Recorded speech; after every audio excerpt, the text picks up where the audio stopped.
what a word that is. And the ink would disappear off of your face. I see. He doesn't. I don't think he would realize. He just keeps going. Yeah, so he's just The three of you see V wave his hand and the ink just scatter into dust off of Cedric's face so he's clean. Cedric, on the other hand, speed walks down the hallway towards where he knows the showers are. And meanwhile, while that's happening, Abel, what are you doing this morning? I think because he was interrupted in the night. Oh, I'm sorry, I'll post this here. I think mainly because he was interrupted in the night, he would probably sleep in just a little bit, all things considered. I'm assuming that everyone, after hearing the commotion of what's going on outside, he'd really get up. The instance after just hearing the footsteps kind of clambering against the door, get up out of the bed very lightly, softly, and then probably just dress himself and take some time to step out of the balcony and just look onwards out of the city. Nothing too extreme, but he would sit there and relax for a little while.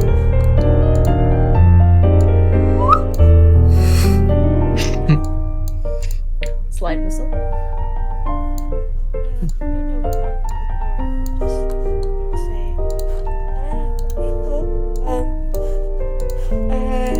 If you're awake, we're all heading to the dining room to have breakfast, and if you'd like to join, just head down to the dining room. I hope you slept well, and just be sure to join us when you want. You hear shifting inside the room, but no response. Then I would just keep out the hallway. So, heading to the dining room. Flynn would give the door one last punch just in case he was asleep. The same as Cedric, because that seemed to work with Cedric in case April was asleep. And then she'll walk to the dining room. Flynn is beating up the expensive furniture in It's the fine. manor. They're so rich. They can afford it, yeah. Oh, easily. Yeah, not a I big don't- deal. I don't actually have a map for the dining room, but I do have the sitting room map, and that's gonna have to do. Sick. And we'll get rid of Ferris and Eustace. As you all would return to that sitting room, which Luna, you know, is free to be used as an eating room. It's also a little bit more private than the dining room, considering the rest of your family is probably at the dining room. Yeah, it's about right. I think Abel, after a couple minutes, would just kind of head down and he'd remain standing. Just looking around the area. Hello everyone, I hope you all slept well for your first night at Stelovitz Manor. Breakfast should be served relatively soon.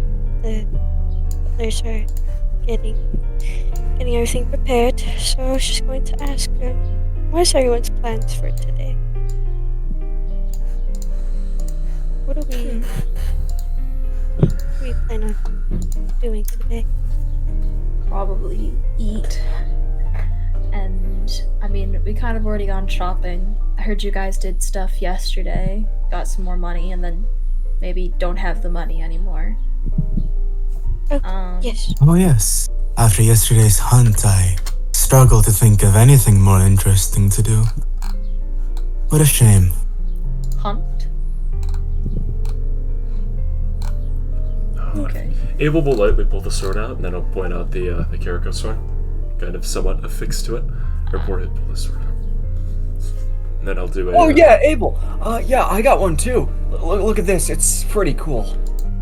Free of charge as well. Oh, I see. How you have gone to the blacksmith to get better swords, I presume? Where's Agatha? You can hear Abel inhale lightly, and then exhale. He snorts his nose as if he's slightly annoyed. At Flynn or at Agatha? You notice He's not directly looking at you as you mention this, but he's looking in your direction, so you could assume that he's not annoyed at you. And more so at Agatha. You notice his eyes look upward momentarily as he snorts, and then doesn't really say too much else. He Is puts it his the arms place? in this motion. Point to the, palace. He shrugs lightly. He holds his handwards, or his hands just outwards. Then he places his hands by his wayside and proceeds to look around this little dining area, looking around at, well, I guess the silverware and the fancy tapestry. Or tapestries. Candles. At this point, you'd hear a just very light knock on the doorway as you see some maid staff my lady, dinner or breakfast will be out in a few moments. Is there anything specific you and your companions would care for?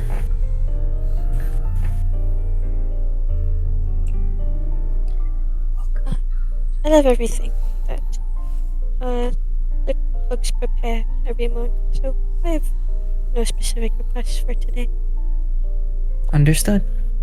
They take like one quick glance over and make sure that's the general Pork. consensus. I wonder, is the kitchen capable of baking a conversation tart? It isn't exactly common, but A conversation. I mean, we can have not one unheard right of now. either. We can have I a will- conversation right now. If that's what you I will want. see what the chef can do. Very good. So, V, how was the weather today?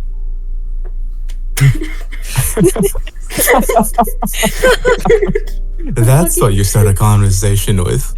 The conversation. What do you think? Look outside. We have quite big windows, Cedric. I was asking you. I'm making a conversation like you wanted. Oh, I see. Oh, Cedric, did you wipe off the ink off your face in the Yeah, I did. bathroom? Yeah, so the thing is, I went to the bathroom. No, I will admit, I didn't have time to take off any clothes. I did want to meet you guys here. So, I didn't get in the shower necessarily, but I did wipe off my face. Though, I will say, your soap does burn the eyes a little bit. Well, you're not supposed to put soap in your eyes. Well, Said- I rubbed my face, though. But- Okay, let's see. Actually, Luna, can you roll me insight Hold real on. quick? Oh, Or okay. anyone who wants to look at Cedric, can you just roll me insight Sure, real might quick? as well. Yeah. I'd love to. Sure. Yeah, why not? Or actually, That's a dirty 20. I don't know. What if perception have been better? 18. Either or, honestly. It doesn't matter. Oh god. Remember, Luna, you have advantage on insight checks. Get actually do that. I I'm just do. resetting my. Have to roll again. Just tell me what you guys did because my. Oh my god, no. I got a 12. All right. So who got what? Luna got a 19, V got a 20, the other two got a 12. We got 12. Okay. Let us I'd know. say anybody who got over a 14, they would notice that Cedric's eyes are like bloodshot almost. like you can tell that soap got in his eyes. The rest of you who rolled below that would probably just notice that his eyes are red, but like Not, we don't see the Not veins. much. We just see red. Yeah. It seems like a normal just thing high. if you're waking Yeah. up, waking up. they'd see it. They're red, but I mean, Well, I suppose it's better to be thorough with your hygiene than not. I will say at this moment, Abel would look over towards the maid just really quickly, and then he'd signal the gesture of a cracking something, and then he'd spin his finger in a circle as if he's sorry. He'd spin his finger in a circle and then try to essentially make almost like a Scrambled eggs. cup motion with his left hand, a poached egg. So, poached egg, Yeah. I am going to roll an insight check for her to see if she can understand.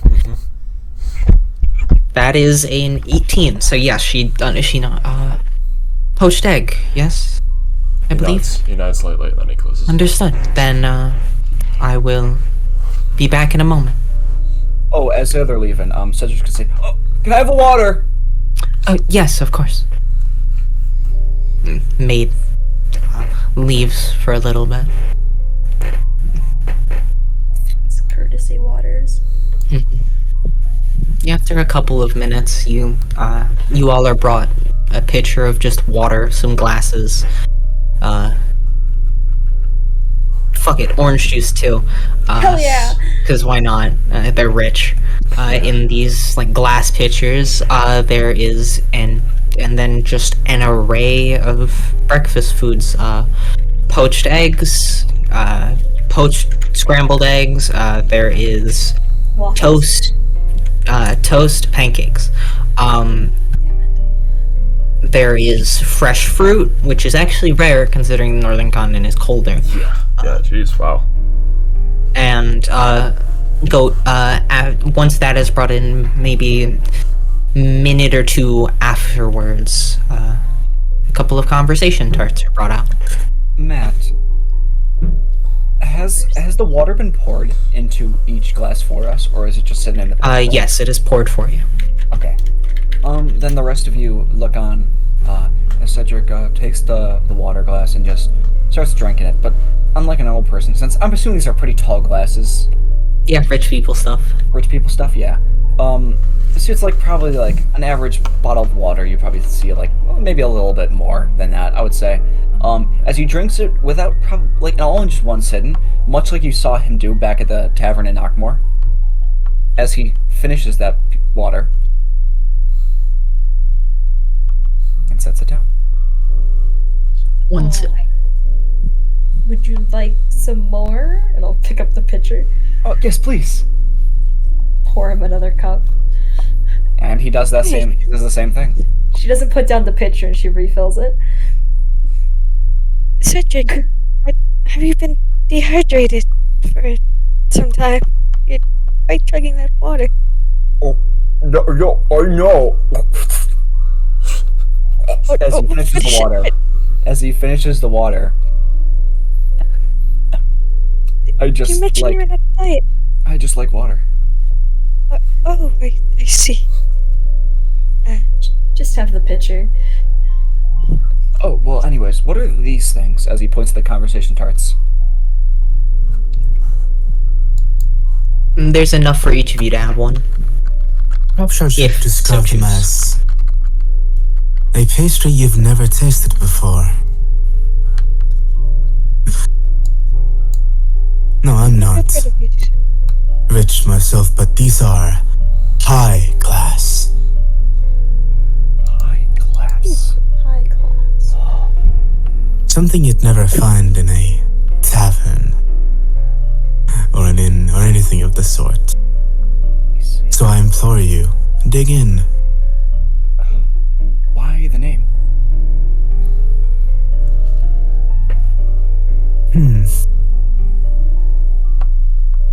Well, I haven't really looked into that myself. But perhaps fresh warm tarts filled with frangipane and finished with a rich royal icing glaze are enough to start a conversation. Like I said, this is high class.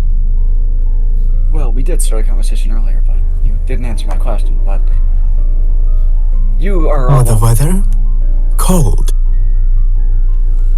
Northern like. cold. Yes, cold. I think Abel would probably pick up a plate at this point and then put a poached egg on there. Then probably, well, not really a plate, more so a cup. And then, okay, how do I say this? Have you ever seen those you know, a tray in which you'd pour soy sauce into? Mm-hmm. Yeah. Something akin to that, yeah. Because a poached egg is quite small. My knowledge, at least. Oh, and also, Flynn, you did ask for, like, pork. Some ham was brought out for you as well. Hell yeah. She'll take the entire ham, whatever it is. And just It's put it cut on into the plate. slices. Yeah, she'll just take it all. You mentioned there was a fruit basket, correct? There are like cut up apples, oranges, which seem to be something they have a decent amount of, kiwi, and then strawberries and blueberries. Kiwi. Cute. Yes. It just has like a small bit of everything on her plate. Hmm. She's just nomming. Now that I think of it, these are common at tea parties. Perhaps they're used to feel whatever gossip goes around in those circles. Personal drama isn't exactly interesting, you know? Who broke up with who had a one-night stand with who. It's everyday business, you know? Who cares? So I find it funny that these are so common in places where the conversations don't exactly go anywhere. Where would they go? Well, I'd surmise they go in circles. It's always the same people in the center. Same people being disparaged behind their backs. You know what would be so much more interesting? If these people who sit around the table sipping on whatever herb juice they've on that day, what if they simply walked up to whoever they speak about and just said how they feel?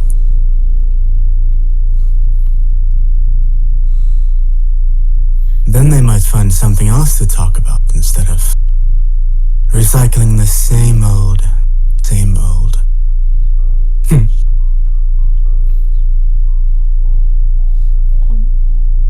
I see. That is the story of the conversation tart.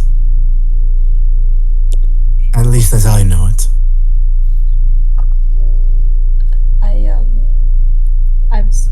This is not related. Sorry, I just remembered I have a couple things I wanted to hand out. And I will walk over to Cedric. I will give you 2 potions of fire giant strength. If you would like to add that to your inventory. I will walk to Abel, and I will give that to I knew these. potion of heroism. Sick. So I'm gonna get rid of my potions of fire, whatever. I'm gonna get rid of my potion of heroism. You guys should have that. Nice. Thanks. And then I'm going to give, because I think I can give it to her. Am I allowed to give someone else my mind sharpener? Yeah. Yeah. Yeah. That's what's going on. Okay. I'm going to give Luna my mind sharpener. This pretty much means that when you cast a spell that needs concentration, you can't get hit and drop. I mean, I think if you go unconscious, it still drops. But Yeah. But pretty if much, you don't have to roll con saves. Pretty much. If you fail a con save, you can use a charge of it to what's it called? To just ignore the failure, and you roll 1d4 charges every single day. You can only store up to 4, but in most cases, especially if there's a shitload of downtime, you're always gonna have 4 charges on you. Yeah. So you effectively can't really lose concentration other than just going unconscious, unless you get horribly bad rolls. But That's my artificer stuff, so I'm gonna keep track of it, but I'm just like letting you know that you have it. Thank you. I think Problem. Abel would look at the blue vial, and then he'd pocket it momentarily. I think that's all the potions I have to give. I have a potion of vitality. But I think that might be something I hold on to. I have a potion of invisibility, but I think that's something I hold on to. There's no reason for me to give that to V. And then Luna already has a filter of love, correct? Do you say that out loud? I'm saying that to Crystal, because I don't remember. I don't think so. Okay. I should have 2 in total because I made one and I had one. Yes. So, can Okay, cool. Luna, can you open your Hole. Oh, my portable hole? your portable hole? Yeah. Oh, yes. And she just opens up the handkerchief. Flynn will walk over and drop the 2 filters of love in there without saying anything about it. Just hold on to those for me for now. I can explain it later. Right. And I'll keep those on my person just to keep track of it, but it's in the hole. Mhm. I think that's everything I wanted to do. It was 2? Yes. Who wrote num num num? Me!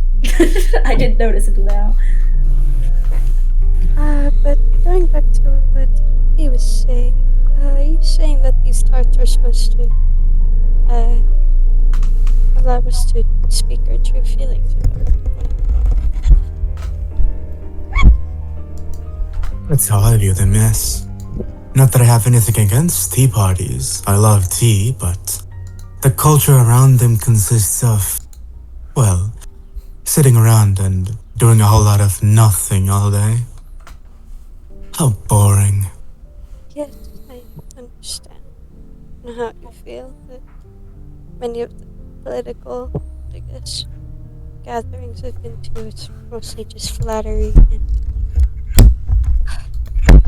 all this sucking up to my family. Getting onto our good graces, yes. Very shallow conversations I've had with many men.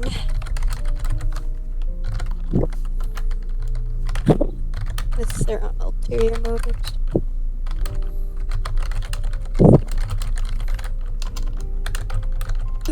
But that is to say, I guess all of us do have our own motives for being on this journey and doing all these quests on the northern continent.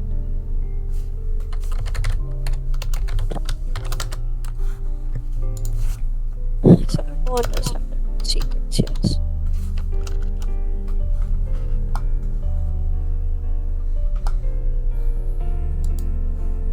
But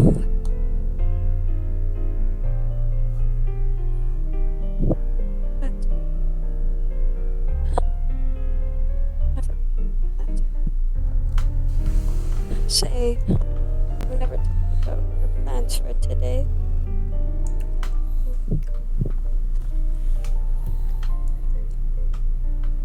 I know everyone already went to, I guess, all the shops in Vasa, but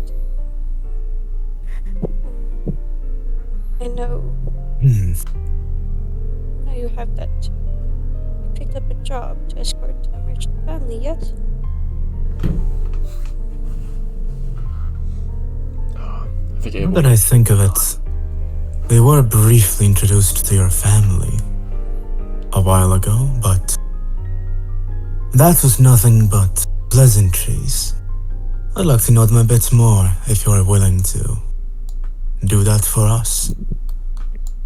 You want to know more about my family? Yes, the people behind the great city-state of Basa. What a responsibility it must be on their shoulders to rule this place of all. Yes, we are quite. Besides my close family, we are quite a few members of my own.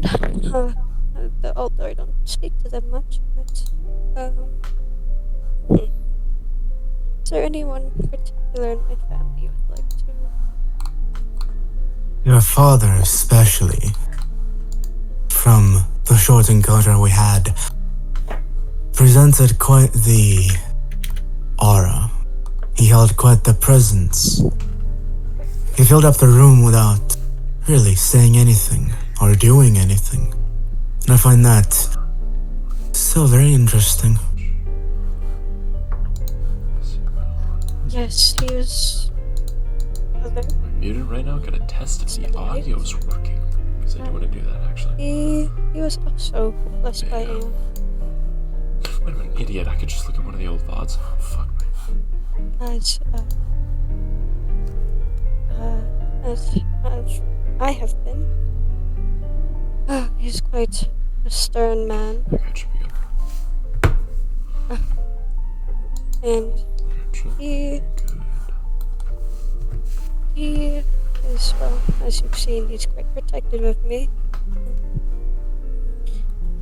It's just that he takes my word for it that I trust you all, but he does have his own suspicions. Natural as I am the heir to the throne of Asa. And he is suspicious that some of you may have your own ulterior motives. And I will say, he did interest him, considering that our house honors Aeon quite deeply, and you're wearing a symbol of Alta on your hat. But it's not uncommon. We do see those who worship Alta coming to visit State of Bossa for other business affairs. Well, I've got my reasons for wearing the things I do, but if anything were to happen to you, then you'd be the only wall between us and his wrath. Wouldn't that be fun? Well, I will say he is quite the man to anger and to mess with. He can be quite the cold, heartless ruler sometimes when it comes to business affairs.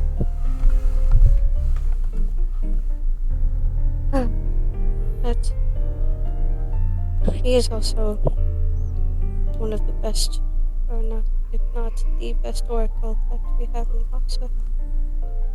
So I'm sure he already An oracle? A fortune teller? Yes. Like, many in our family are, just like I am. Although you can see much more than I can.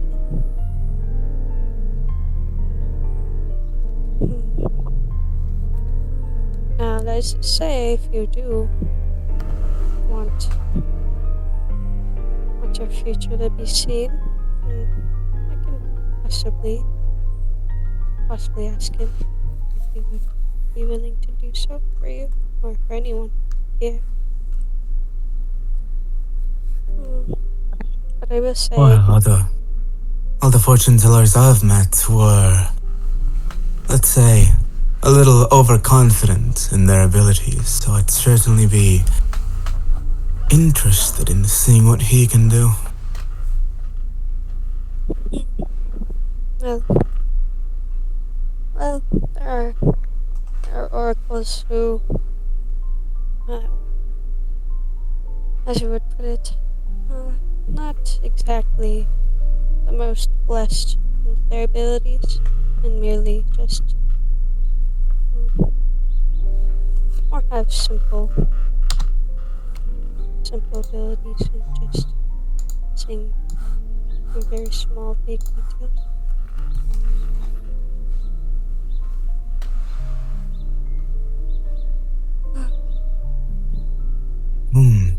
Seeing glimpses of the future while being unsure of the whole picture. My, that must be more stressful than knowing the entire truth. Does not create such anxiety in his mind. Knowing nothing and knowing the full picture, those are the ends of the spectrum. The two best places to be, but if you only understand it partially, the future that is. My.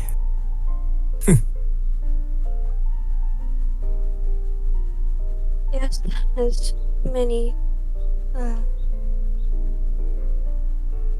people romanticize the future and being able to have, I guess, supposedly your own choice in what happens. There's only, with what we believe, there's only all your choices will ultimately just lead to your one destined fate in the end. All your Well, choices. I'd like to know what he's got to say about my future. Then I can see if I can prove that wrong. Wouldn't that be great fun? The rest of you, what do you think?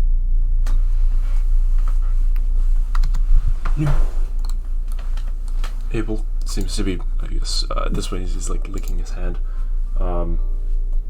Seems to have finished something. And then, so he wipes it off in what looks to be just like a nearby handkerchief.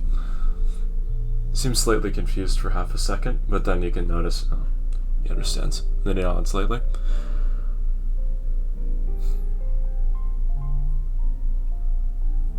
Would you like to have a glimpse of where your life is going?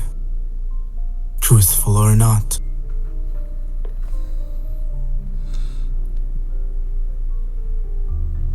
Abel squints, and then he shrugs. Kind of uncomfortably loudly, he places his hands on his lap. Cedric? Lynn? Oh. Yeah, that sounds good. Flynn left the room, I believe. Flynn is standing in the doorway. Staring at the doorway. Maids are talking shit. As someone who's already seen a little bit of their future, it sucks, but it's useful, so it's more of coming to terms with harsh reality than an actual prediction. Like caution. It's like a warning sign of what could happen.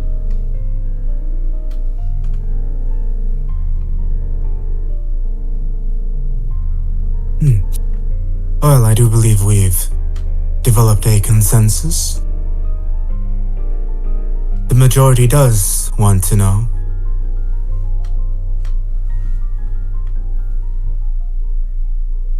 So what say you?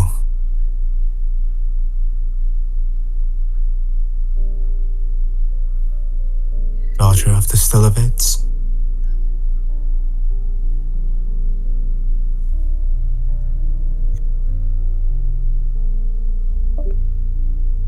Oh, she dead.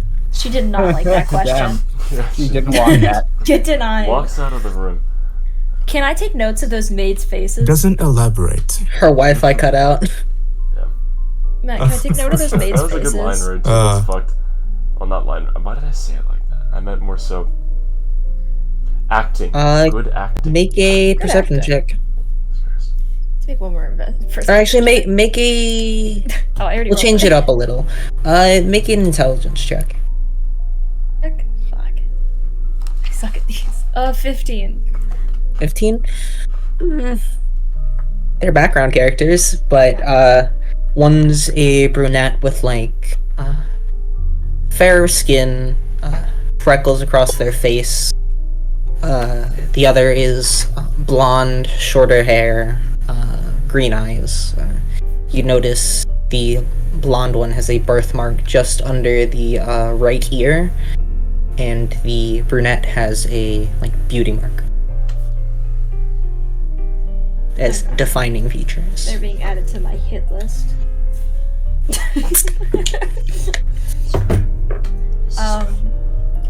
Just so you are aware, V, people don't seem to be taking very kindly to your little gesture to like your chaos mark on your coat.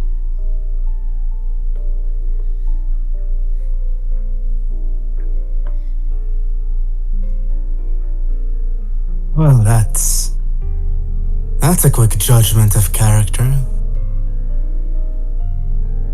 They judge me based on what I wear, not what I say or do. That seems unwise. Especially considering who they serve. Oh. Some people can't help be scared of change, I guess.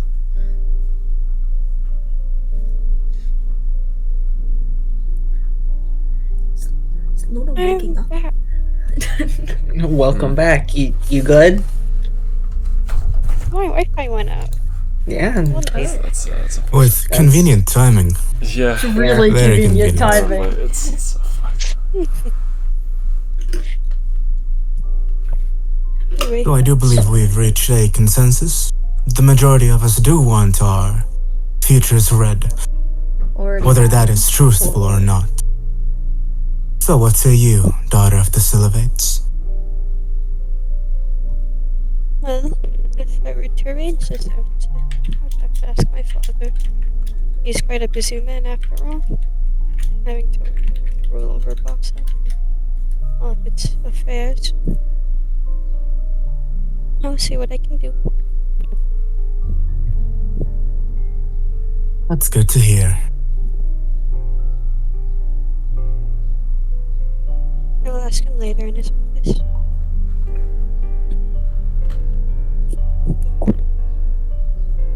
But I will say, as a warning, most of the visions he sees, they tend to be of disaster.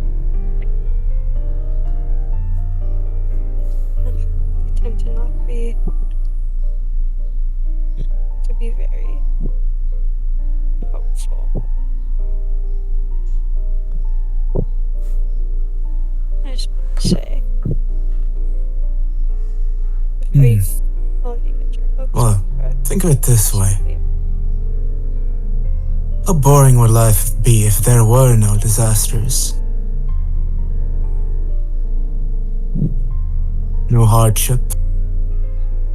Nothing of the sort. No adversity.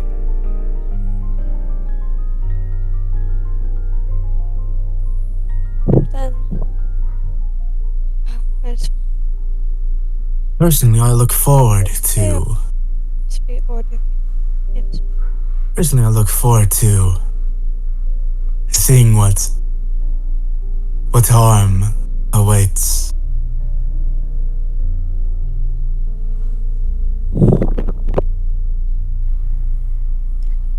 That's definitely a take you can have. Do you enjoy the benefits of war? Well, war does create demand, and when there is demand, there is supply. So I suppose war is beneficial for the market, but I'm not a businessman. So personally, I don't care one way or the other. But it is entertaining to watch. Cities burning, people impaled on stakes. Oh, it's not Because about it's the change. possible benefit. Of course, if there were nothing but war, that would be boring as well. There needs to be a balance of both.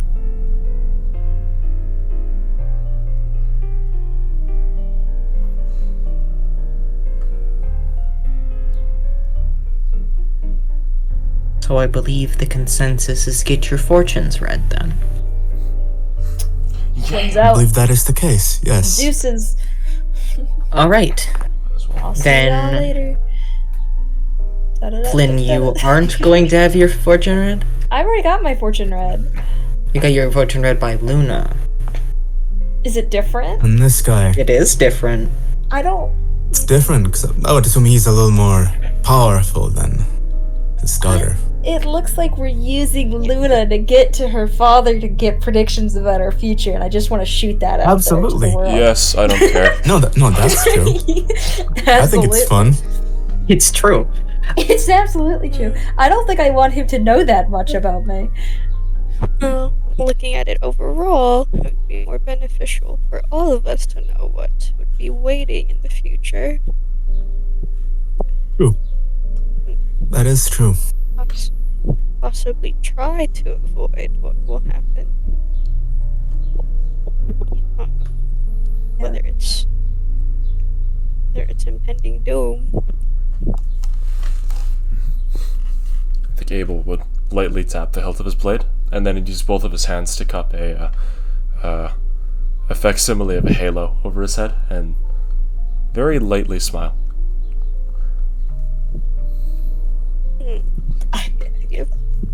Kill yourself? What? He doesn't seem to elaborate.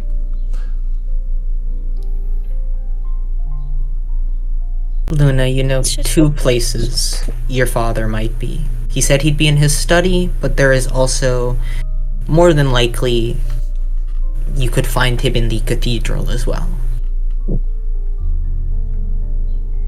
I'll go to his study first.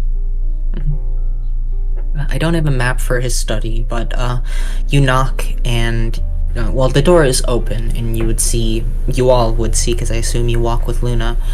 You would see this very nice, lavish office. Books on either walls, a map of Bassa on one side, like surrounded by books, and then a map of the northern continent entirely. A couple of markings that you really don't understand. You can see a couple of scrolls on the desk bound up, ink, a book, a number of things, as well as a few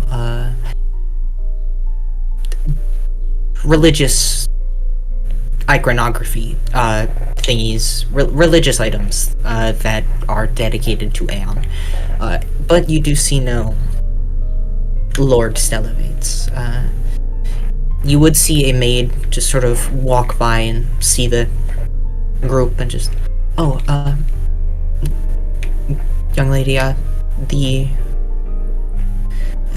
master is in the cathedral at the moment. I see. Well, thank you for letting me know. We will head over there. Of course. You all make your way to the cathedral. So I will click that, click that, that, click that, that. Here. Walking up to the cathedral,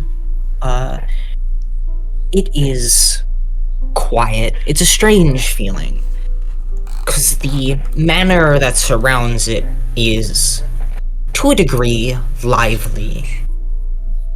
There is a homely feel to it, despite it being massive and essentially a palace, as there are always maids working, cleaning things. The Stellavate family is in there, living their life. As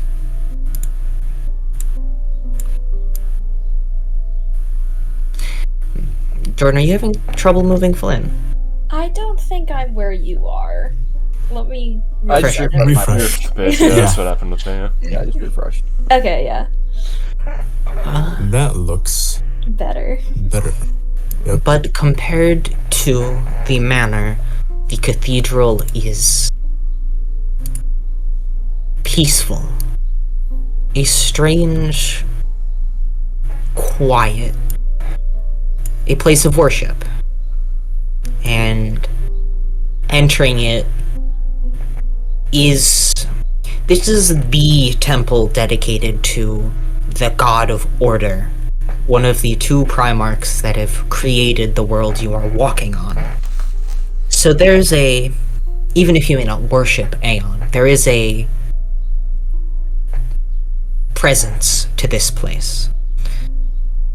As you would see, two people that resemble each other, as well as Luna. As you see the woman you saw in the library, Luna's aunt, Autodice, and Lord Stellavate's sort of generally standing. They would be like up here, but I'm just going to keep them close for reasons.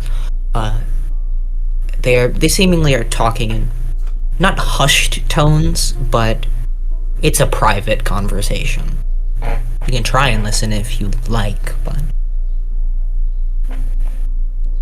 they also do not seem to notice as you step in.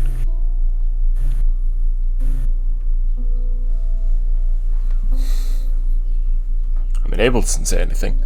What about you guys? I'm not saying something before Luna. I'm not even sure if Flynn would go into this room, honestly. I think Abel slightly would just kind of approach a bit closer to Luna and then point at, well, you know. Slight push. Yeah, pretty much. Then he'd hold Is his hand Crystal out as here? if to gesture, you should go introduce yourself. That kind of thing. That kind of dealio. I'll just quietly walk up to my father. Abel takes a step back. As you pull closer, like behind your father, you would see your aunt notices you first, just sort of over his shoulder as he just. Oh, hello, dear. You brought your friends. Ah, Yes. I apologize if I interrupted your conversation with dear Autodice. no, it's fine. It was a. And she like side eyes Furman, or Lord Stellavates. Just it was a meaningless conversation, anyways. How can I help you all? Now you're busy, Father, but I know this is going to be a very tall request, but I They was want their wondering- fortunes read. Oh, well, I guess you read my face. It is my job. Well, He'll direct his eyes to the rest of the group, sort of looking past Luna. I already read Flynn's future, but they were figuring that they would get a more, let's say, detailed and I more see. so accurate reading from you. If there's not too much work for you, obviously I know you're busy. Luna, make a persuasion check with advantage. Okay.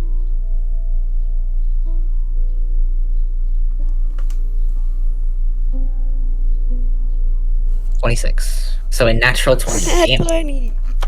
If anyone can convince her father, or this man of anything, it's you. The maids did say he was soft. Had a soft spot for you. The DC was like Indeed. 10. Alright.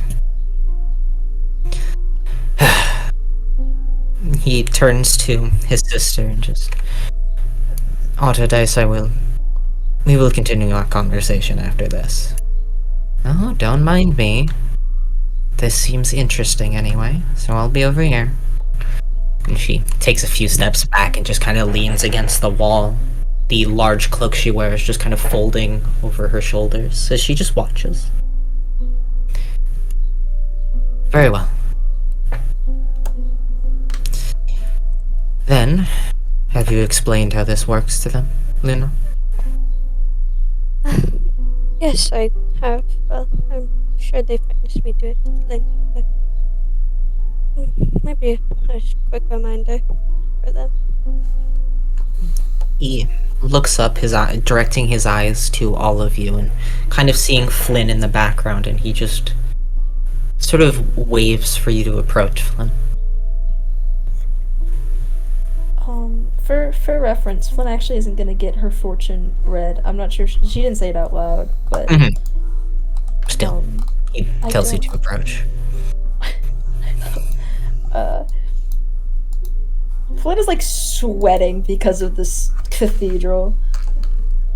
She would take like 2 steps. I don't think she has it in her.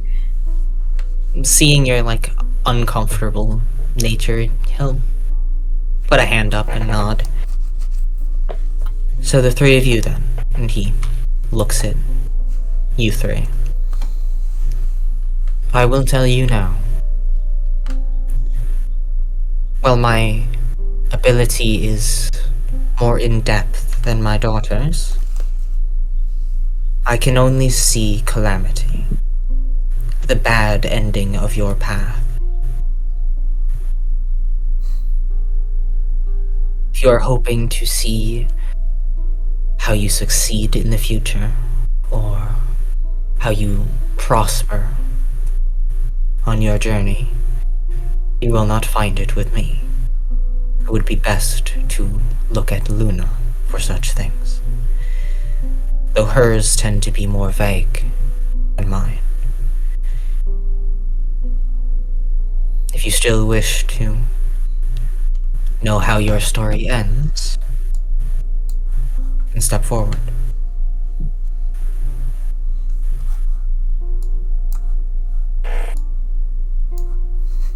Seems you are rather eager. Said your name was Abel, yes? He nods slightly.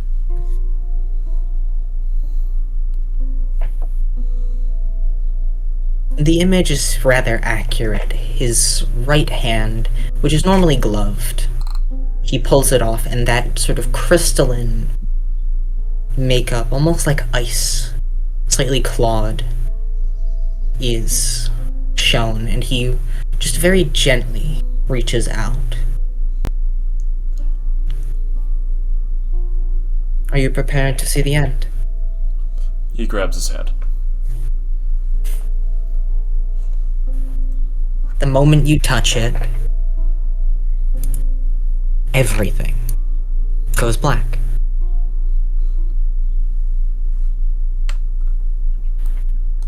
Abel.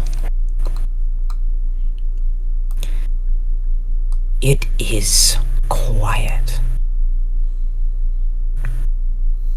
The rest of you all simply watch Abel grab Furman's hand, and then Abel's eyes roll into the back of his head, and he blacks out. Not falling, just kind of the grip he had loosening slightly. As Abel, the gentle brush of wind hits your shoulders, though you don't have a body. It is weird. You do not feel it on your skin, but it is touching you. You do not feel it blow your hair back, yet it passes over your head. Not that there is a head to pass over. This silent chill runs up your spine. Not unlike the feeling you felt when he first walked into the room.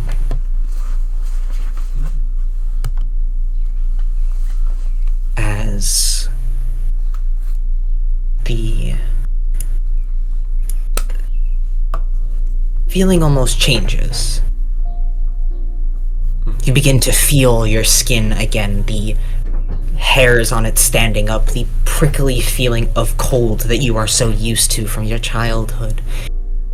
That feeling of not having control. As you feel something pull on your neck. heavy. You do not know what it is, but it weighs down everything. Then again, it pulls, this time pulling you forward. You go to reach for it, to fight back. Your hands find nothing, just a cold chill. Again, it pulls and you fall to your knees.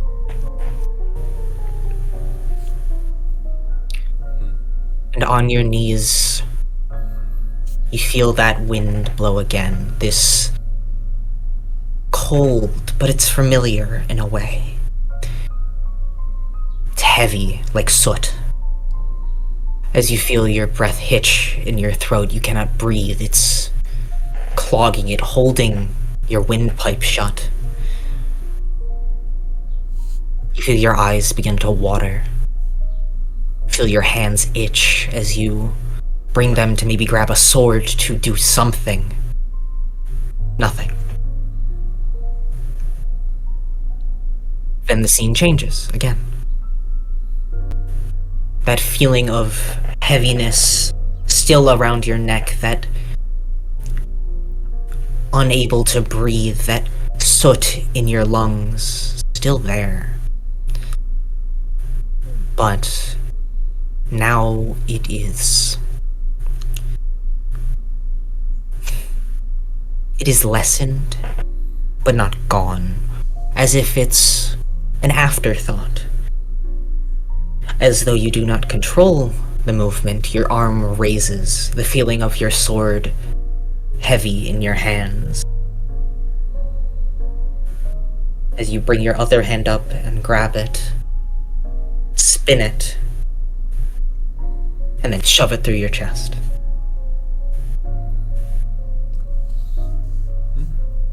The rest of you would see Abel take half a step back, then fall to his knees. Abel, you gain 1 point of exhaustion. Nice.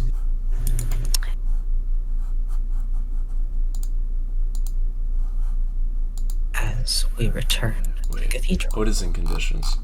Yeah.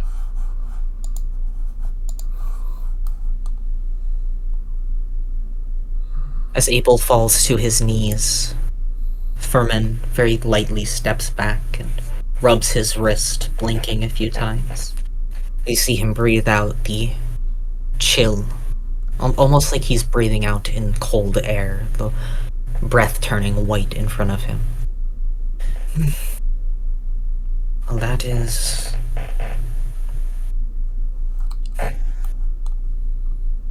You have quite the future ahead of you.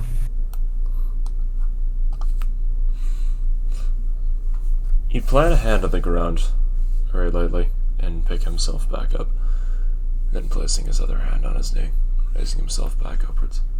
He'd then look him in the eyes. He'd take a couple steps backward and then move off to the side, look at the rest of the party, and then look back at him. For reference, Tom, Agatha would not have seen that. Oh, I see. That was Abel's future. Yeah. He looks to the rest of you. Who is next?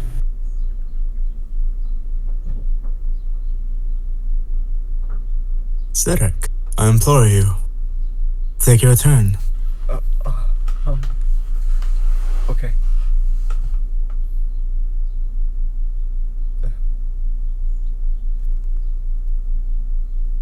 Hello, sir. No need for formality. As he again reaches towards you. Are you ready?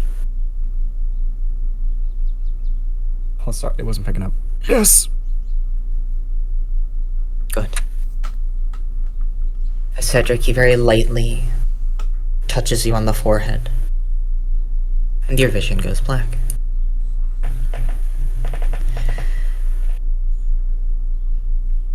Unlike Abel, Cedric, you are immediately pulled into this sense of unease.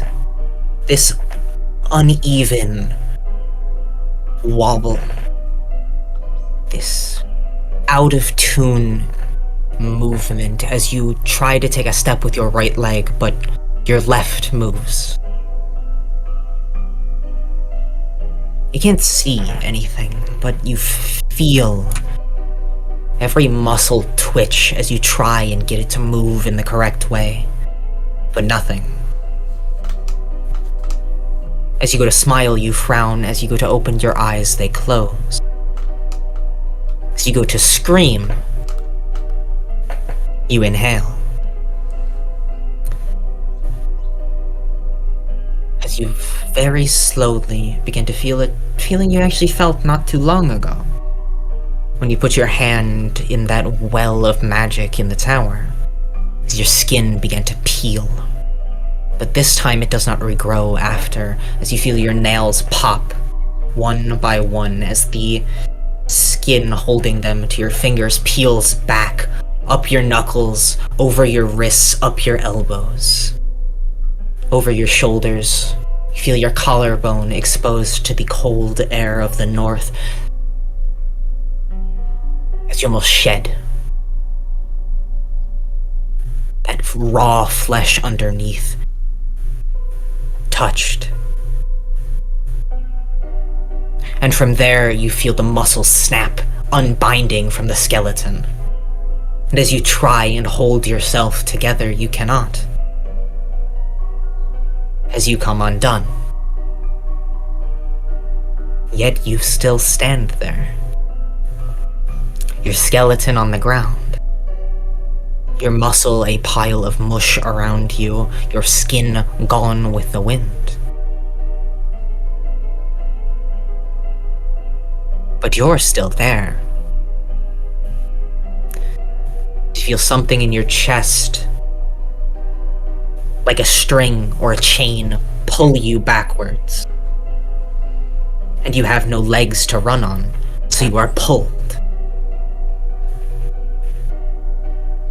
And you feel pressure, containment, confinement. You can't see, you cannot breathe, you cannot hear. Just this out of tune nothing. As you feel the walls close around you. It triggers a few memories, this feeling of enclosure, of being trapped, of being aware but not awake.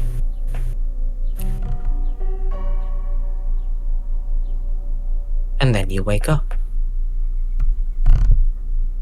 As Cedric, you fall to your knees. Pause, you bitch.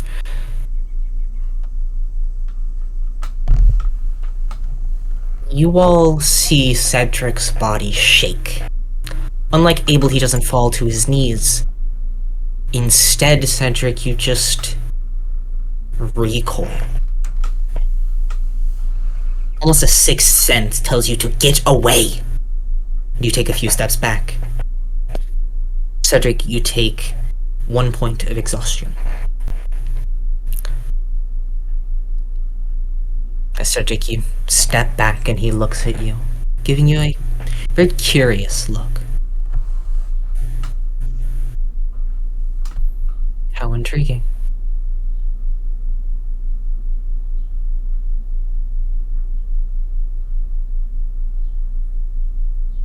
Joining Abel on the sideline, still reeling from the feeling. Furman looks to V. Child of change. Sir Stelvitz. Good morning, or perhaps Lord is a title more befitting. In any case, I hear you've been gossiping with her. Has she revealed any damning secrets? My daughter has said, though you are strange and your motives may be unknown, she trusts you.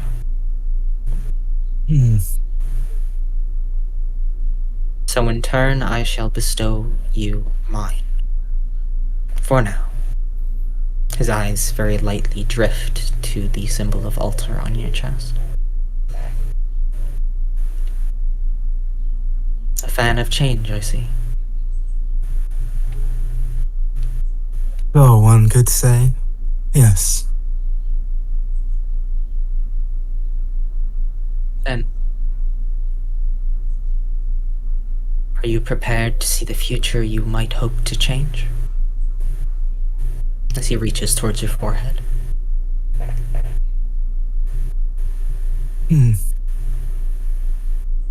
Well, you did say you can't. You cannot show fortune, only calamity. But, knowing what pitfalls one might have ahead of them is crucial to finding success in the first place. So this is better. Wise words. Well, go ahead. As he places his hand on your forehead. And V, this time it takes a second. Almost like there's a wall he has to get through for a second. As he looks at you, narrows his eyes slightly, and then puts his full palm on your forehead. And then it kicks in. This interesting sense. It is a honestly peaceful one. There's this comfort, almost. Familiarity would be the best way to say it.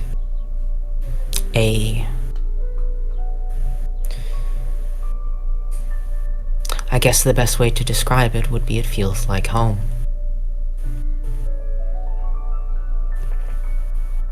As you feel your back begin to sting.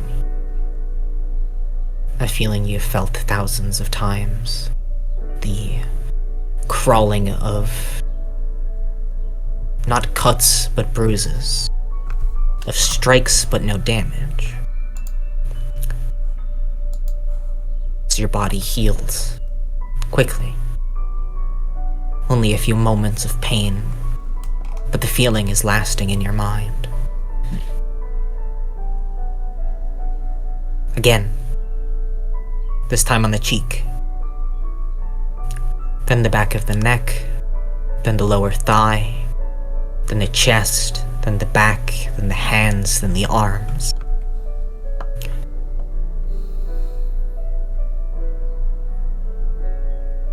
And you hear your own laughter.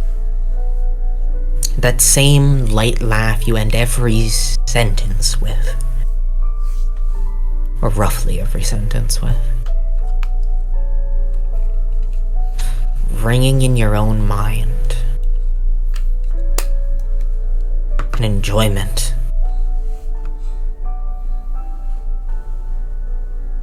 This reminder brings out something you had forgotten, to a degree. As then you hear another crack, but this time it is a woman's voice that screams. No laughter, just the crack of what sounds like a whip against flesh. As I said, a woman screams, one you recognize.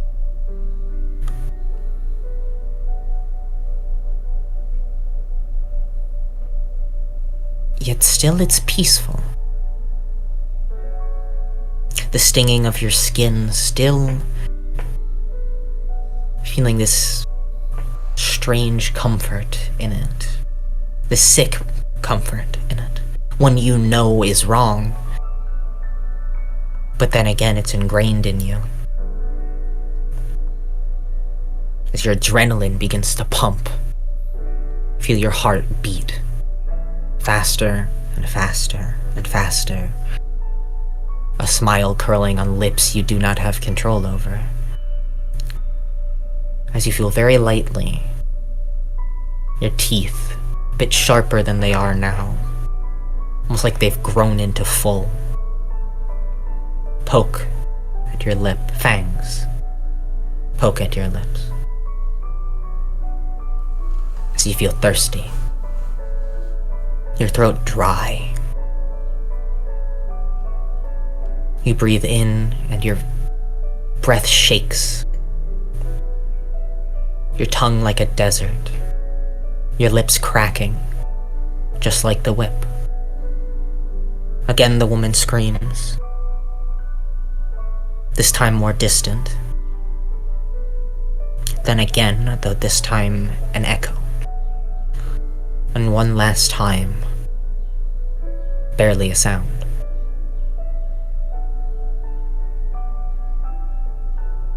As unlike the others, you see something. A hand.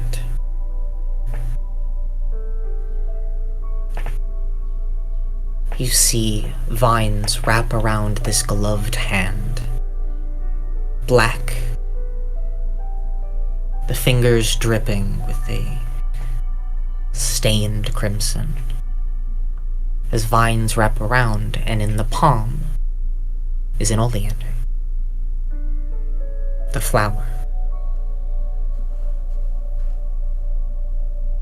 As the hand reaches, as if offering it to you.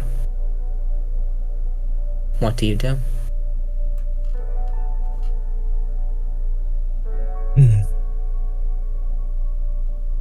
I suppose I'll take it.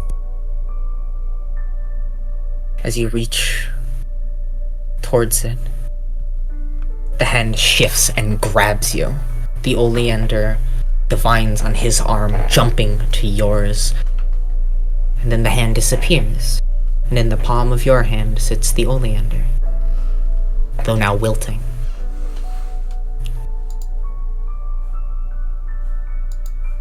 And then you wake up. V, you gain a point of exhaustion.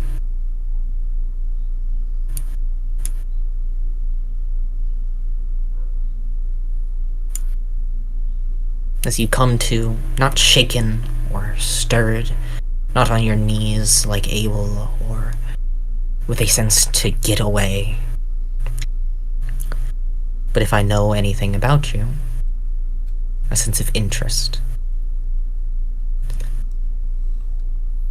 Though you still feel the shock, the sting of the beating you were experiencing. Feels like something is missing now.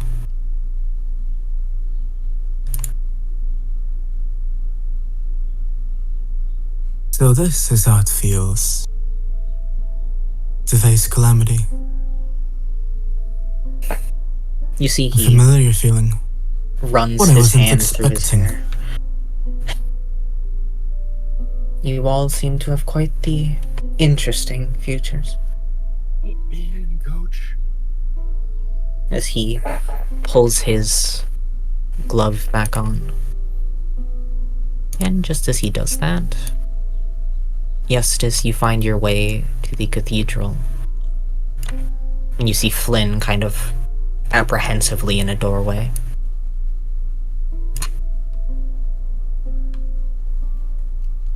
Everything up again. Hold on. That's sick.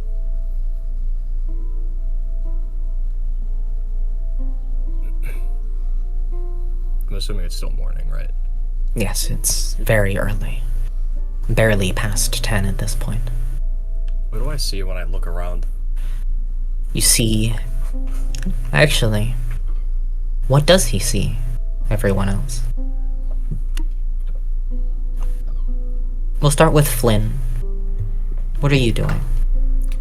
She's standing in the doorway of the cathedral, just staring. It used to be fear, now she knows she doesn't have to enter, so she's just staring. Mostly at the person who just got their fortune read, which is V. Luna, what are you doing?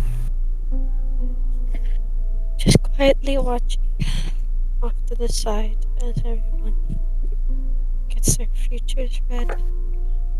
Just solemnly looking. on my feet after each one finishes. I did warn them, to be fair, but I still can't help feeling a bit desolate. Cedric, No, Yes. what are you doing? He is sitting off to the side next to Abel, and his look on his face is more just a mix of confusion and fear. Abel, You look over to Eustace. Tom. Thumbs up. Oh, I'm muted. Oops. Yeah. No. He would. Sorry. You're asking for like expression. yes, what is Abel doing? He's just slightly rubbing his throat, but then he places his hand back down to the wayside, looks over to Eustace and gives him a thumbs up. Not much of a V. change. What are you doing? V stands there in front of Lord Stellavates, head tilted to the side and lifted a little. He seems to be pondering something, but he lacks the shock that's present in Cedric's body language.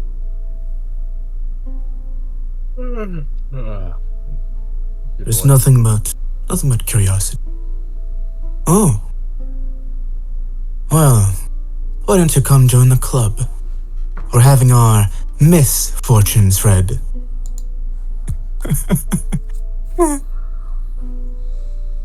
I can't tell if you mean that in a literal sense or not. You see Well, that's... you see Luna's father standing. The picture rather evidently correct. His right arm crystalline, almost of ice. A glove held in his other hand. A look of... There's almost sweat on his brow, though his face is still stoic, it seems. Each and every emotion Abel, Cedric, and V have gone through, he has as well. Behind him you see the woman, Luna's aunt, leaning against just one of the pillars, just watching the show. As you enter, her eyes sort of perk up. At your question, she just...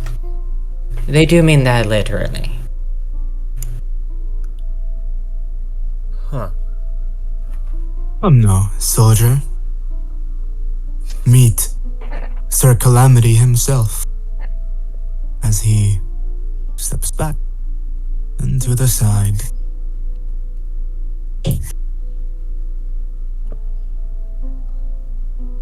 You're the man we met yesterday. We met briefly, but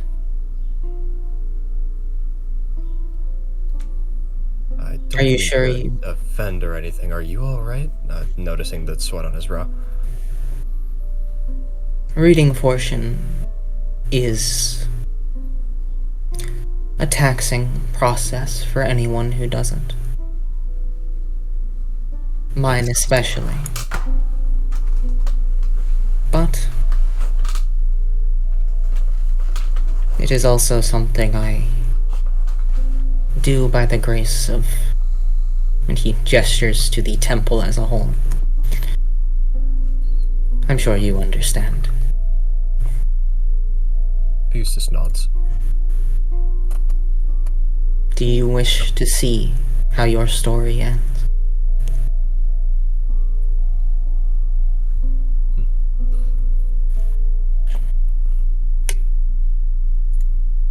I'd be lying if I said I wasn't curious. He very lightly reaches and realizes you're wearing a helmet and lowers his hand towards your chest. Then,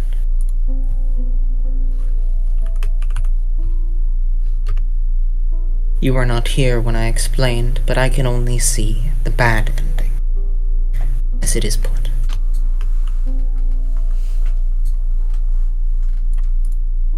And then he puts his hand, just palm, on your chest.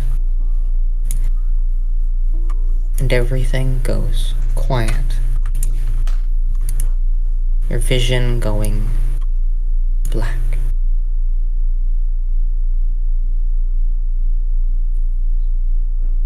Eustace, there is a nostalgic feeling in this embrace, this hold the darkness has on everything, yet there is nothing for it to hold on to. Just awareness as it consumes it. And for a moment you sit there, quietly to yourself, your mind, your own, for the first time ever. Silent. No emotion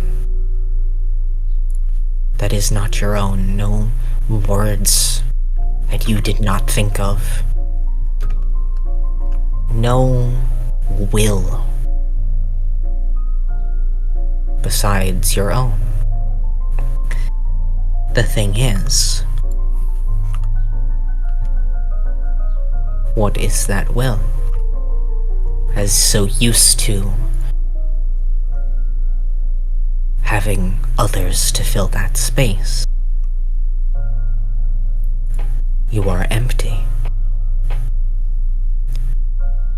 This feeling of nothing, this loneliness. There's no weight of a sword on your back, though the comfort of your helmet still holds your head. You hear metal chip and crack as light, more light than your helmet normally lets in, filters as you feel the breeze hit your face. As your helmet splits in two, falling on your shoulders and then landing.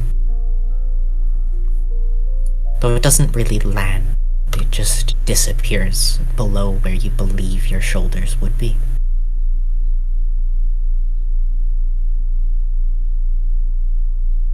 As you feel something begin to crawl up your legs, wrapping them.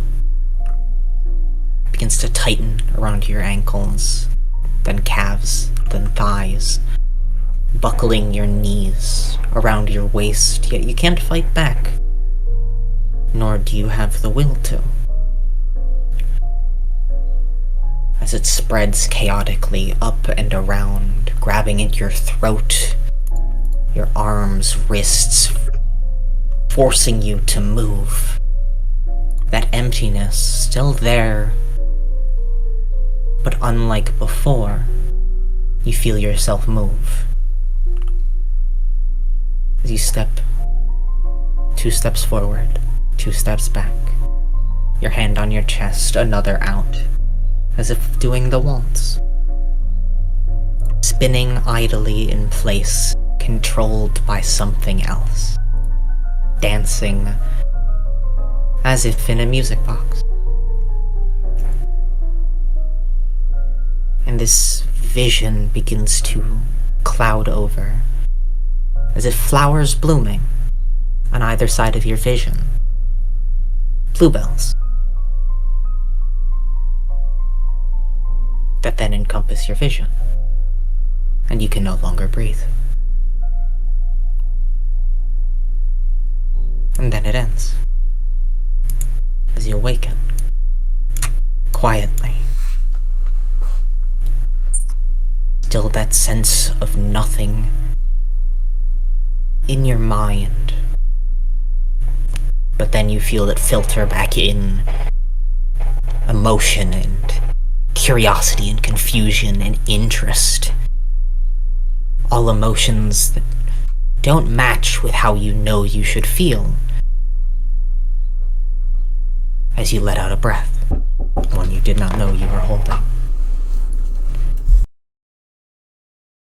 As Furman takes his hand off of your chest, slowly puts the glove back on.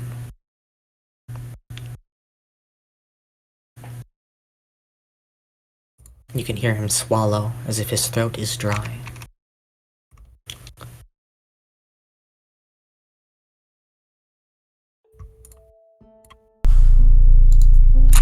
Alright, there we go.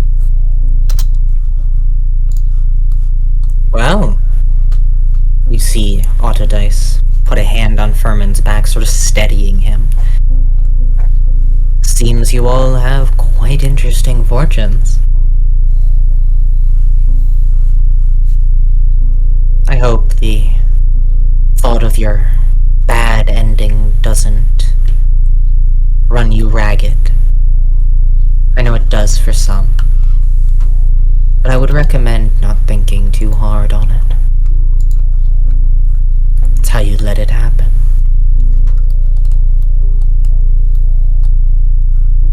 My sister, well, Brazen is correct. As you see, he licks his lips, like trying to wet his throat again. The outcome you see is one of a branched path. I can only see one path, one branch of said path.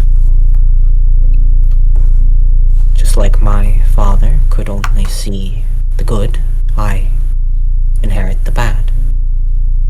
Luna is the first to be able to see both ends of that path. So if you wish to try your luck and see the good, I'm sure you will have the chance while traveling with my daughter.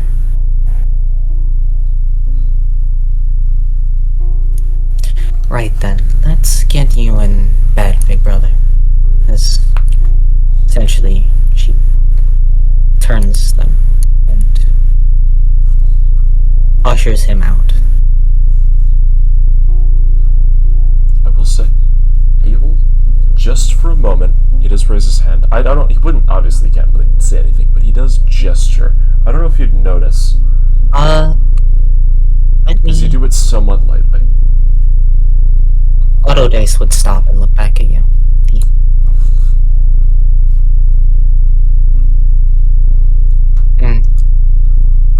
You'd notice Abel would summon a mage hand. You'd feel almost like a shuddering coming from. As you can see, as he summons the hand, he grasps it very, very tightly. And then he walks back towards the oracle. Herman will turn, and your mage hand looks draconic in nature, right? He nods. Like a claw? You see Furman's eyes, those stoic still, widen a little. Autodice's narrowing, almost an amusement. I knew there was something else.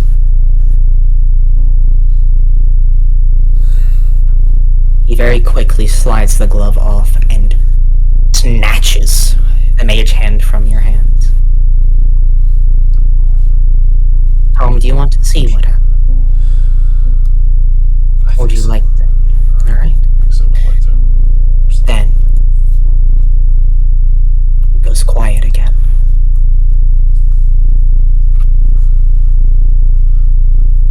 Though this time it's not black. It is loud. Angry, in a way. It is unhappy. This roiling blizzard. The crack of thunder. I don't actually have the sound for it, but... Hold on. I'll look There up on it is. YouTube and I'll listen to it. No, it's there. Oh, If you raise the volume of the ambience. it's loud, yeah. I've had it pretty loud this entire time. Rumble in the background. As the sky overhead is cloudy, choked with clouds, the strike of lightning lighting it up as you see figures wings. Above the clouds, lit by lightning, their shadow like puppets cast on a wall by a flashlight. This almost fear begins to set in. This strange sense of longing and hesitation at the same time. As unease begins to set in on your scales, in your mind, one stoic, that uncertainty you've been feeling for who knows how long, now finally made real.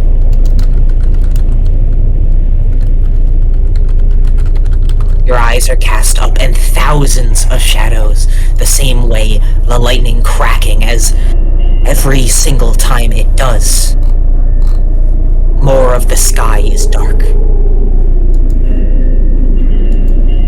Yet you are on the ground. The dirt between your claws,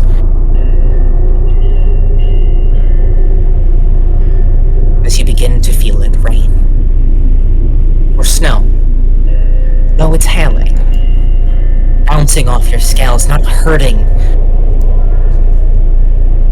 but informing you that you're no longer above anything else.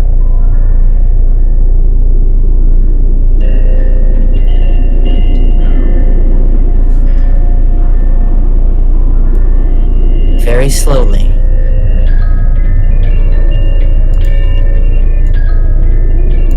you see one figure land. Shadowy, unable to tell, but its eyes you recognize. Wings spread wide behind its back, eyes like yours. Then another. This one, its wings pulled back, one ripped, injured. Almost stalks from the other side. As they both stand before you, they look tall. Taller than they were, taller than you are. Again, it still howls as one hits you right in between the eyes. And you wake up.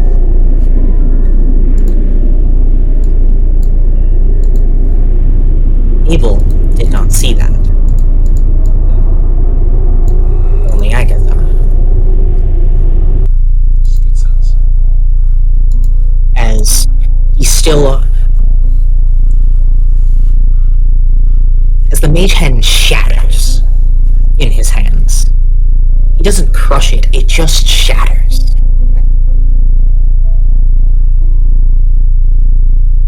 Furman looks at you.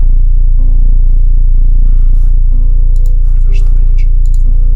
You can see his expression is... Anyone who would like to can give me an insight check. I'm gonna do it. Could I have advantage, since I'm right in front of him, and Abel would have a little bit of an idea from all Agatha's nonsense? Yes. Sweet.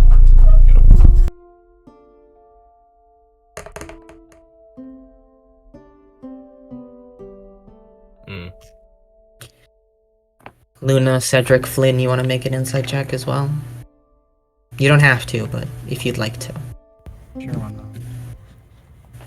Do it. I will. Luna, you have it. Luna, you have advantage. Natural 20? Alright. That is gonna be a 6 for me. Which was sick. So 22 in total, sorry. Should really put this at that. 22. Flynn, are you going to, or? That natural 20. No. Okay. The scrutiny of literally everyone else. Anyone who got above a 20, so Luna and Abel, can see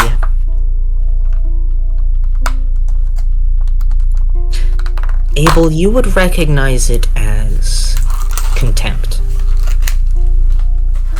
Hatred, in a sense, this There we go back. unwillingness to believe what's in front of him. Sweat on his forehead seemingly increased, the crow's feet in his eyes more pronounced as his eyes narrow. He slides the glove back on. Luna, you would recognize it as an emotion you have seen in your father only once. Or, well, twice. Once when your mother fell ill. And another time when you were ushered off to Truant. You see fear in his eyes.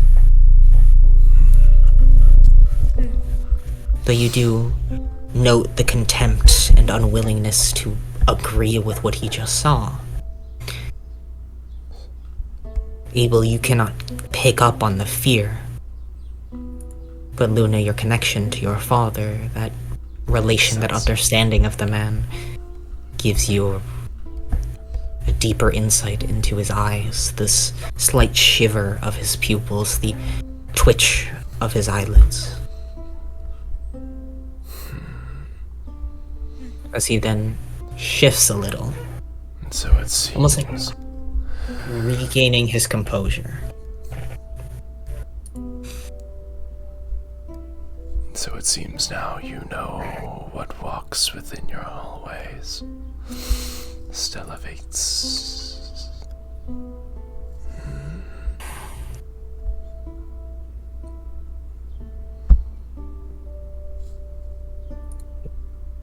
I have every right of mine to kill you here.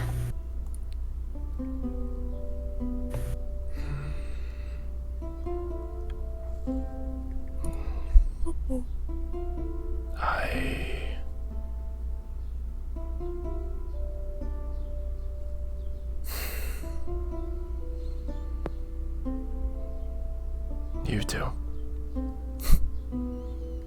If this were years ago, maybe I would snarl. Maybe I would do something more, but no. Someone very recently has shown me the futility of my actions. So yes.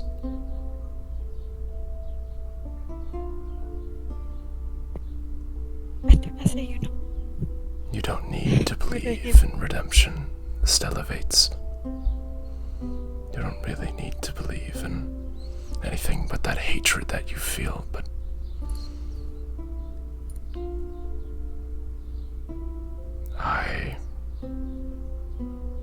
I think I'm beginning to believe in something more. I'm beginning to believe in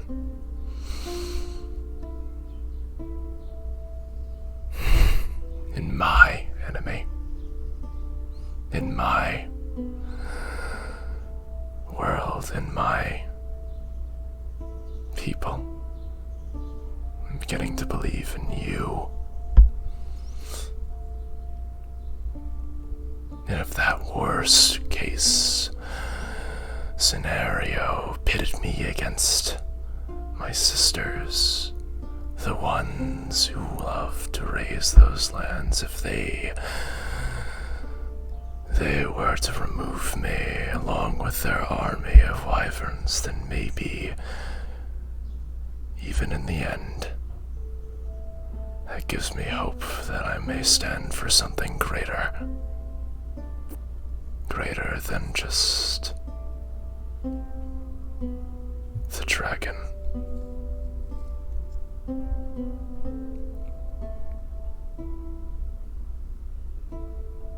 Make a perception check, or persuasion check. Okay. Persuasion. I'm not super great at this, but we'll see how it goes. It's a 13. I do have a point of inspo. I do want to use that because I feel like this feels like that'd be a fun place to use it. So I'm going to use my point of inspiration. Wait, I have 2 of these. What the fuck? Okay, well, sick. Maybe I'll use another one then, if this one's shit. Where are you, persuasion? You know what? Seeing the situation, Ah, shit, 16. you can have a Slightly better. bardic inspiration die. Oh, sick, thanks. Then in that case, And- is it a D8 now? Or is it still a D6? I It's don't a remember. d6 still. Okay. D6? Like verbal component. I'll allow it for this. Makes sense. For a what's it called? I forgot what the creation one was. Am I able to roll it twice? You have Which is advantage on the d6 roll, yes. Sick. That is a 6. Nice. Yeah, sweet. So a Thankfully the 22. adventure. Thankfully the advantage. Yeah, sweet. 22. Luna, what are you Save my ass. doing or saying as you step forward? Trying to make more space between Abel and my father. But it's very, very angry and upset right now. And he might just kill him on the spot. I do not want that to happen in the cathedral.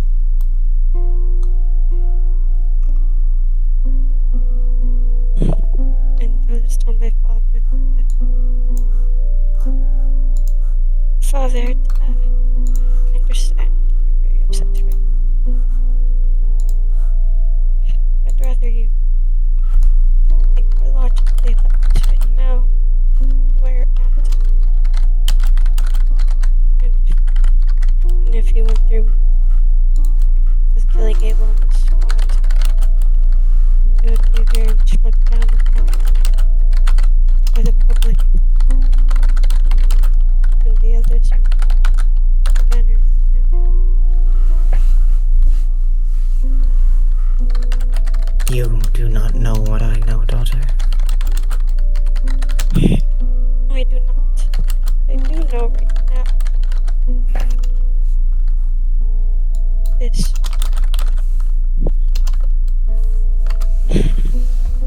This hatred of yours that no one stems from that.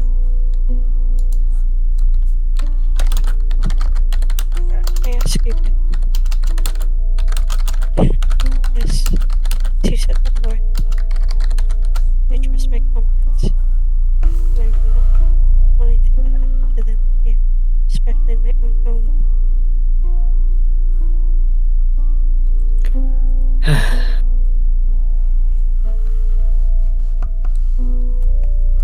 His eyes look to you, Abel. Or not really to you, but Beyond. yes. It's like he's looking past me, but still at me.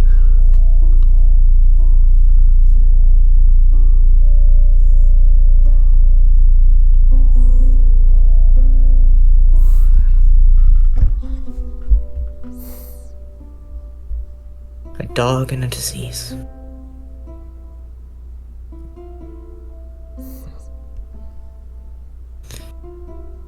The kindness of my daughter has let both of you live. Do not spread to the rest of this continent. Else I will hold both accountable. And all parties here. He does look at you as he says this, Lena. I understand, Father.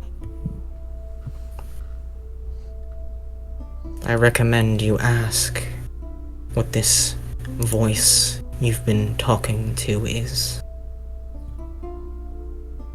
Maybe then you will understand my anger. And he turns and leaves. Autodice just kind of stands there for a minute. Well, that was... He can be intense, but he means well. Though whatever you showed him definitely pushed the wrong button, so to say. Like the air to a bird, or the sea to a fish. Such is contempt to the contemptible.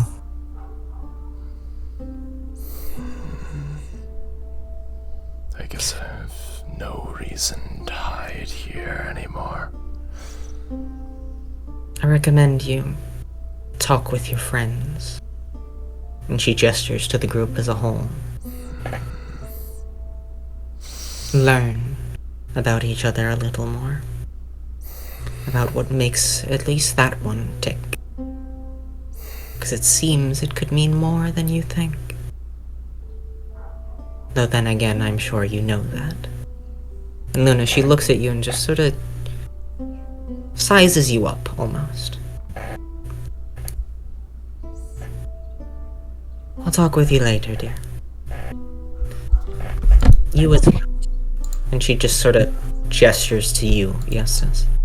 I'd like to have a conversation with you when things settle down. And she sort of does like a kissy face at you, Eustace, and then walks away. And like essentially blows you a kiss. Ooh. Okay. It's real! Oh, I'd like to imagine it dinks off the helmet. Ooh, looks like someone wants Eustace. Ooh. Shit, wrong thing. Okay. Munai good. I'm not the only one that's confused as to what just happened, right? Kind of holds his hand on his chest in shock. Flynn shrugs. About what you It saw seems- or what just happened? Seems somebody likes you. That's Oh. not what I'm referring to. But I guess that's also a problem, he says, holding up air quotes to deal with. Don't miss your opportunity. My aunt has been single for quite a while. After her first husband died, yes. But never mind that. Well, Abel, I suppose you should reveal whatever you're hiding with this, because my father's not happy with either of us. I quite clearly just saved your life. He smiles and nods.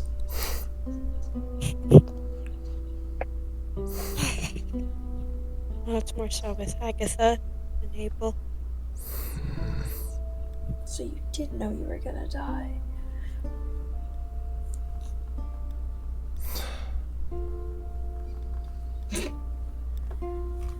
Maybe. Well,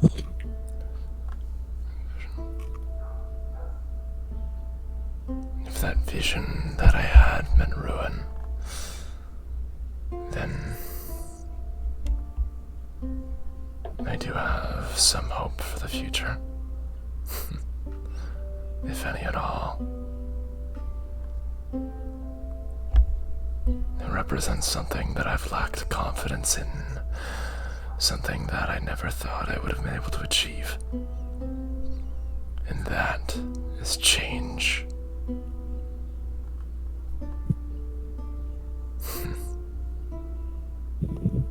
you want to change. Gotta.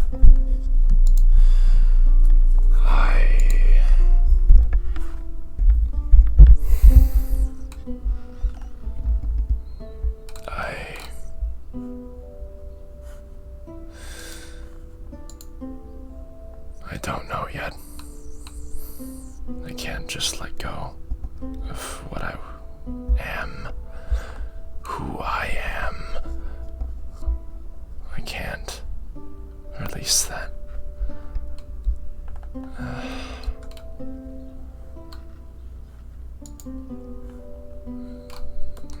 I see.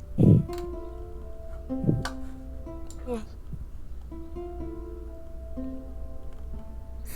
considering I was inspired, I was going to ask your real identity, Agatha. Who you are truly. But I figured after that ordeal. Sometime of them. Right? I'm unsure if you know, but the Stellavates, your family and I have a very, very, very long history. It's about time that I'm honest, or reasonably honest enough. Your people, and the reason why I hated these altars of them, they were a large figure in my time.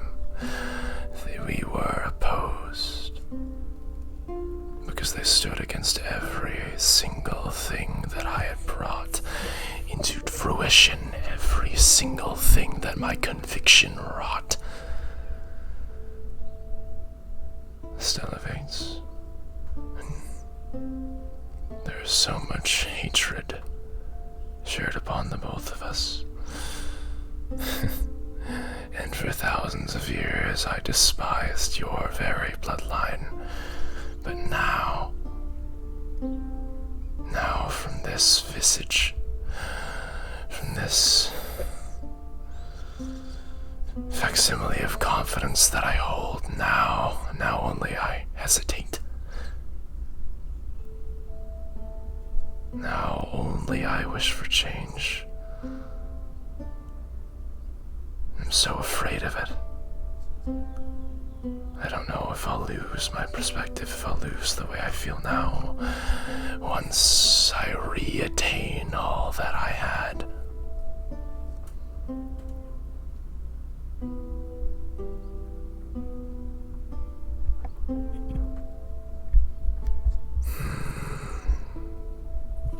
I do not, now at least, wish Stellavates any harm. If anything, even I fear them. For their very existence to pursue or to persist for these hundreds upon hundreds of years and still hold their value and that moniker as those that have led a rebellion against an insurmountable foe. It is a testament to the conviction that I do and will never hold.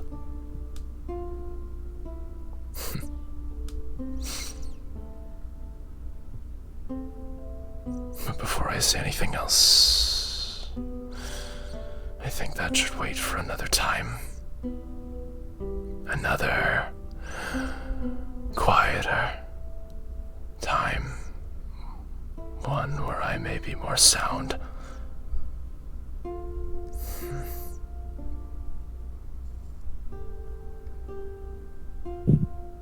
Luna slightly squints her eyes for the glare.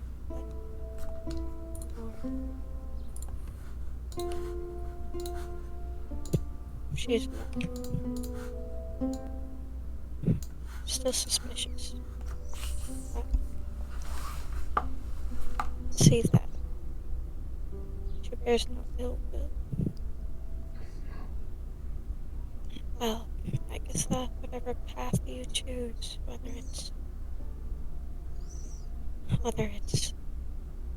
destruction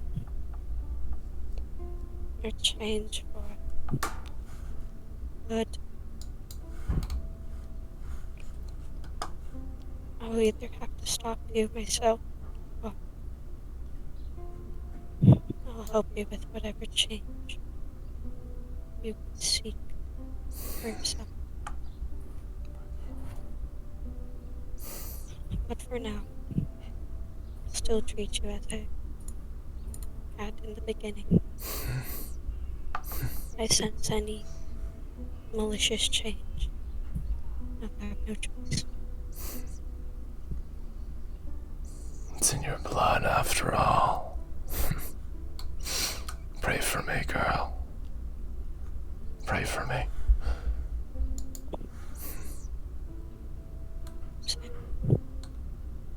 Hope we find the peace.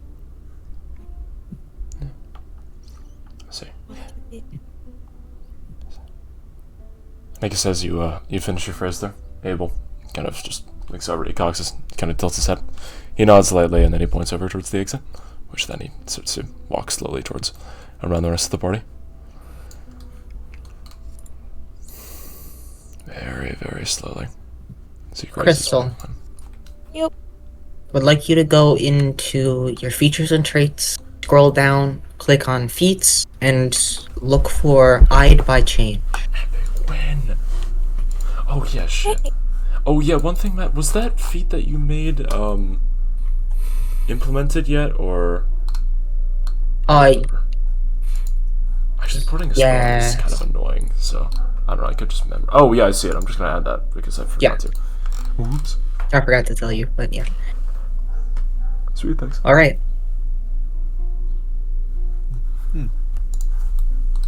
Yeah. Abel would walk away.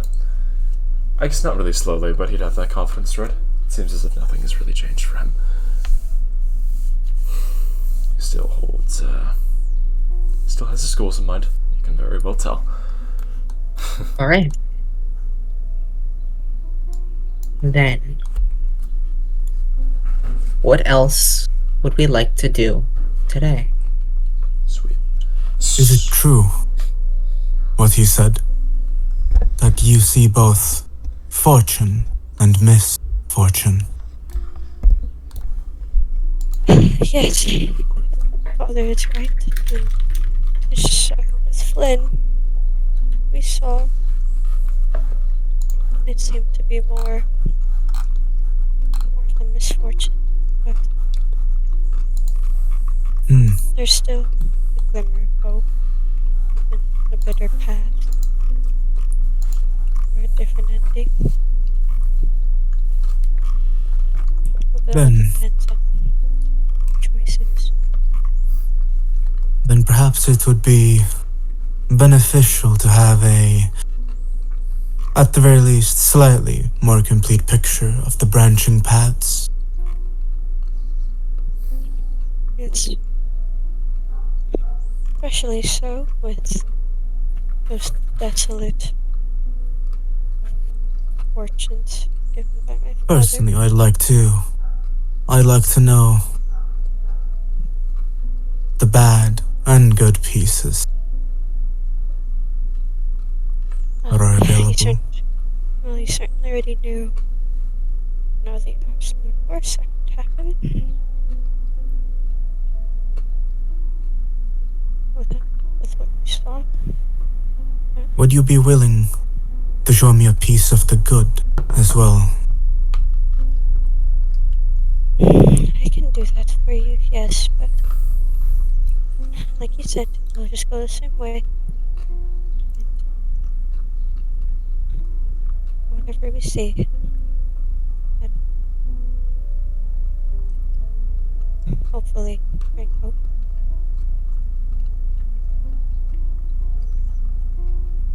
Well, would you like to do it here, right now? Well, there's no better venue, is there? Yes. Right in the home of order. As he says that, V approaches. All right. Well, you're going to have to hand me personal belonging that has great importance to you. You've been a little quiet this whole time. Thought I'd point that out now. Fix. It is a little hard to tell what you're saying. I think it's better. Could you speak a little more? I can just fix noise suppression. That would help too.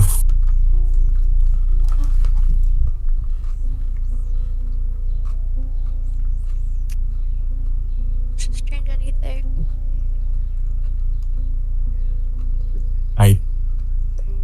I'm not sure.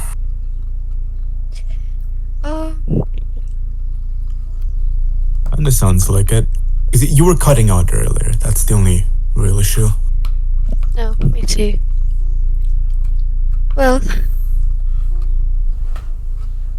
Okay. Well, like my father did before, we're just going to have to give me a personal belonging with, I guess, a strong sentimental meaning to you. And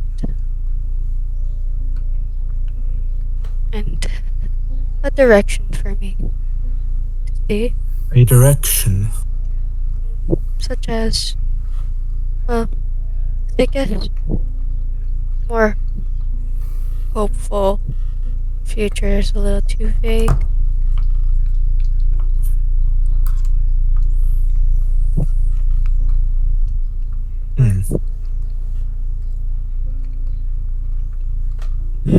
But Well, in that case, V would take off his hat and offer it up. your hat, the symbol of the altar. I see.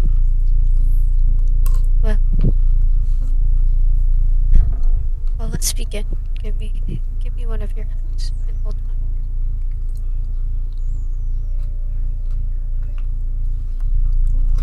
on. You are cutting out again. Like, it's a little difficult to decipher.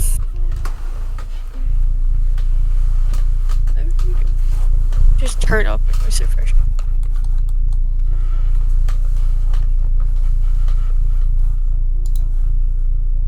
But it can't be that bad, right? It's always my noise suppression. Shit, I should mute my eating noises on stream. I'm fucking stupid. Fuck.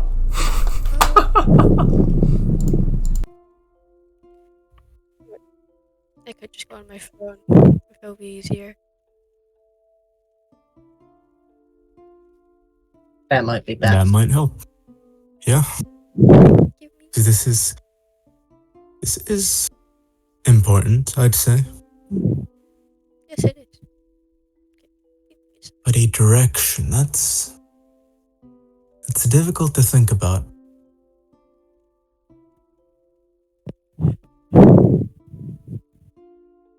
Something particular I'd like to see.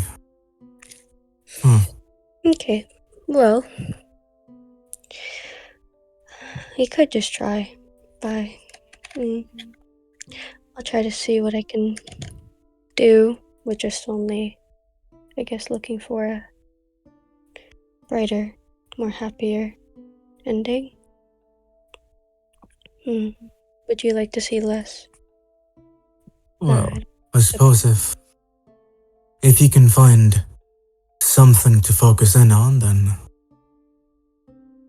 choose whatever you see. That's the only direction I can give. Well, in the previous vision from my father, there's death in it, no?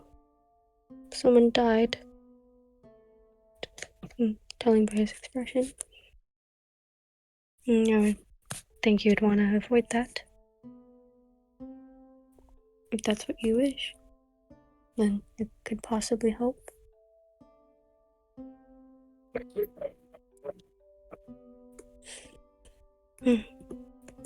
Well, He doesn't answer, but he does smile. Which he hasn't been doing during this encounter. I see. Well, let's get on with it. May you hold out your hand? V does, as such.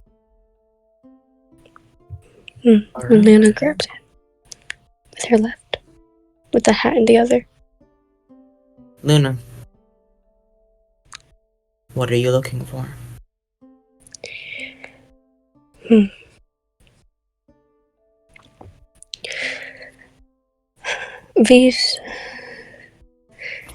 future with, I suppose, less death, but more of perhaps peace and less chaos. Less chaos. Peace. Alright. Give me a moment to think.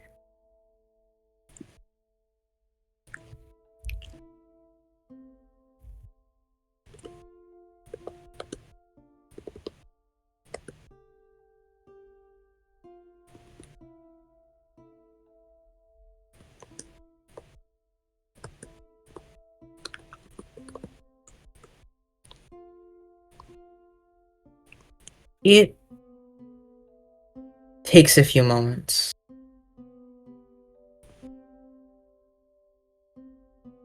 Seems, well, she can look at both ends of the path.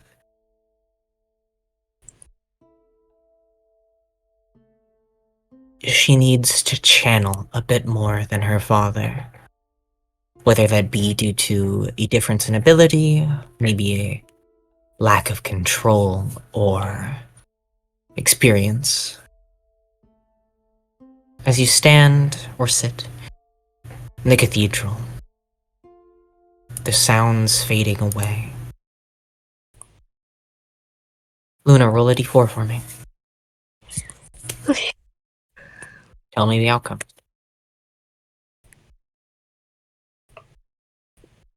3. A 3. Alright. And Luna, do you want V to see this vision? Yes, of course.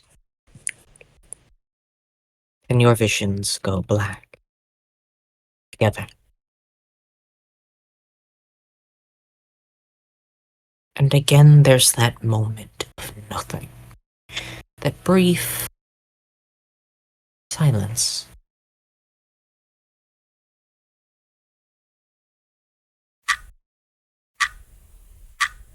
A quiet.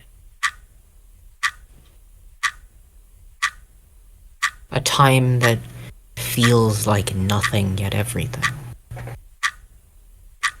And you breathe in. You smell the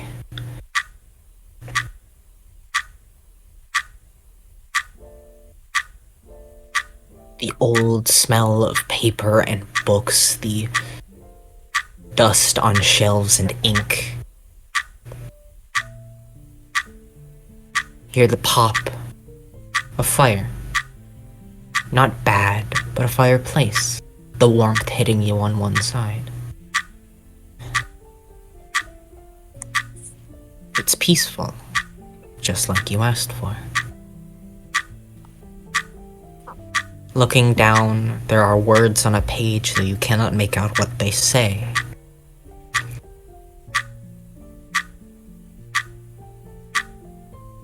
This sense of relaxation. And as you're watching, you watch as the paper that the words is on curls in on itself. It's like bundling up as it folds itself into a flower. An oleander V. Just like the one you saw in the other vision. Though this time of paper, not wilting. No vines clinging to you, no blood dripping from it. Just an array of words making up its paper, or making up its petals, paper, giving it this artificial beauty.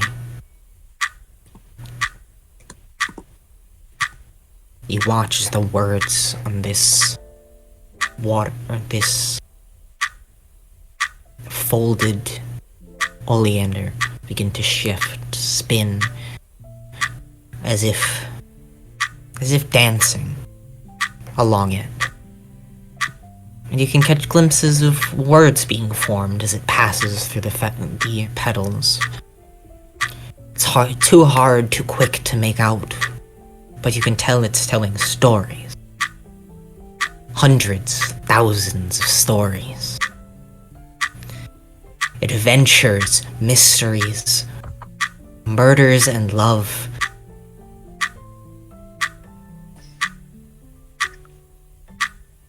It is a bloom of so many words that it's too much for your eyes to focus on each story. And then slowly, your vision fades.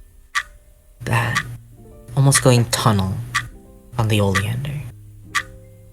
The feeling of the fireplace disappearing, replaced with the cold chill of the northern continent. And very lightly, V, the middle of the oleander, where sort of the pollen would collect, begins to bleed purple, turning the color of an oleander. But the edges look more crimson as it slowly becomes damp and then collapses in on itself. The last word you see dancing across its paper petals.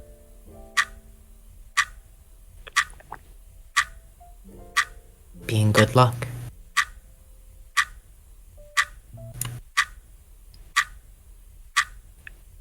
And then you wake up. V, your point of inspiration is gone. Point of exhaustion is gone.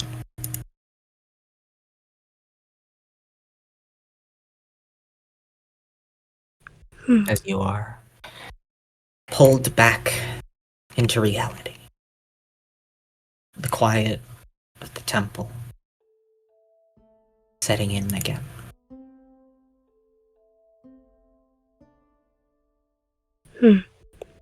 Well, this vision was certainly less bleak, but nonetheless still a bit ominous.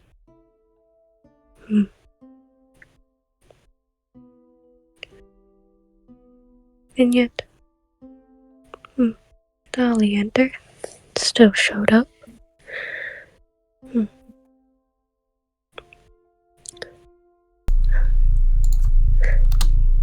I can only speculate the true meaning of these flowers, assuming that they can both represent the good and bad. Can go either way.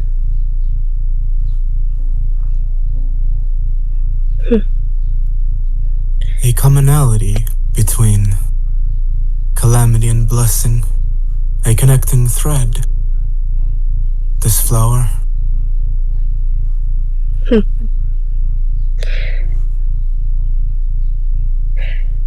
Well,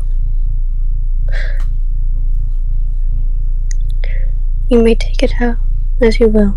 I do not know much of your past, as much as I would like to know, but I'm sure this has more meaning to you than it does to me.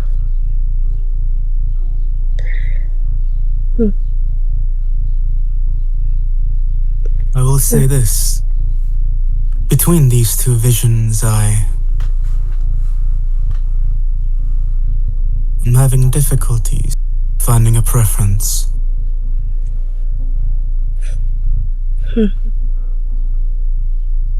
Well,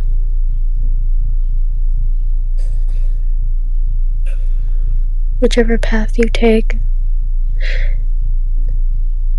I'm sure you're aware of the outcome. One clearly seems more favorable than the other, but that's up for you to decide.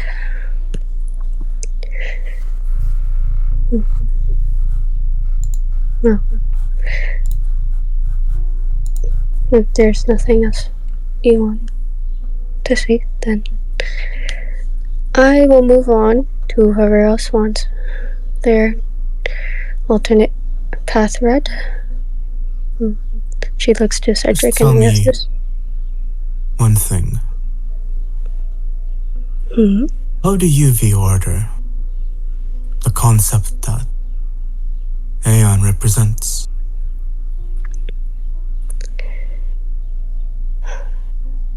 Well, through order, this elevates, and I personally, we do not seek simply just whatever is good, seeking only the good moral stance or in eliminating evil, but more so guiding the world towards more balance, whether it be allowing certain calamities to proceed, or and observing from our gilded view, or intervening with our own powers and adjusting the balance to maintain stability and peace within the world. I cannot say whichever path is good or bad for you necessarily, but I can only simply say whichever path one takes, it'll eventually lead to balance out the chaos in the world.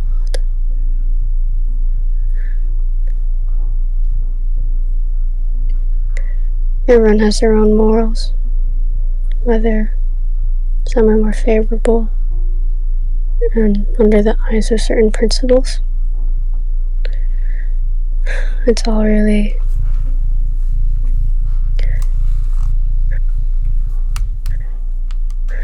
perspective, really. We just maintain order to how Aeon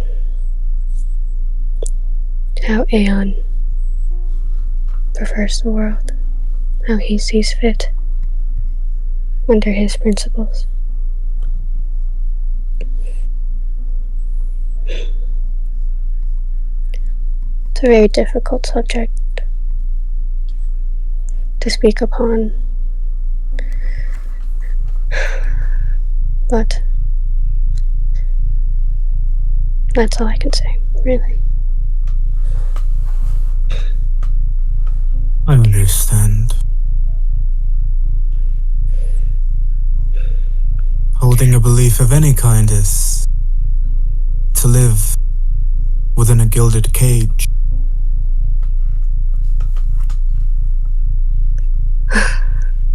And yet we do so anyway. Simply the duties of those being looked down upon the Order of Aeon.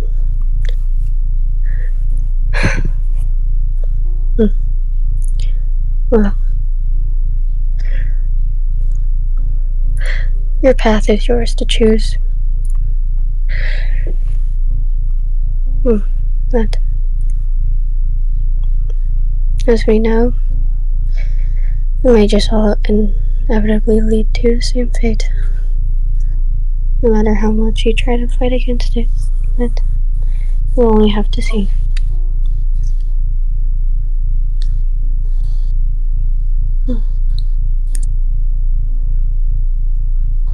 Well, knowing that you worship altar, I'm sure you can very clearly exhibit the change you want. And our views are definitely different.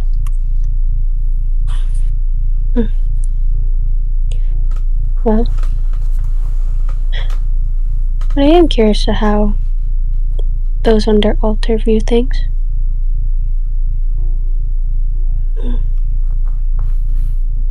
But you can enlighten me another time if you wish.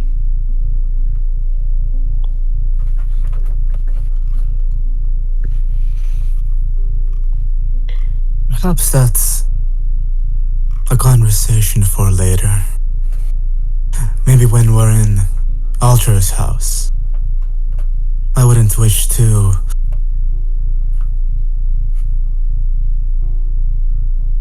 tarnish this place with what it opposes. I'll show you that courtesy. Now, would anyone else like to see their fortunes?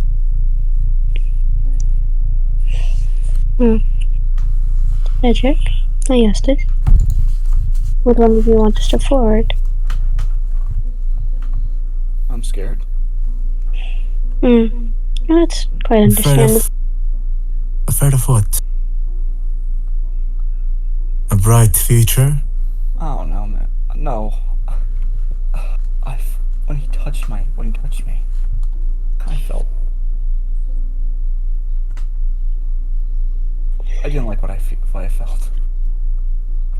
Well, that was my father's reading. Well, and as I warned before, he only sees really calamity. But, well, perhaps you'd get a different reading. If you were to see... Well, I can't guarantee that it won't, but I'm sure it won't be as... It would definitely be less Just make it frightening. quick. Just make it quick. Well, if you say so, Cedric. Well, you just gotta hand me a personal belonging of yours with high sentimental value to you. Alright, he will then grab his great sword from his back, as that's the only thing he can really think of. And he hands it to you. Oh dear, it's quite heavy. Cedric, would you mind holding it up also? I should let you know, it is only 6 pounds. Oh. Well, it does still have weight to it, Cedric. You forget I don't wield a sword constantly. I'll say not out of character, but yeah. Oh. Yeah, he hands you the sword though. Okay, well then give me your other hand, Cedric. And he gives you his other hand. Okay, and place my hand atop of Cedric's. Well, what would you like to see, Cedric? I know you want to see a happier ending, but is there anything specific in mind? Hold on, just give me 1 second.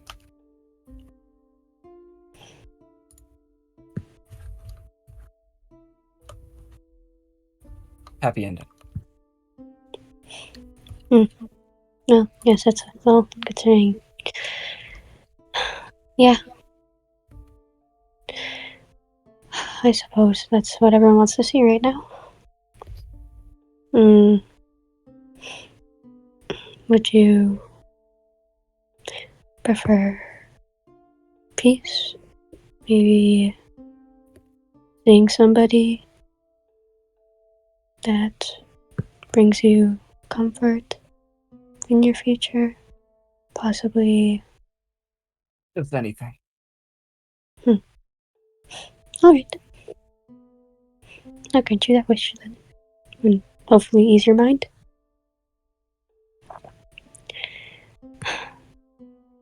Uh, Luna. just What are you looking for?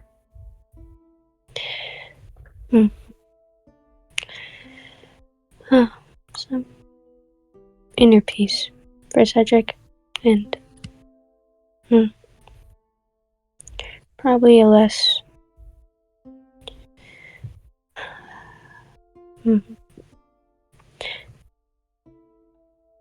maybe a state or a place in his life where he's not, I guess, constantly fighting. Kind of like he's retired of some sort. Maybe something like that. Something that he'd be happy seeing.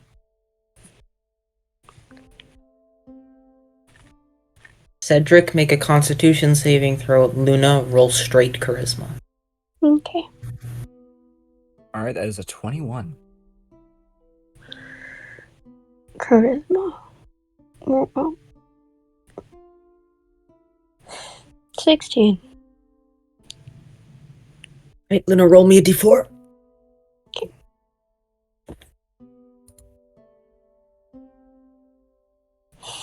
A 1.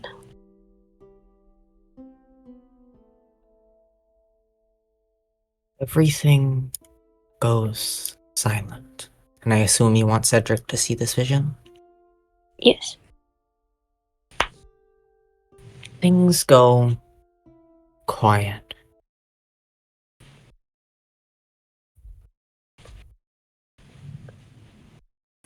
And they stay quiet. And they continue to stay quiet.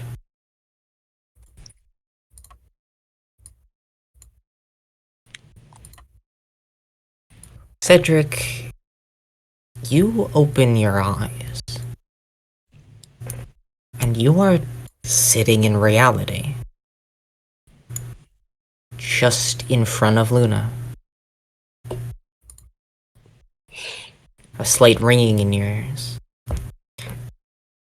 But as you look at Luna, her eyes are rolled into the back of her head. And her hands have just kind of fallen limp into her lap.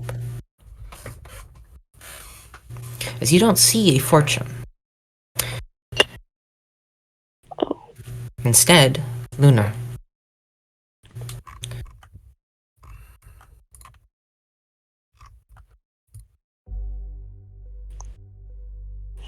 There is a strange feeling here. One you've never actually felt before. You've been doing oracle readings for a very long time. But right now, this is a first.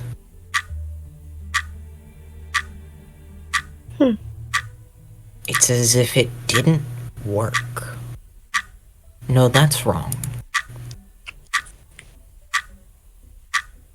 Normally you'd get something, anything. It's as if... Make an insight check. Okay. Do I get advantage or no? No. Just straight insight.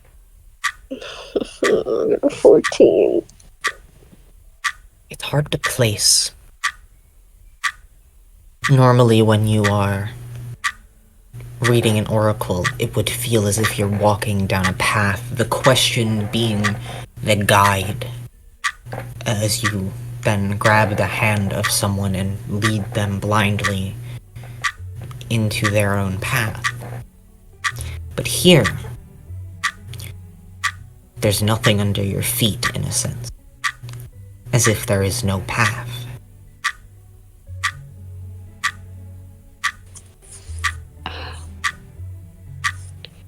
And then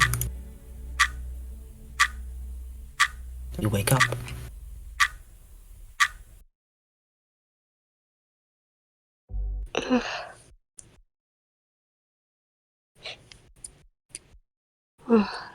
Well, this can't be right. This never I'm happened. gonna die. Well, I don't. There's no path, Cedric. There's nothing. So I can't even say that. I can't. What do you mean there's nothing? There's no path. There's no. I can't see an ending. My God. If there's What nothing, happens after? if there's nothing for my future, what I just saw there, I'm dying. Well, but there could be multiple meanings to Cedric. It's either you're not chained to the confines of order. It's either that you make your own ending and you walk your own path. That could be one possible explanation. Or, well, the other I could possibly come up with is, well, the bleak ending you described. But I don't know. You'd have to walk your own path, right? Cedric. Okay. Luna, you've read the path of someone who you know is like you've read someone dying. You know what that feels like. This wasn't that. Well, your future is uncertain, Cedric. But that means there's hope for you. You just have to write your own path. And, well, I'm sorry I can't be much of a guide for that, but I see. that means you do have possibly a good chance of having your own peaceful ending. In contrast to what my father saw. Yeah. Thank you. I'm gonna go catch up with those other two. Alright.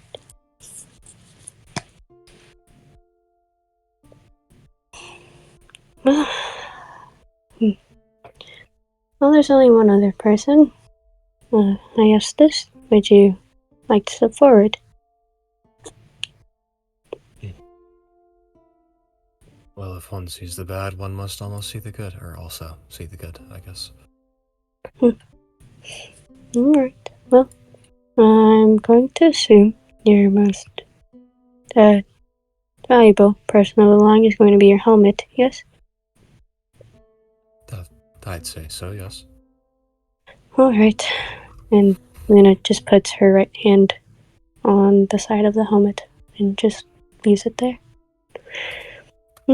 And as you've seen twice before, just give me your hand. Put it out. And I'm assuming you'd also want to see a good ending for yourself? Unless there's something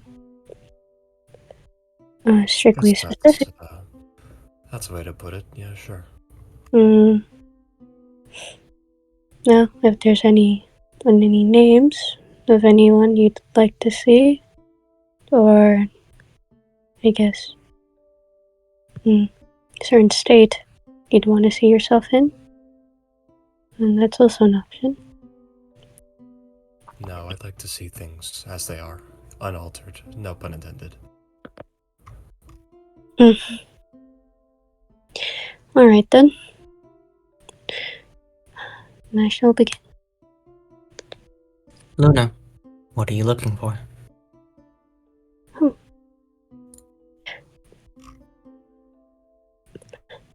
An unaltered feature of Aestus. Whatever appears. Then we'll just see. So you're not really directing it. You want to see what comes up. Possibly something opposite of what my father saw. Okay. Roll a d4. And I assume you want Justus to see this as well? Yes.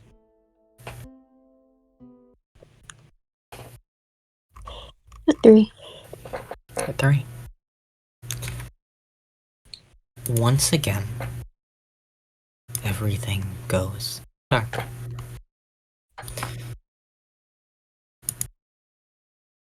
You're essentially used to this, Luna. Yes, this might still be a bit much. But as the sound of wind kicks up, the taste of the cold in your lips or in your mouth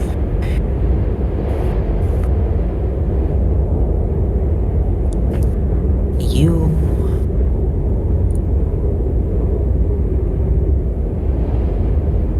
all know what the Great Mountain Range looks like. You've all seen it 1,000 times. You wake up to its shadow and go to sleep when that shadow lives. Or vice versa, depending on what side you are on.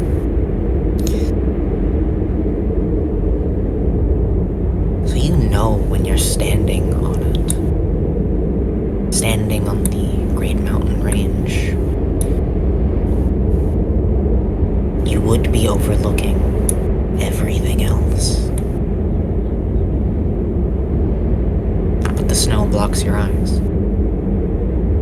The clouds are still above you.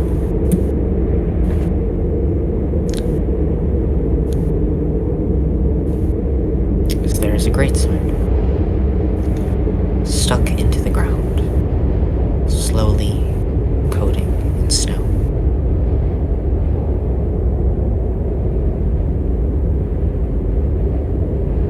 At the base of it, you see a small white rabbit. One eye gold, one eye purple. Its leg injured, leaving a red trail through the snow.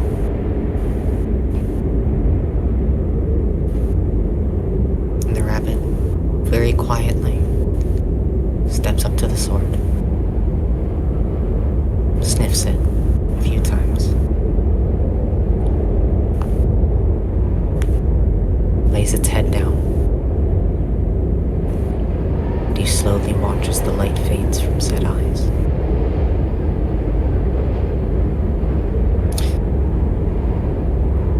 Luna, you're used to visions. Yes, this isn't new to you. As you just sit there and watch what feels like an eternity. As you watch the great sword freeze, almost rusting in the snow. The rabbit's body decay, covered in snow, and then disappear. As you slowly watch the level of the snow rise on the greatsword.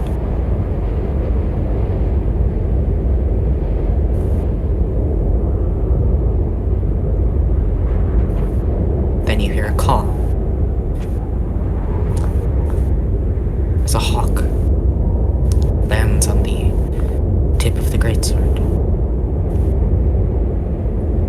Its feathers ruffled, coated in a light dusting of snow. As it lifts a wing and pecks underneath it as if cleaning itself. Its head then snaps up, almost jittery, looking around.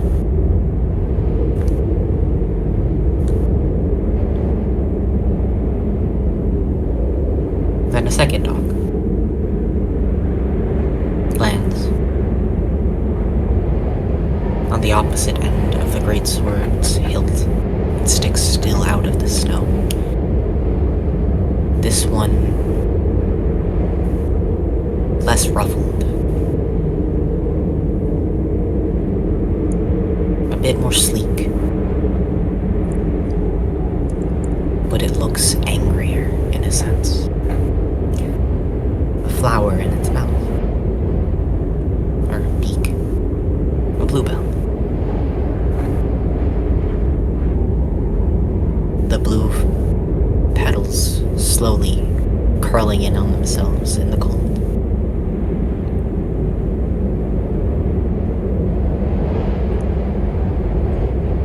And that is what you see as you come back to reality.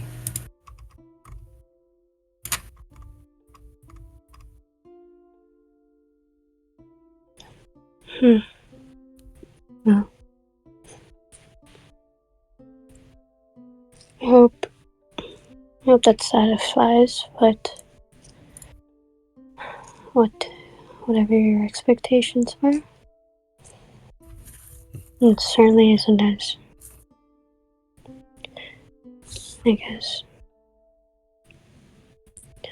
bleak as what. It's not as bleak as seeing, I suppose. What was it? Well, it's better than seeing death and destruction, but I suppose it could also signify a new beginning after an end.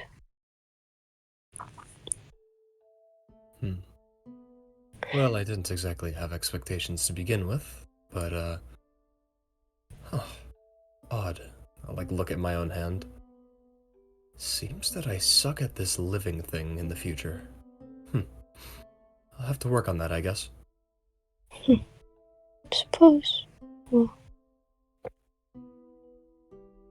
An exhausting day. By the way, it's like 11 at this point. It's not even halfway through the day. While Luna's reading their fortunes, Flynn and Abel, you walked away a bit ahead of the rest of the party. What have you two been doing? Probably just continually walking, going along with my day at this point. I mean, I don't know. We'll meet up later, so I think April probably would have just left the premise. So you're leaving the manor? For the time being, yes. And then probably just off to go and, I don't know. Thinking Swing about your it. sword? Direction. Yeah, pretty much, yeah. Thinking about it, there isn't really too much else in Bossa that I would want to do, mainly because I think the money that I have right now... No, because I already spent all the money on the Dragon Vessel, I think. I don't remember, actually. But either way.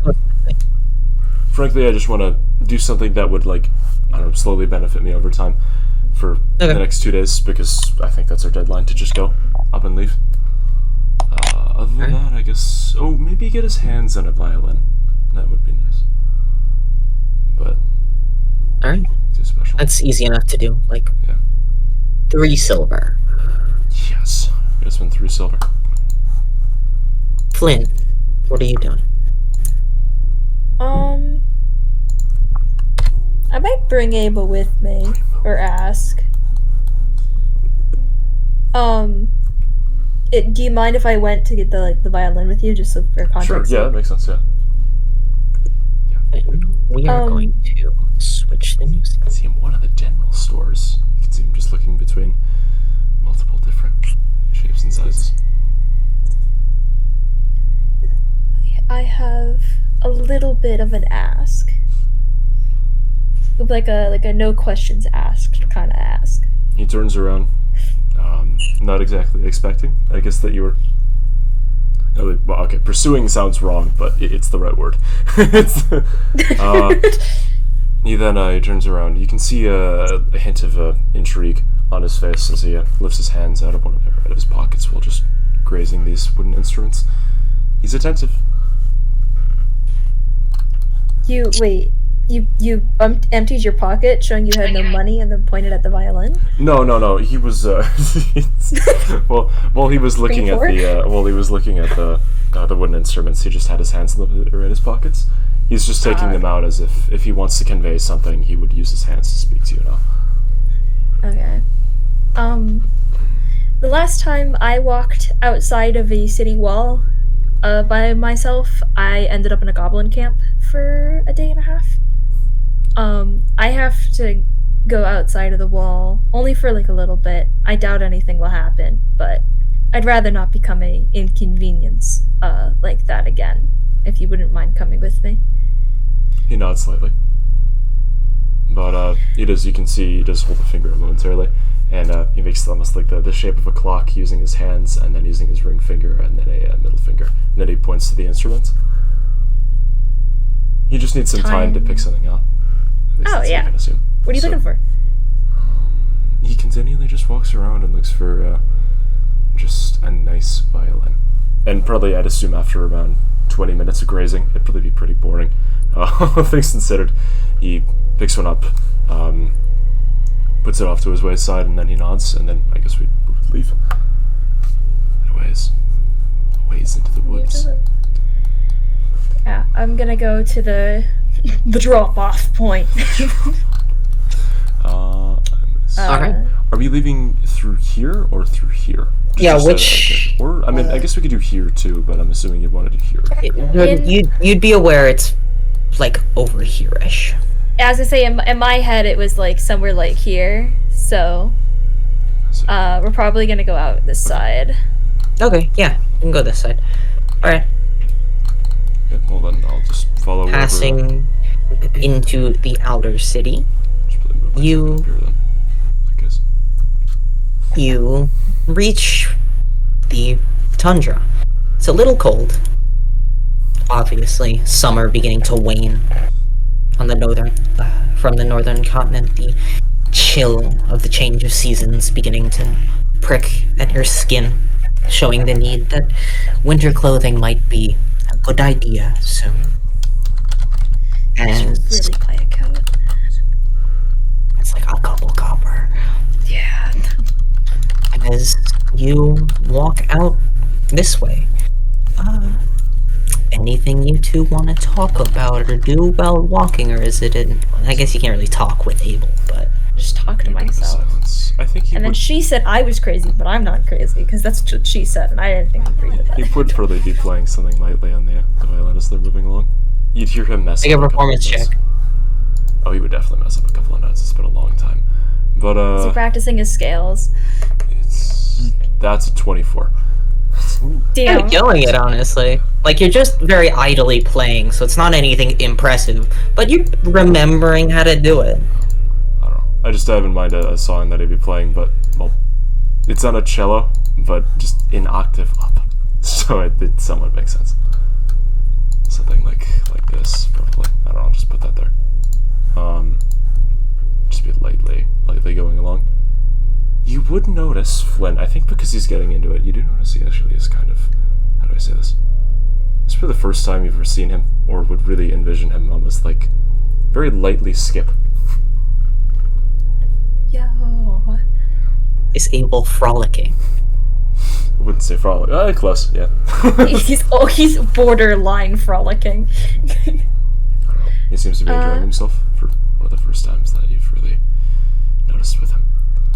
But whatever you need to do, he'll definitely be distracted. So you don't have to worry about privacy. How long have you been playing that? I know you can't speak, but He looks over towards you, and then he stops for a moment, sits back to the wayside, and he seems to regain his composure lightly. He holds his hand out, and he flips it seems as if he's trying to remember. As both of you continue to walk, he goes from thumb to pointer to middle to ring to pinky. He looks up into the air, and then he does the same thing on his other hand. Shows that to you, closes both hands, and then raises one more finger. 11 years. He nods. And then he then proceeds to say, and he points to the violin, and then as he sets it back down, he holds a cross over his, or not a cross, but like he makes an X mark with both of his hands, and then he holds the 10 years, I guess not the 10 years, but like both of his hands up again, and then he pulls down two of his fingers. Hang on. Okay, cross with the hands. I have to do it in real life in order to see what you're talking cross with about the because I hands, can't make images points in to my the hand. violin. He holds up the amount of time he's been playing with his fingers, but then he puts down 2 fingers. Oh, you haven't been playing for 2 years. He nods. Oh, okay. This game of charades is really hard for someone who can't make images in their head. He looks off to the wayside, nods a bit, like, I guess, regrettably. You picked it up, or you picked it back up pretty fast. Usually you lose your... Do you call it embouchure when you're holding it? Is it still called embouchure, or is it called, like, posture or something? He looks over to you and he just shrugs. Seems like he might not be familiar with the fancy terms. He just plays. Oh, as long as you're happy. And then I'm gonna go to the tree. Mm-hmm. I feel like I should be, like, hiding it, like, a little bit. Not from Abel, but just, like, in general from, like, the weather. I'm gonna dig a hole. Like a small hole. Alright. You dig a hole. Your fingernails are now caked with dirt. Fantastic. I'm gonna put both of the bottles in. So 2 times the amount that she asked for. And I'm going to... because I think I still have the potion of water breathing. Yeah. I wanna put that in there as well, and then write a winky face, and then put it on. Oh yeah, Matt, I just bury it. Okay, this is completely irrelevant, but I forgot I have proficiency with the violin tool, so technically it would have been a 27. Technically. For some reason, it gets better. Alright. Well, do you bury it a little bit just to hide it, or? Just a little bit where, like, if someone's actively looking for it, they might glaze past it. Okay. And then I will take out the book. I will write, it's there whenever you're ready. I will close the book, I will put it away, and then I will walk back to Abel. And we'll make our way back. A few minutes later, you get a message. Your book vibrates. My iPhone goes off. Hang on. He looks over, he notices, well, he glances at your book and then he kind of looks away. Sigh of relief. I picked the right person. I didn't think you were one. I just realized I responded with an emoji, so I think she canonically draws a thumbs up in the book. That's funny. That is wonderful.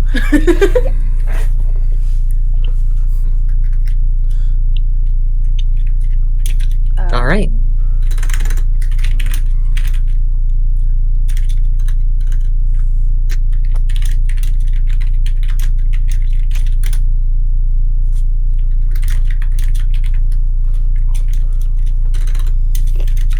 Anything else you'd like to do while walking back? Do you wish to know something small, Flynn? I mean, we're almost the same height, but yeah.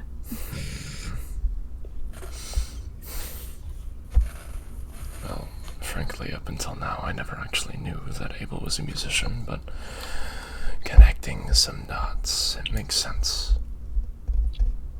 We do share the same body, but periodically I'm able to hear things when he does stuff. Predominantly when he's swinging the blade around.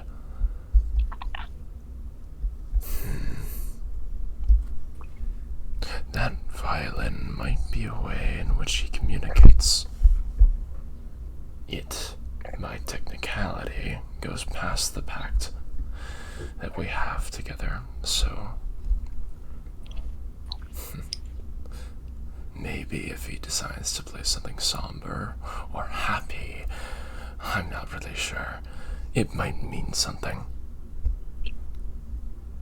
To him, at least. He's still an enigma to me. He doesn't think with words. At least, maybe not anymore. Maybe. So you've been with him less than 2 years then. Well, I've lost track of the time, but somewhere around there, yes. He's been through... Well, actually I don't know too much. But I do know that he has been through a lot for what it's worth. So... How did you guys meet? There was... Well, I guess since the jig is up now, there was an island way off up north, far away. It used to be a... never mind. But it used to be something to me. And, Abel here used to be a... Frankly, it's been a long time. I don't remember too much, and neither really did I care, if I'm being honest, but to my knowledge, he was some kind of politician. To my knowledge. Politician. All we did was make a deal, and frankly, the rest is just jargon that doesn't matter. Lest now, it needn't matter. If it ever has relevance, then maybe I'll bring it up, but just know that we met through a circumstance that which we were the wrong people at the right time.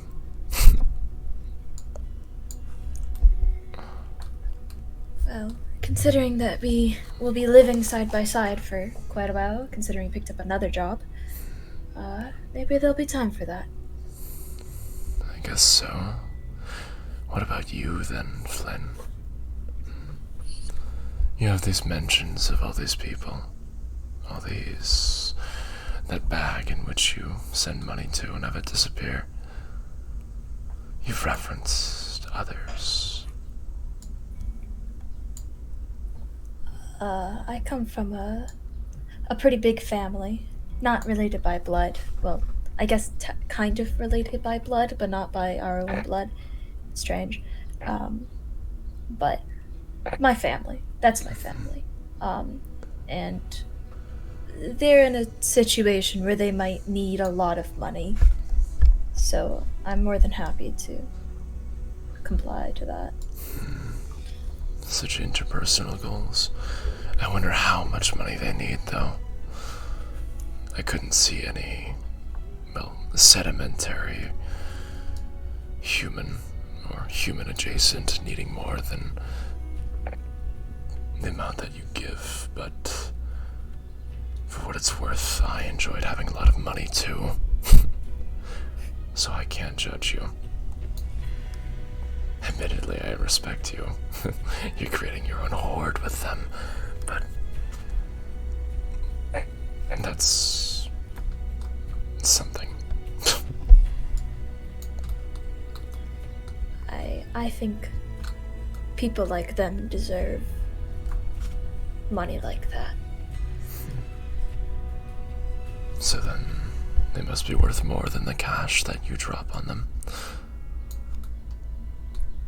Worth more than almost anything.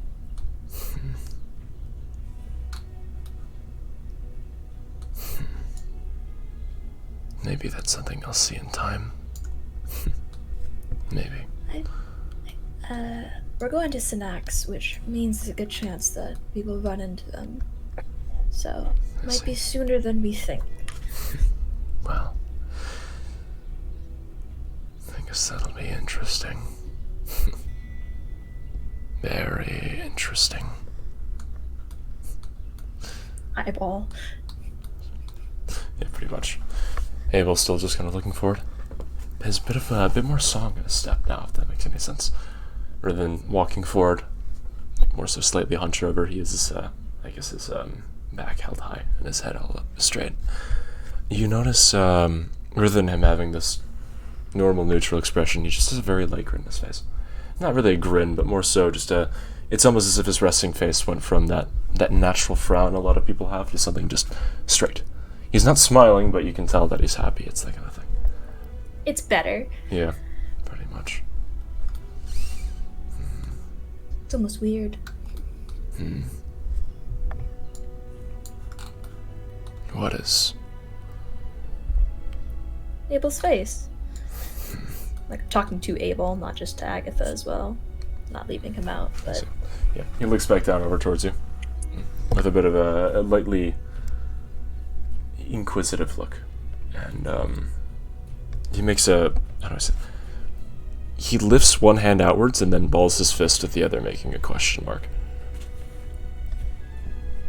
Oh, no.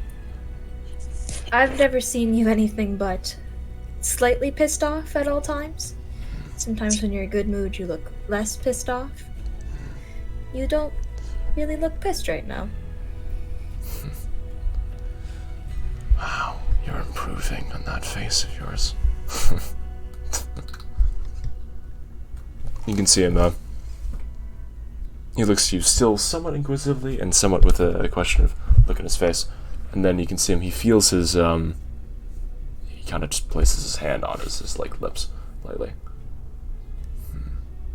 And, he still just has that questioned look.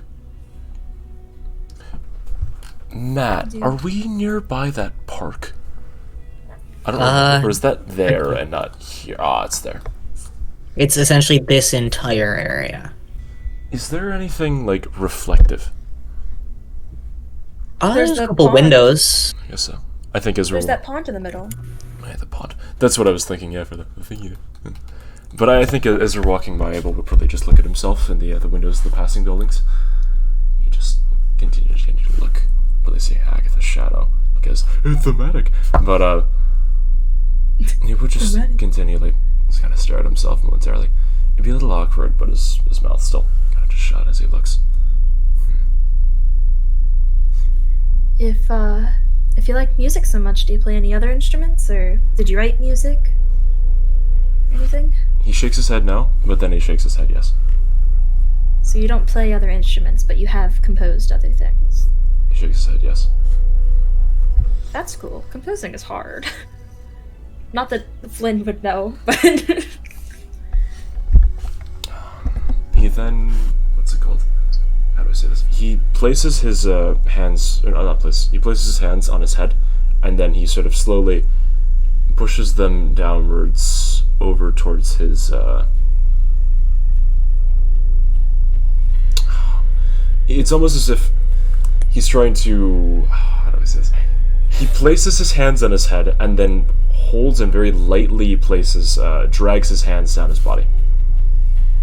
And then he points over towards the violin, and then he holds his hands up into the just off to his wayside as if he's embracing something, almost as if he's opening his arms for like a hug of some kind. And then he places his hands back off to the wayside, as if he's ending the phrase.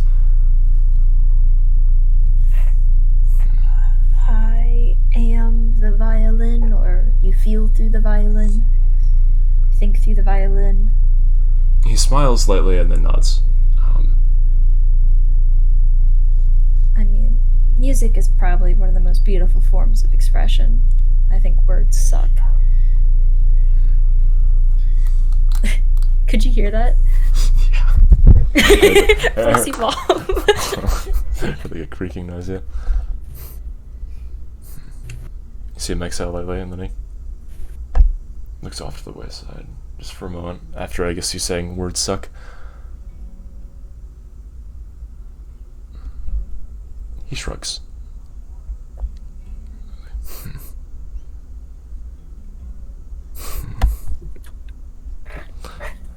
Sometimes I do wonder what he would say if he still had that voice of his. It's getting hard to remember his voice now. At least for the few instances that I heard it. Weren't you the one that took it away?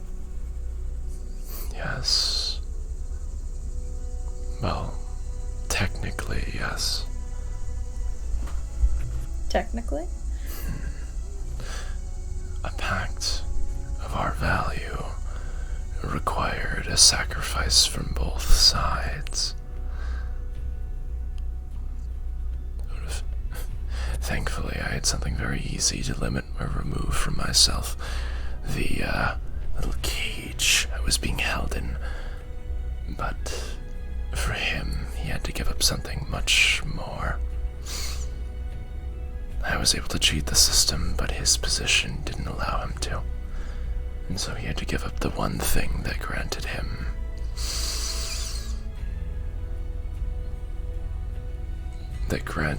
freedom. Less from what he told me. Did you consider your own body a cage?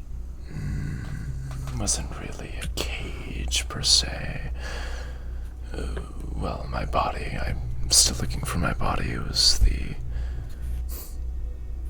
Abel, seeing Agatha kind of stumble on her words momentarily, he just lifts up his hair, and then he shows off the earrings that he's wearing. They're made out of this gold, and you see this very deep, ornate, almost pitch black color as these two stones sit underneath this golden chain. Those, for a time, those were my body. He then takes his hand away off of his hair. Except the two of you will probably be like here now, actually. Oh, yeah. A cage. That's all it was. Anything was better than it. Anything. Admittedly, it's the hatred that I held on to that kept me sane for those years and years, but that's for another day. I'd like to know more about you, Flynn. And that family of yours. It's intriguing. Why would they need that money?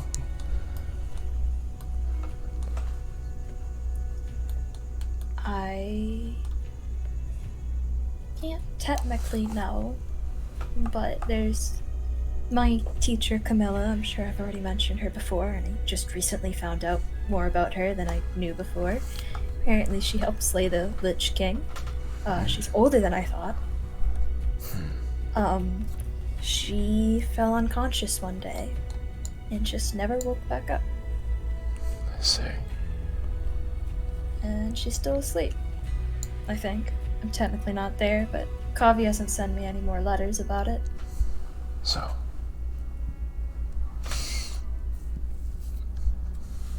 presumably a very powerful individual just disappears. Well, not physically, but mentally, rather.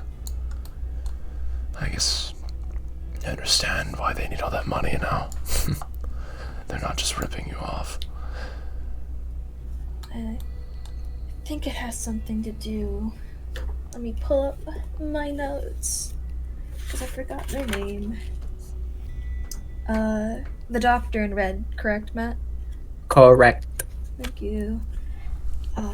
The Doctor in Red seemed to work for the Lich King, and apparently she fell unconscious a lot, according to the mayor, because they knew each other.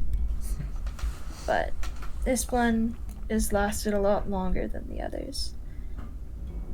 Though it is comforting to know that I will know when she wakes up, because she will find me and beat my ass. It's that kind of relationship. So your teacher is the Doctor in Red? No. No. I hope not. I see. Well, pardon me, but you just mentioned going unconscious a lot, along with your teacher going unconscious for an indefinite amount of time.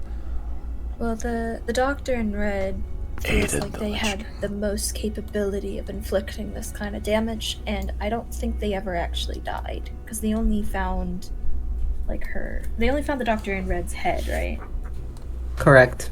Yeah. they Also, just- Jordan, Tom doesn't know that information. Yeah, I know. What? Wait, what did I miss something? Did I miss a point? Tom doesn't know about the Doctor in Red. That's a thing you looked up and uniquely you looked up. So you saying the Oh. Doctor in Red, like, it's funny, but I thought he was there. both in and out of character, I don't think Tom knows what the fuck Yeah, I that have no means. fucking clue. You don't? Oh, okay. The Doctor in Red is someone who worked for the Lich King. Maybe one of the reasons they were a Lich. And they were defeated by that group, Camilla and the Mayor. I see. But they only found its head, and I have a feeling that the Doctor in Red is the reason why Camilla is asleep. I see. It's connected to the Lich. Sorry, I missed a beat. So, would it be safe to assume that the servant of this Lich is just another undead and dying individual?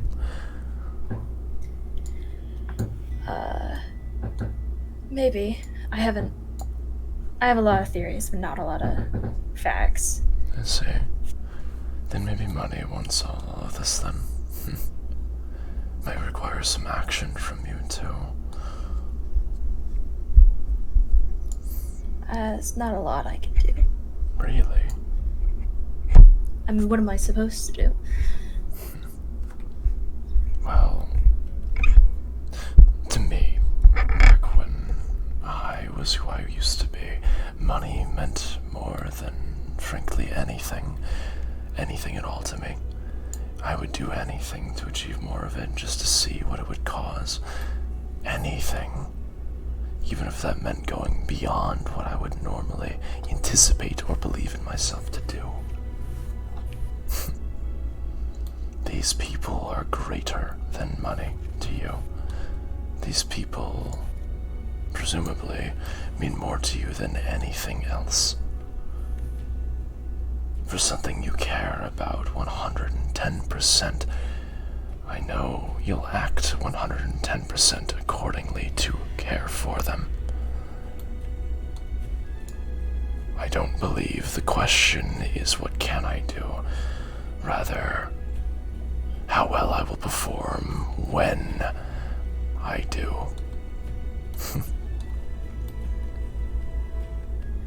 That's yeah, that's the plan. Work as hard as I can at becoming stronger and hope I can do my part when it comes. I see. I believe you have strength, Flynn. You just need a bit more pride.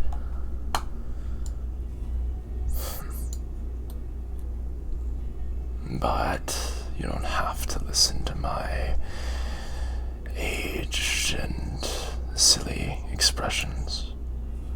Maybe you could just carve your own path. Frankly, I always found listening to your elders a very boring topic anywho.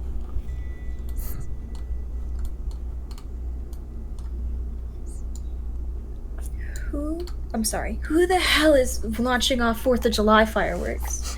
I thought that was like bird chirping ambiance. No, it's the 14th! Oh, the 14th of July, man. I don't know. Yeah. 14th of July. America. Yeah. I will say after this, though, I think now that Abel's officially out of the park, I think you would probably part ways here. Yeah. And he'd head off to train for the next 2 days. Because this is my way of saying, like, okay, I think I've done everything I want to do in Boston right now. And I'd just like So to... Abel's gonna swing his sword in the park? Pretty much. And then at the end of the 2 days, I'm going to pick up the Dragon Vessel. And then I'm ready to head out to Senex. Just let it fly. Flynn's gonna buy a coat. That's right. Alright, you buy a winter coat. It's like 2 copper. I'm gonna buy 3 winter coats. That's right. Okay, that's 6 copper. Okay. Gonna get crazy. Then Cedric, Eustace, V. We'll start with Cedric. What are you doing, bud? Well, I guess after that whole debacle that happened a little while ago, I guess while Flynn and Abel were out, Cedric went back to his room. You know, still shaken up, just pondering about what he saw, about his fate, and how he supposedly has to choose his own path, which he still doesn't really understand. He decides to take his mind off of it by doing something he hasn't done in a while. cartography. It's a little passion he has. He doesn't know why he has this passion. Just sort of has it. Probably before he lost his memory. It's probably one of the things that stayed with him. Yet, since he hasn't done it in a while, he realizes he has nothing to do with it. Or he has nothing to use. Or, yeah, he has none of the tools he needs to do it. Which, well, he can muster without it. He doesn't really know what else to, or it's gonna take a little while. It's tougher to do it. So, he is gonna go and set off in the town and see if he can find some cartography tools. Alright. You head to the commercial district, I assume, looking for Yes. a place to buy it. Then we will Yes. wander Cedric up this way. Alright, looking around, you can easily find cartography tools. The thing is, do you want just cartography tools, or do you want quality shit? Depends. What's the quality, worth? You would have to go to the stable.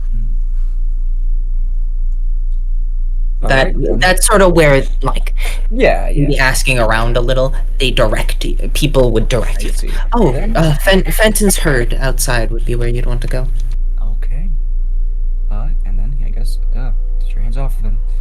He, makes his way around and, to the stable. Alright. Then let me open my notes. Alright.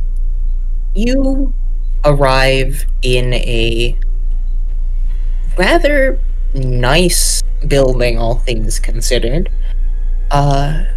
It sturdy, like most of the things, lined with a number of open-faced stables, a couple of other, like, it's decently large, more of like a plot of land with a building and then stables behind it.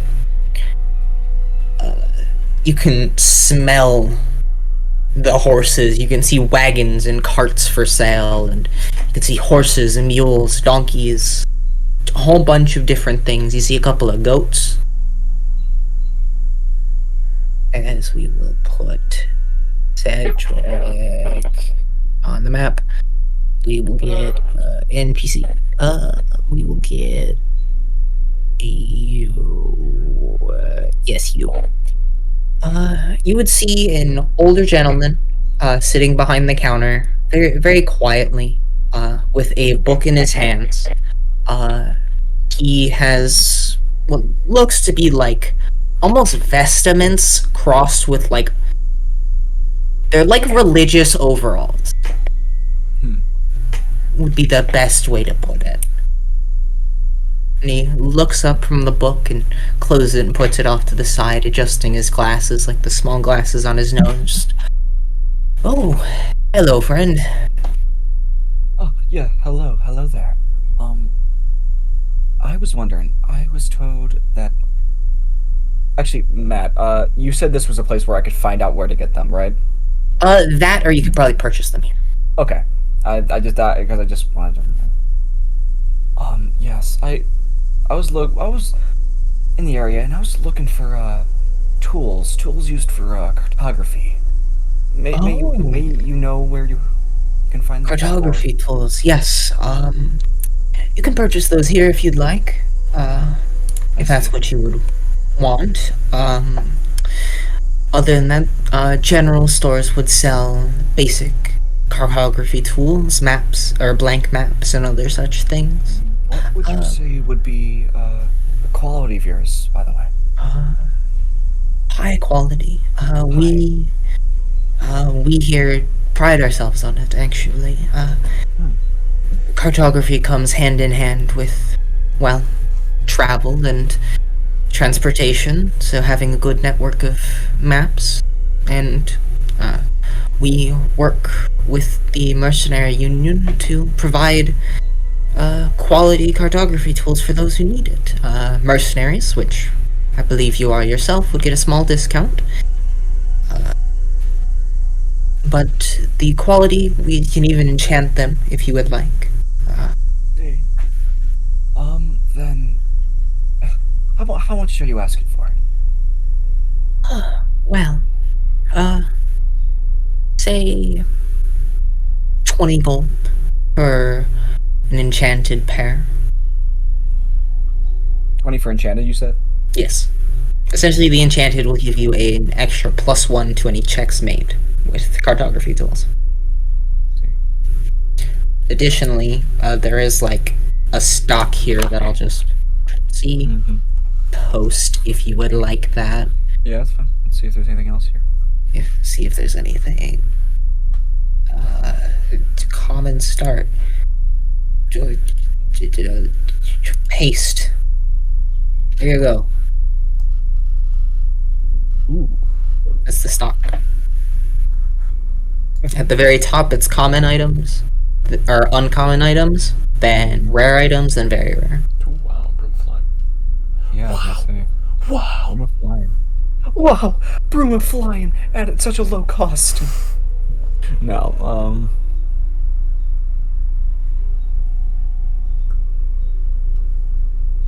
Also, for reference, those figurines of wondrous power, the animal it says, you summon that animal with it. that's fucking awesome. Oh my god. Yeah, they're one of my favorite magic items. That's fucking awesome, dude. I can purchase one of those, but I don't want to. I don't have the money for that. Carpet of Flying, man. There's a lot of good shit here. Mm-hmm. Nah, I'm good, Jordan. Don't worry. Yep, thank you. Alright. I mean, if you have the Boots of Stranding and Springing, you permanently have the jump spell casted on yourself. Who That's wouldn't fucking- want that? I was thinking about that, actually. I was thinking about buying that as well. Sad part about that item, though, is it does have a restriction. I mean, you wouldn't really ever be able to beat the restriction. But I'm pretty sure you can't jump further than what your normal movement is. I think. I believe so. I don't know. But at the same time, though, if realistically you're only able to jump like 7 feet in like long jump direction, you multiply that by 3, you can jump 21 feet, which is enough. That's enough. Yeah. I will say, the Which rope one of did you climbing consider? is kind of insane. For I believe uncommon item. What does the rope climbing do, anyways? If they don't know. I'm assuming it just accelerates your climbing speed, right? Or just have that. Like, lifts you up Look close. at the Roll20 page for it. Let's read If this real memory quick. serves, I think you can just say a word and it goes up. Yeah, you can move Oh, it with yeah, command hold word. up. 3,000 And it- Hold up to Yep. jeez, yeah. Good item. It can move 10 feet per turn. You use an action to speak the command word, and then subsequently you can use your bonus action to move it 10 feet per turn. 3 pounds, so you can hold up 3,000. If you hold one end of the rope and you use an action to speak command word, the rope animates. So you can the other end and move towards the decision you choose. It moves 10 feet. That's why I was kind of sad you didn't go here earlier, because there's a lot of cool items here, and I was just sitting here like, they're not gonna go to the shop. Which is why you put the cartography tools here. Yep, mostly. But also they were gonna be here anyway, so it just lined up pretty well. It's also not attunement.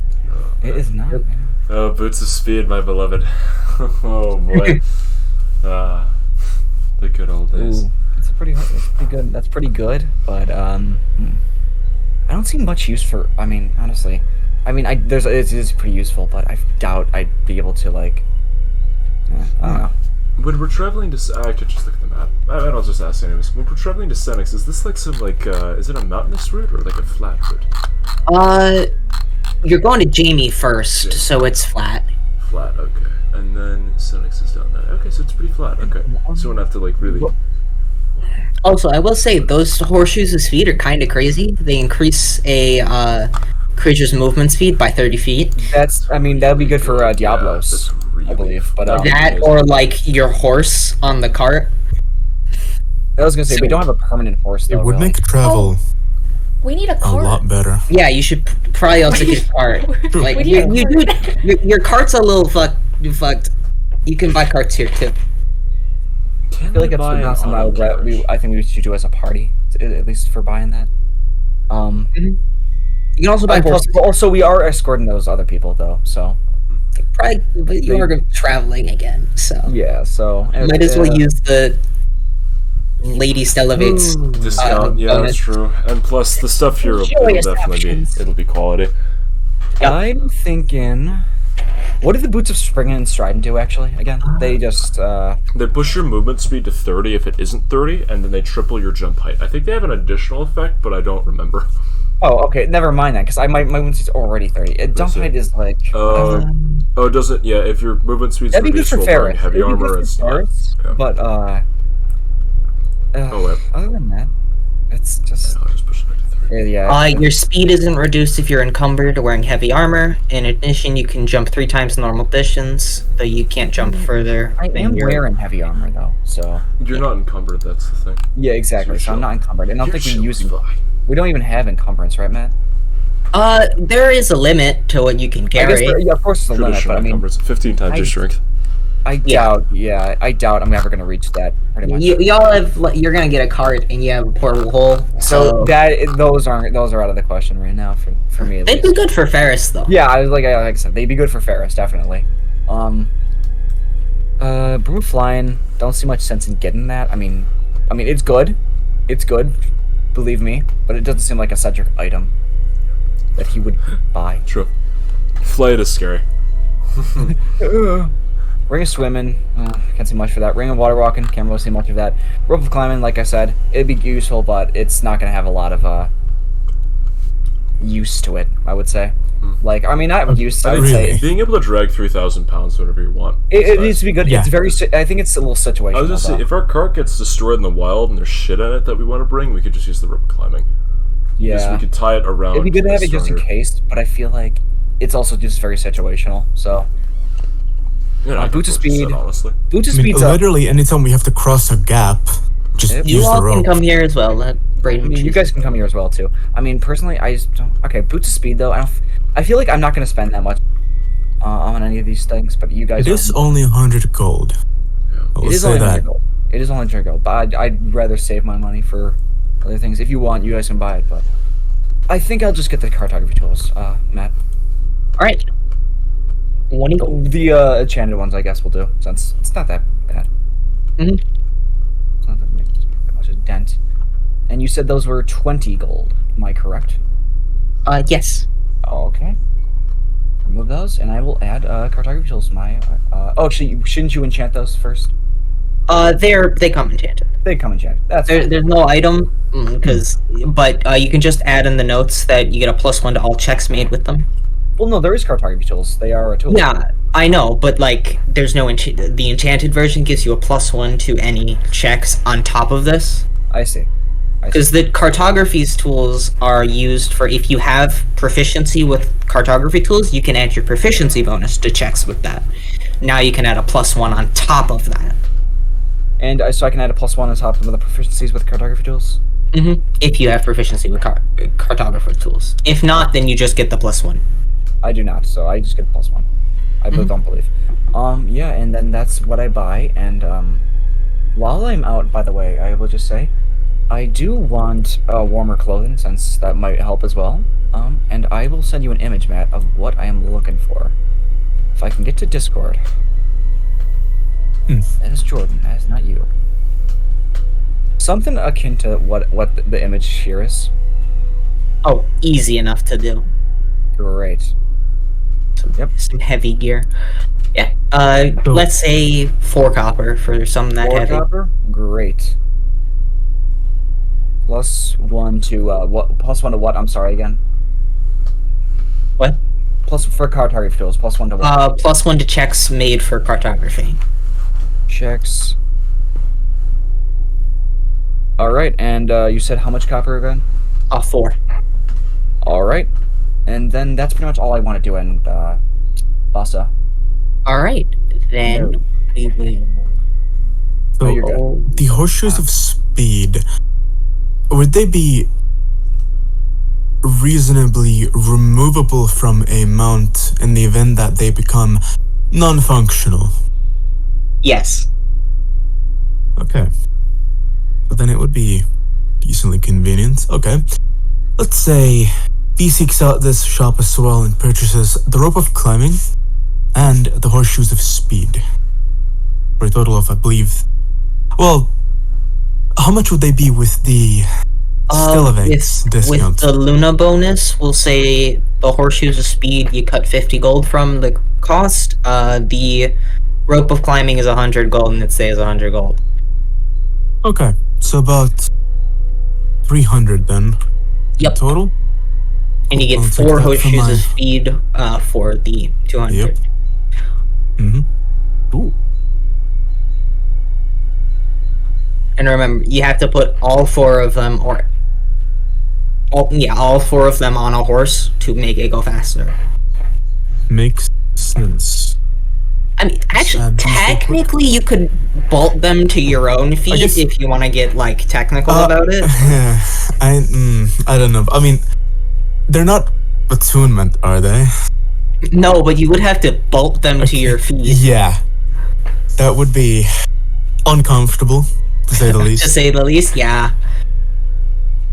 Don't worry. Anything else you'd Okay, like to do? I think I'm good. I'm looking at 5e travel rules. Just by marching, if you move fast, you can move 400 feet a minute or 30 miles a day. Now, I believe a horse's speed, the horses we've been using anyway, can move 170 feet in 6 seconds, which would be a turn. So then, by doing a little bit of math, Go real fast. yeah, really fast. So 1,700 feet in a minute. I got that right. Times Your travel 60. time will be a lot A less. lot. It would be about. I did the math. It would be about 300 miles a day with the horseshoes, Which is very which is good. pretty good. Alrighty. Eustace or Luna? I know Crystal is eating dinner if you're back, but Lorenzo? Mhm. Anything Eustace wants to do? Yeah, Bossa. I This will would like to technically- go- This will essentially be the last session we have here for right now. Alright.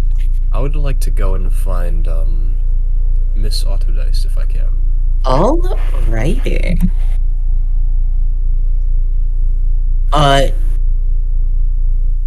Asking around, there are a couple of places you could find her.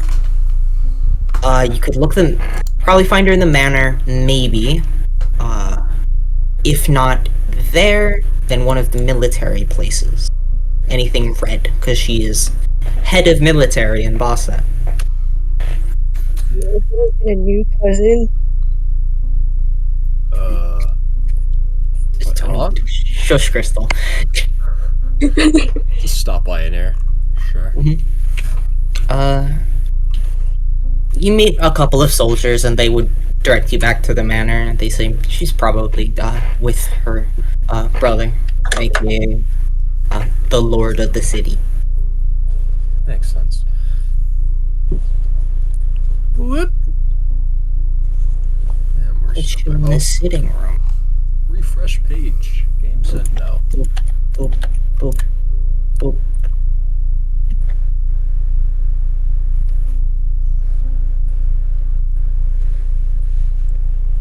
Also this. Vermin. And yeses. You would see this is in Herman's office, the sort of extravagant area. I don't actually have a map for it, but imagine.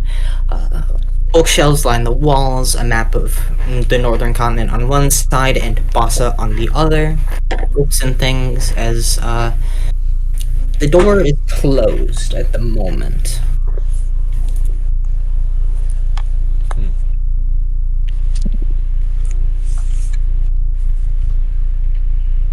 You can hear like the muffled voices inside.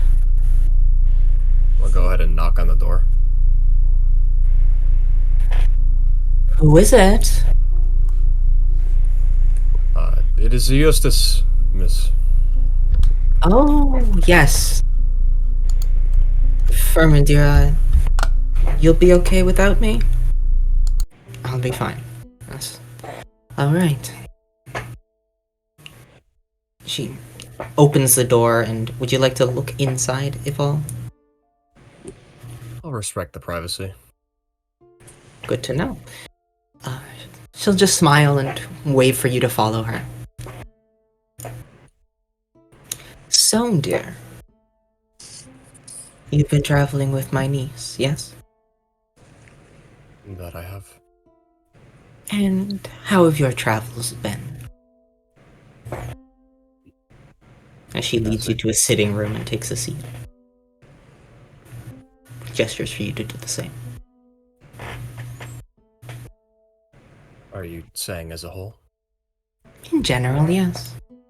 Whether it be with your companions and my niece, or from wherever you hail.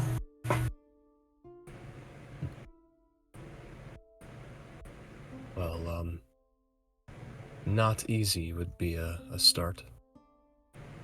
The North is never easy.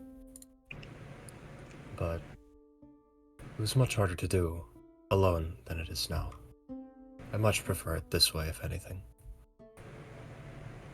Well, I wouldn't say you're technically alone.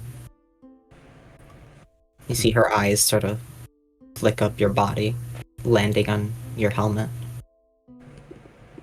Though, I guess, in physicality, you are solo. Well, Miss Altadis, I believe you understood what I meant. Miss I do. Vexa Lviv. So she told you. That she did. Wonderful. And how is my mistress doing? Well, she was the one who kind of nudged me to come talk to you, even though despite your misleading gesture in front of my comrades. Doesn't have to be misleading if you don't want it to be. Silence, and you can't really tell through his helmet, but he's stoic. Mm-hmm.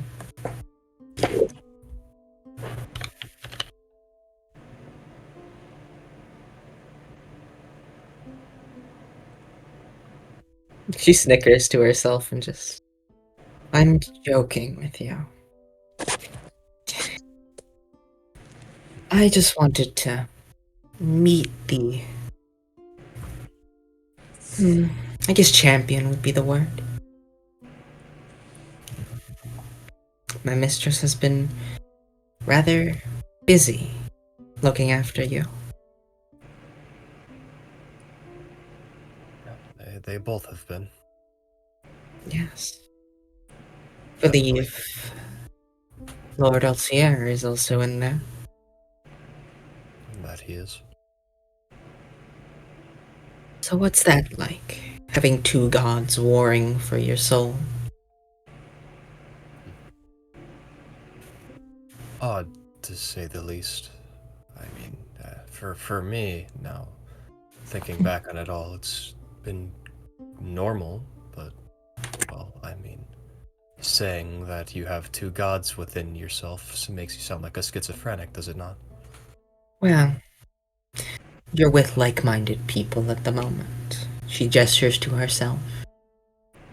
I myself am blessed by Eve. I've had a number of conversations, though I doubt mine are as easy to do as yours.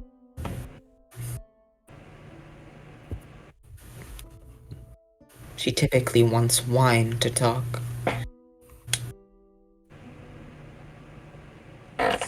Yeah, that makes sense. So, who do you prefer, if you don't mind me asking?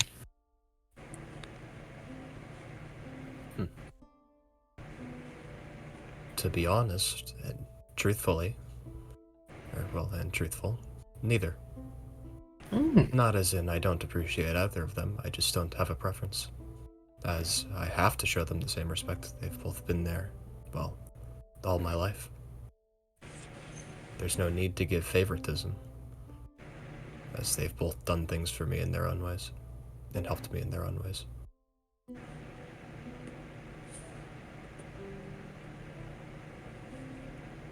Albeit they've definitely been around a lot more recently, which has also been an interesting change of events, but, well, who am I to interfere with the gods' thoughts and ask what's going on up there, that they need to be here?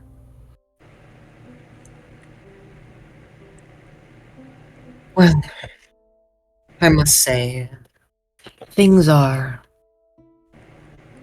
happening, and she sort of expresses, just like gesturing to the room. I'm sure you've picked up on it. Things are changing, much to our dismay.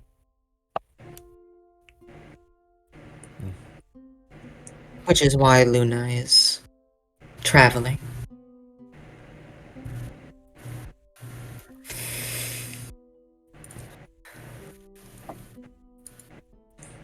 Speaking of Luna, how's she doing out there? Quite well, I'd say. Without her, we'd have gotten ourselves into a lot more trouble than I'd say we currently have been through. Wonderful to hear. I hope you all are, or the others of you are pulling your own weight. Looks like you can do that. Again, her eyes just sort of... She's not being subtle, to say the least. Wait, sorry, say that again? I didn't hear that last part. She's not necessarily being subtle. Her eyes say a lot more than her words.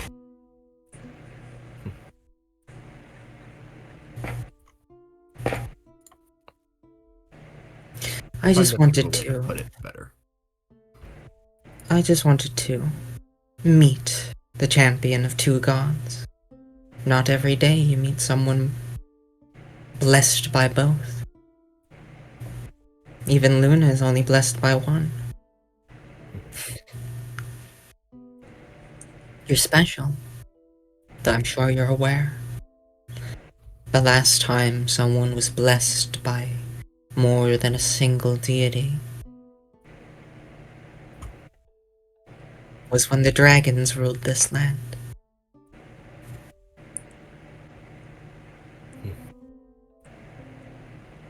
They only do it when something bad is happening. Why else would they need a champion? So, stay on your toes. And keep my dear niece safe. Isis will stand up. There's a saying in my land. Aunasu esu tali a sutauret. One's eyes tell a story. And within each of my comrades' eyes, I can see that they have quite a story to tell. While they haven't shared it with me yet. Through my eyes, I see no adversary in them. So don't just watch me. My feeling, my gut feeling, says that all of us will become something much greater than what we were once intended to be. In Primordial, she speaks back. That's quite the saying. From up north a little, yes? Yes.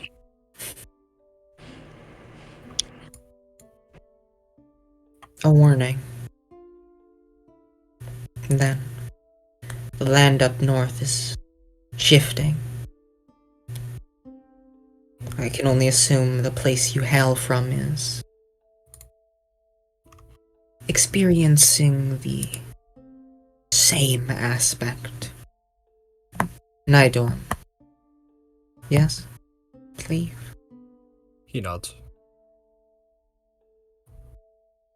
if you plan on going home anytime soon, well, let's just say those muscles will be put to work. I thought they would be, but I hoped they wouldn't have to be.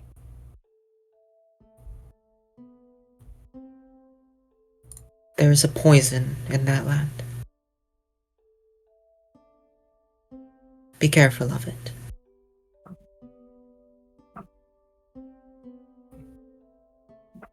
I Jesus. fall under the goddess of evil, so I know when something is of that affliction.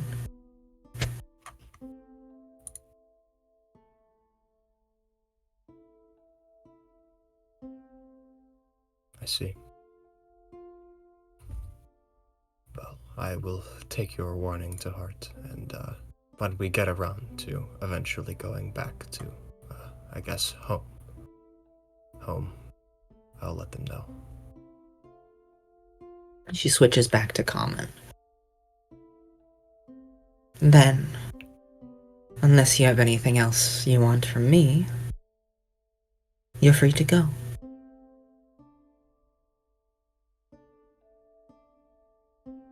She leans back, crossing her legs.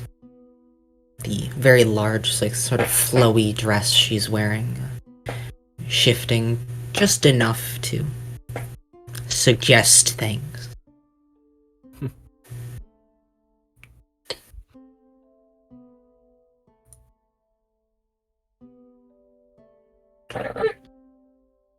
Well.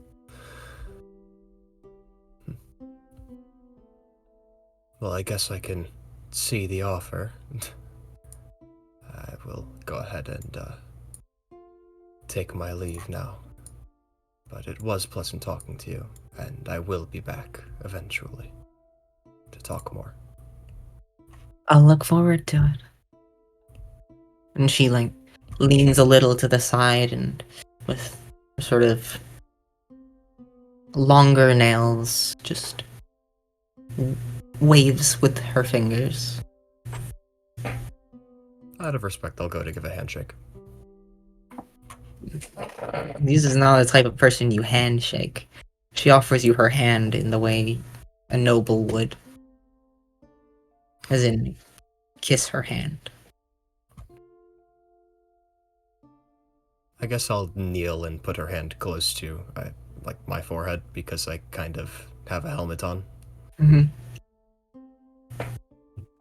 You can't feel it, but you know she runs her thumb on the metal of the helmet, sort of tracing some of the nicks and dents in it.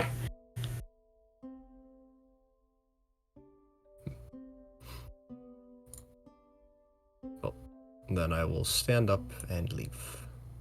Yep.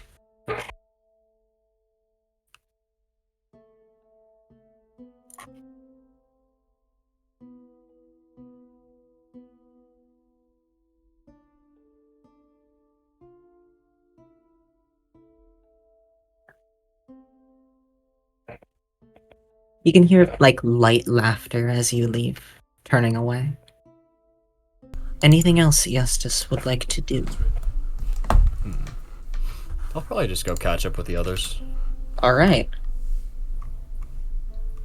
Then, Yeah, wherever they're at. Let's go middle of the Crystal. party.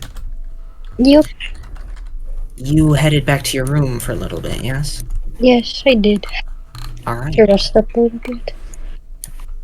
You go back to your room, sort of resting a little bit, and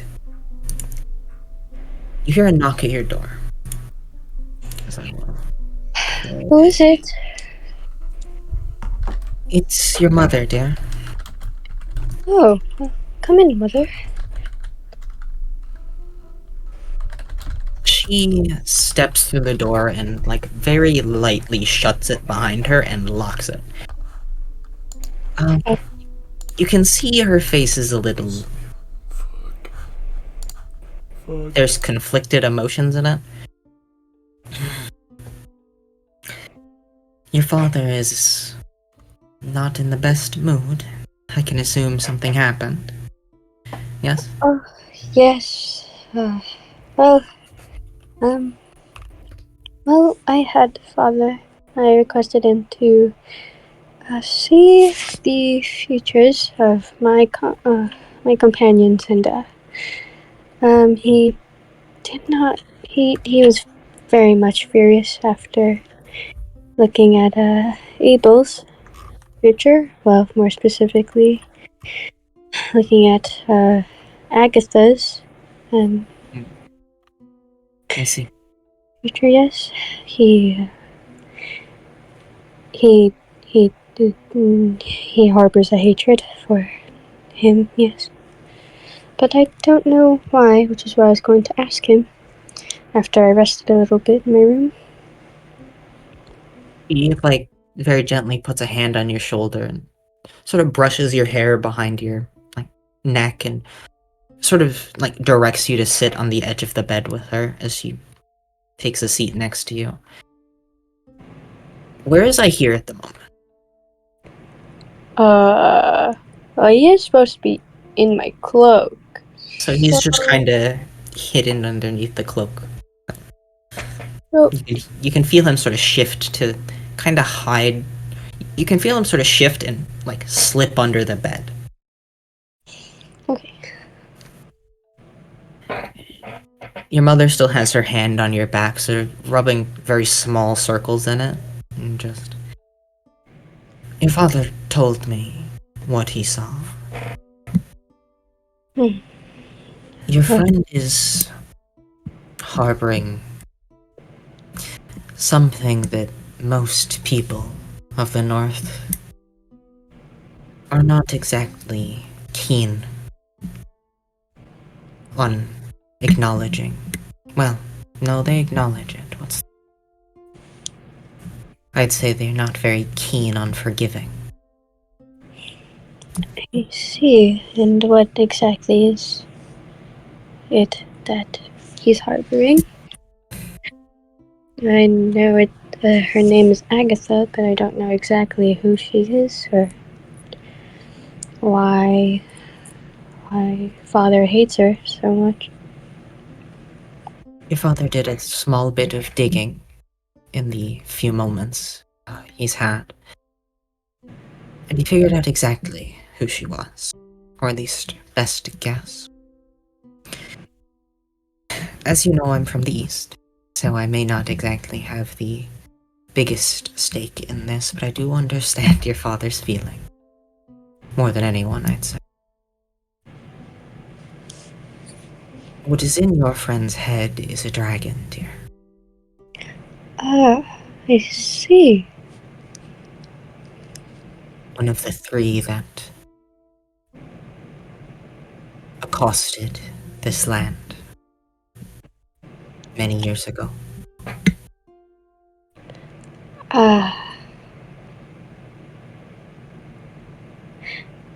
That explains a lot. Yes. Do you see anything else besides just her identity? I did not garner too much of his vision. You know how he gets. Those visions take a toll on him. But he told me a bit. Seems there was conflict, to say the least. Conflict involving a dragon. Meaning, there's a likelihood they come back, which is most likely why your father is furious. Because that means change. But more so than that, it means the North is in danger. Well, when I interacted with Agatha after the whole ordeal, she did mention about wanting to change and possibly just, I guess in a way, moving towards a better path for herself. One that isn't of destruction, I suppose. And I do have hope that she may choose the good path, but she is unsure herself. So I see. I would hope that she chooses the more peaceful path, but we'll have to see. I do want to believe that she would change for the better, but she is a dragon after all. They are known for bringing destruction, but I suppose that's the good part about change, is that they could possibly choose. How do you feel about dragons, dear? I know the consensus of most people who grew up on this continent deem them as irredeemable monsters. But it's Well, been 2,000 years since the last dragon was seen anywhere. Even on other continents, they are rare, to say the least. I know there's one that plagues the southern continent, and there was tale of some in the east, but those were long ago. So, how do you feel about the dragons that once tortured the people of the north? well, it was so long ago that the dragons had pillaged the northern continent, and they disappeared for so long. And I know they were known for just complete and utter destruction, but I didn't live during those times, so I wouldn't truly know how or what their nature would be, but I would hold hope that change would be possible if the dragons ever did come back, because I know that the records never said that they were really dead, but they simply disappeared. And maybe within the time that,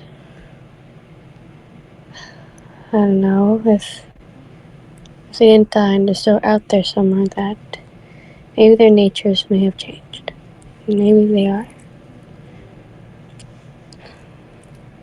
more, I guess, temperate in their nature and decide to just live out peaceful lives and put aside their previous destructive natures. So I would understand if the whole northern continent, well, I understand their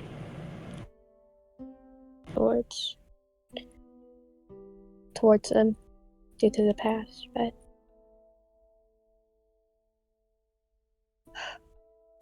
You hold hope. what was that?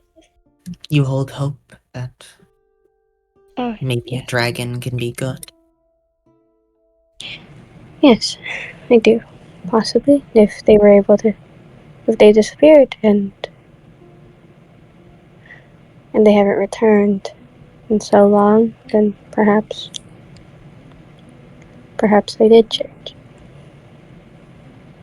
And knowing that Agatha is a dragon, and well, suppose she doesn't have the same power as she once did in her own form. She doesn't seem as destructive as she's portrayed to be in all the records. So, So you trust this dragon and her vessel? right now, yes, they haven't particularly done anything to harm us or party. But I know it's going to be really hard to convince father of trusting them. Because I know he said for my sake that he'll trust Abel and Agatha for now, but I know deep down he really doesn't trust. He definitely does not trust them. But,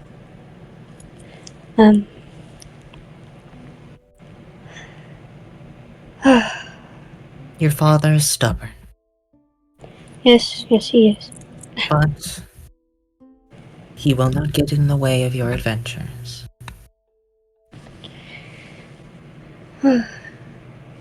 And unless your friends do anything wrong, then you should be alright. It's not like they're planning on resurrecting a dragon, so. Yes, that is true.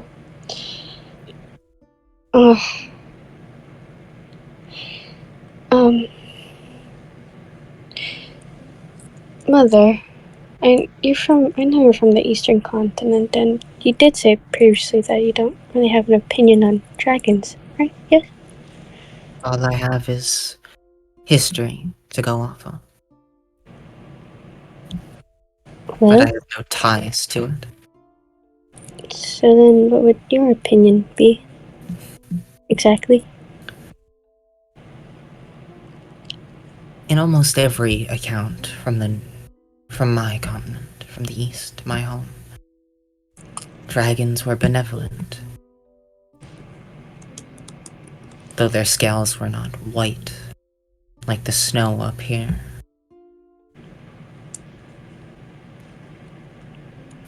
They were kind, to say the least. Have you met one before? Old. No, unfortunately. There are even some that worshipped the dragons. Though that must sound like sacrilege to those of us who worship the actual gods. But then again, faith is faith. In my eyes, until I have confirmation, I stay neutral. A dragon is no less a creature than any of us. Just like how elves live a long time, so do dragons. Well,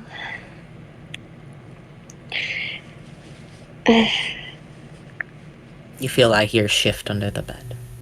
His claw kind of pokes at your legs. well, knowing your stance, I think I'll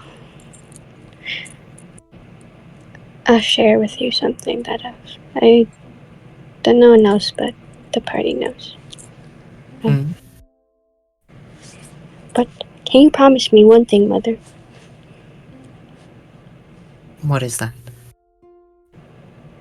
Please don't tell Father of what I'm about to tell you. That is... Make a persuasion check. You can have advantage because she's your mother and your parents are kind of soft on you. That's not advantage. Oh, I'll just roll again. 18's pretty good. Okay, 18. You see her eyes soften, You can see them like flicker with thought and like, my daughter's confiding in me, but I'd have to lie to my husband, but my daughter's confiding in me. Okay. I agree. I will keep it. I will keep it to myself. But I will say, if, and only if, this is going to be a problem that'll hurt you or those around us, I will have to come clean to your father. I see. So if you can promise me that it will not hurt you or your family or our family, I will agree. Or at least, to the best of your ability, guarantee. You can never guarantee something, but...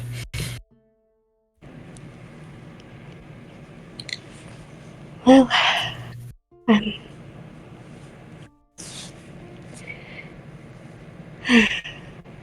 I'll tell you one thing. It hasn't hurt me at all for the time I spent with it. And It.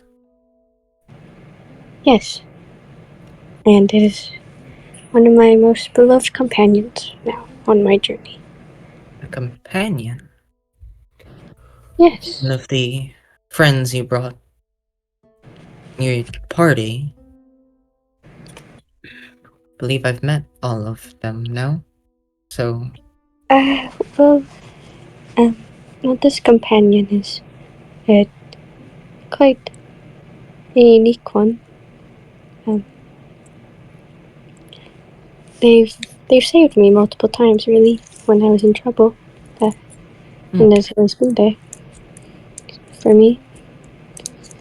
And basically everywhere I've gone, even now, it is with me.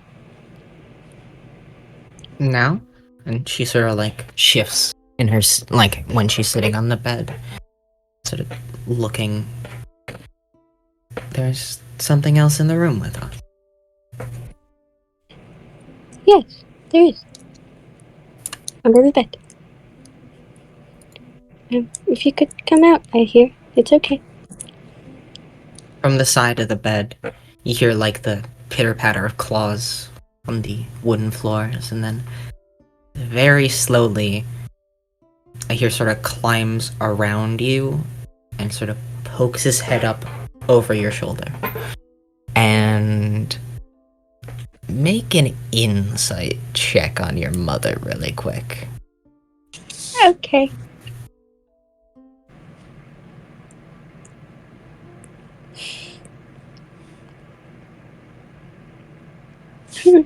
Ten.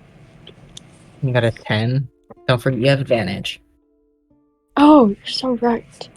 Advantage on all insight checks. Oh, 19. no. No, you're good at that.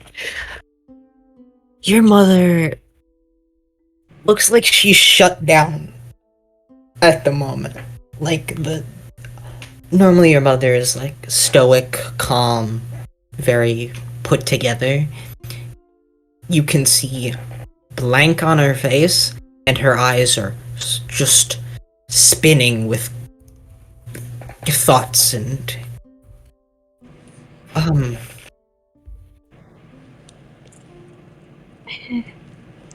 Luna.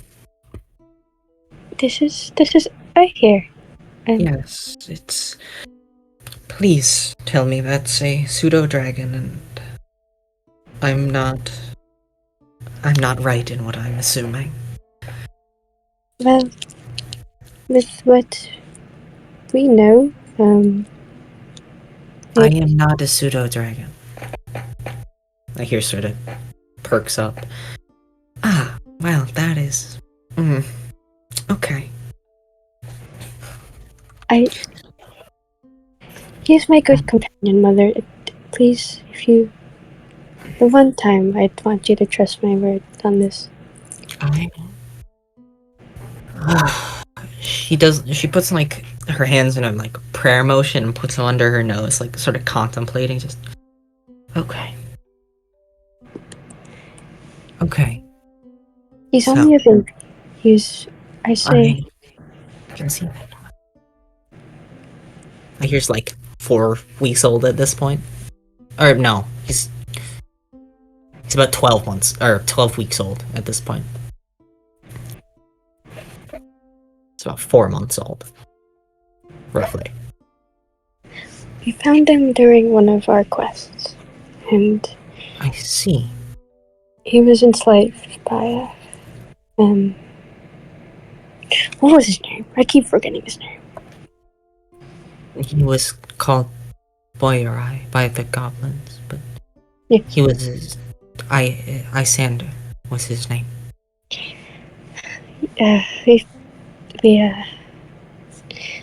We found him enslaved by a man named Isander, and we saved him. And we didn't know what else to do with him, because, well, no one ever expected a dragon to still be alive. Well, considering they're supposed to be extinct, that makes sense. And apparently, well, according to what I hear, has told us he was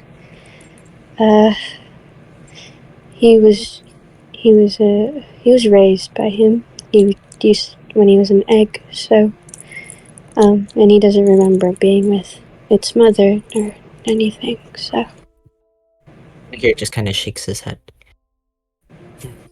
I see. Your so mother very tentatively reaches a hand towards Ahir. And Ahir just kind of leans into it, like puts his forehead to like her knuckles, and she almost recoils but gives in and just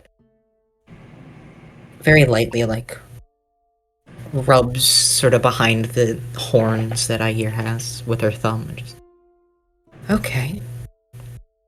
we basically raised him after saving him from that man. So, I see. I see why you did not want me to tell your father. yes, you would quite literally, maybe, possibly explode in anger. Yes. I'm quite certain he'd make your friend explode. Yes, that too.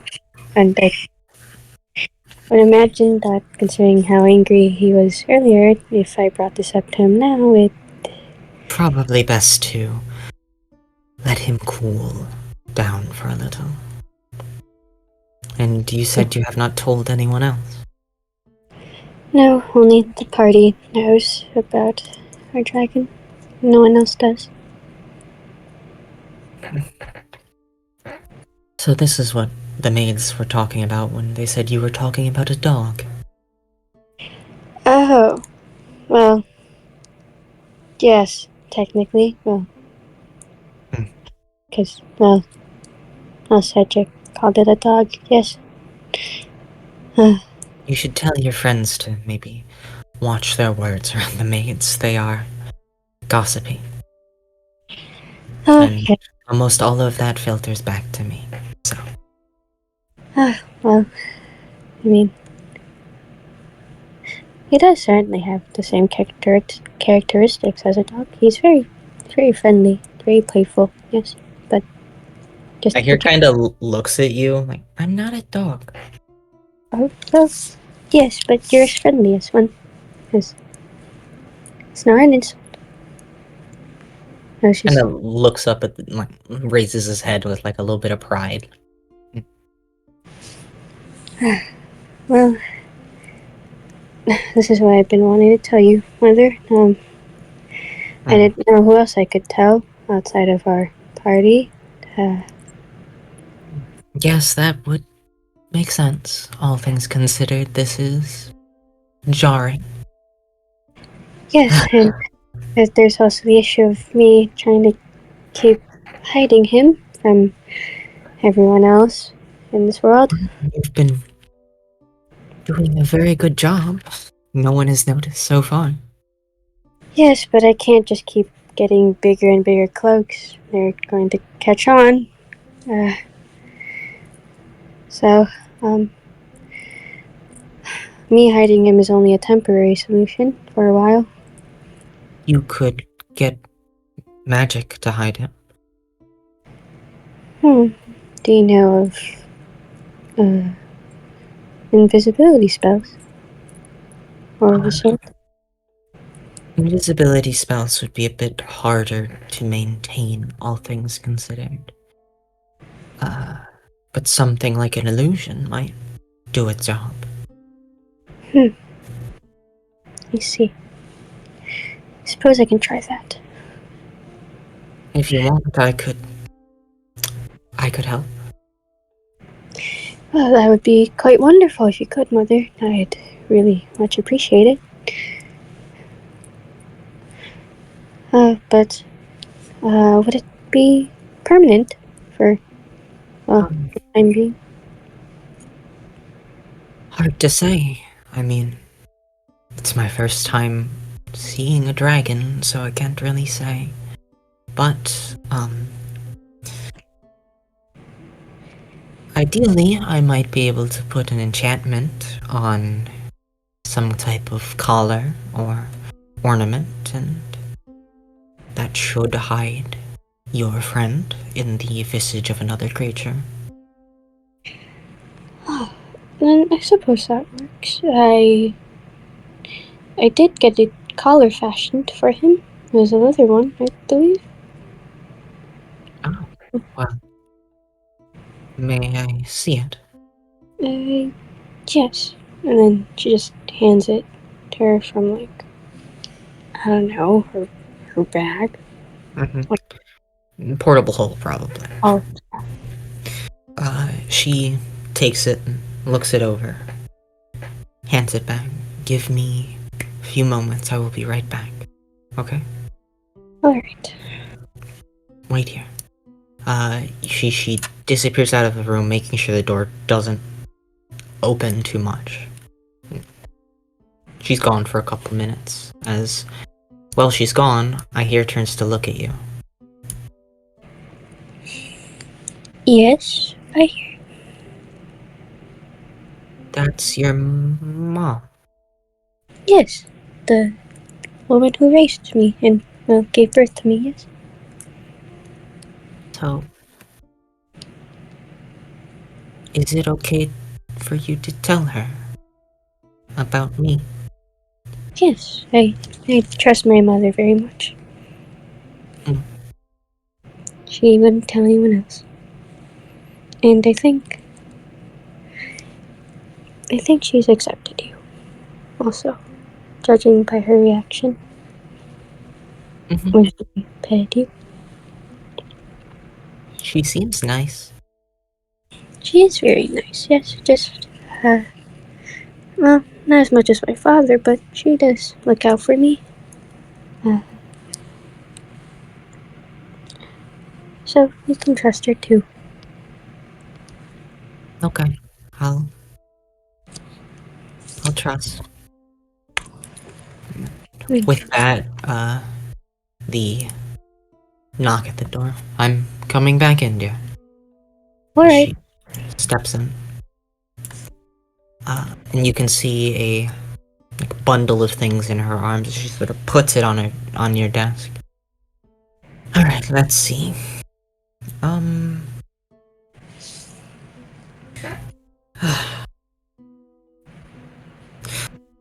Luna, dear, how much do you know about my specialties? Well, I'm sure you mentioned them in passing when I was younger, I but don't get too much chance to use them, but as you know, I hail from the East. These systems we use are a bit different out there. I see. Magic is not as widely used as it is up here north. There's less of it in the East, to say the least. So we rely on, and she gestures to the array of things, catalysts. Typically, they would be temporary things and would use up the catalyst.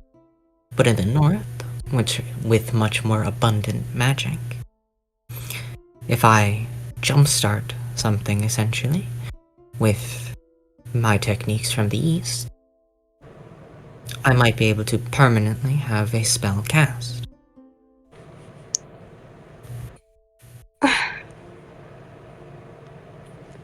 I see. Well, So, if you are willing to give me a bit of a hand, it's been a moment, and magic has never truly been my strong suit. Try and hide your friend. I'll gladly help you, Mother. And maybe you can learn some new types of things. As she turns to your desk and she points out a lot of things. She has a couple of bundles of like essentially silk string. You can see a lot of gems and then chalk. And she, can I see the collar, dear? Oh, yes, here. She puts it on the table and then... So, most of this works, I believe the closest would be to runes, I believe is the word used up here. Engraving a symbol with meaning. With a catalyst will channel magic, and whatever symbol you use will differentiate the spell.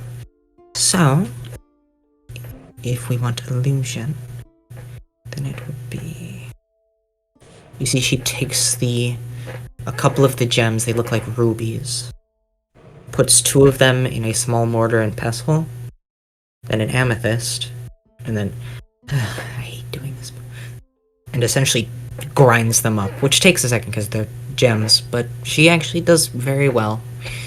And then takes the chalk, drops it in, and grinds that up. And makes like this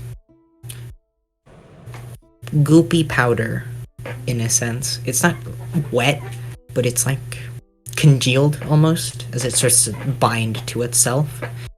She picks it up and sort of fashions it, and you see it harden into another, like, just like a stick, almost like a pen. Alright, it would be... then... She takes the silk string, and then places it on the inside of the collar, and you watch as she takes the, like, chalk-like thing she made, and it starts tapping the silk string into the metal. As you see, as she does, the silk string begins to glow. And as she taps it in, you see the one end of this gem chalk is disappearing. And she finishes up. It takes her probably about an hour to do the entire thing. And she asks you to continue to make these, like, gem chalk pieces. As she continues, and along the inside of the collar, by the end of this 45-minute to an hour process, you would see the silk string has been inlaid into the metal, glowing a very pale red, like a red purple, as it then flashes and settles into a white that just sort of blends in with the metal. If you would like to try this onto I hear, yes? Yes, that is his name. Alright. Okay, I hear. I'm just gonna put this onto your neck, and... I hear sort of shifts his wings so that you can put it on easily. And Luna just slips it on into his neck. You see a moment of, like, that flash of red-purple again, and then you watch as Ihir's form shimmers, and then after a couple of minutes, or a couple of seconds, there is a white furred, like white fur with blue accents, cat, sitting on the bed where I hear this. Oh, I was expecting a dog, but you ended up being a cat. I wanted to surprise you. I can be a dog if you want, though. And you see after a moment, the form changes, and a dog with similar features, the white fur, sort of blue like undertones towards the like chest and inside of the legs. He's like a he's not super big, like a Labrador almost, like a smaller Labrador. Almost, you could call him he kind of looks like a husky, all things considered.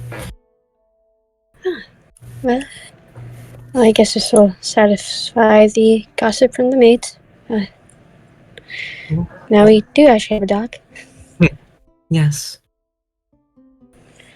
Well, thank you, Mother. I despite the shock I must definitely given you, I did appreciate the time we spent together. Well, learning the new catalyst and enchantment you've done. Been a while. It was good to spend some time with you. Yes, and I thank you for your work, and I am really grateful that you're going to keep my secret from Father, and I'm glad I can trust you. I'm glad you were willing to. But well, now it's just a matter of figuring out, I guess, if there's any other dragons out there, considering that if Ihir's here, and knowing of Agatha's existence,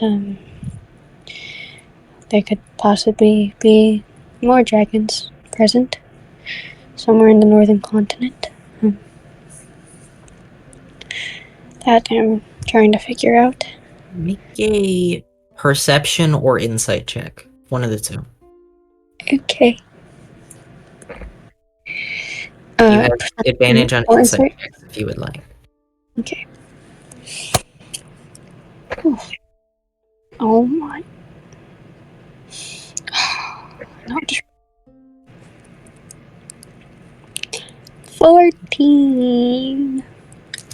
You see her sort of start to say something, then she like double takes on herself, like, is that okay to say? Like something on the tip of her tongue that she's contemplating saying.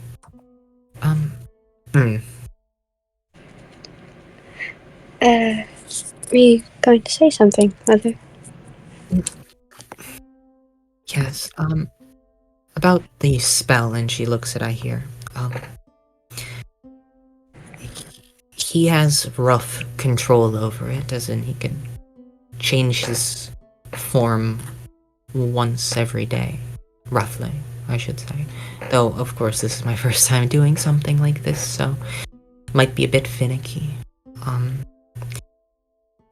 If he gets hit, there's a chance it'll drop. So I would recommend being careful around danger. I see. Well, thank you. But the benefit of the technique I used, something like a detect magic or other such things, won't register him as under an illusion. I see. That's quite useful, considering the conflict we tend to encounter in some of our quests. I would still be careful not to bring up the fact that he's a dragon. Additionally, he should probably not fly well in a form that can't fly. Yes, that does seem like a given. Oh, well, um, well, definitely does help now that I don't have to constantly hide him. Also allows him for some more freedom, considering that since he looks like a dog now, he can actually roam a little more freely. You can see Ahira sort of walking in a circle, kind of looking at himself a little confused and like checking out his reflection in like the mirror you have. But I won't let him wander too far. Probably a good idea.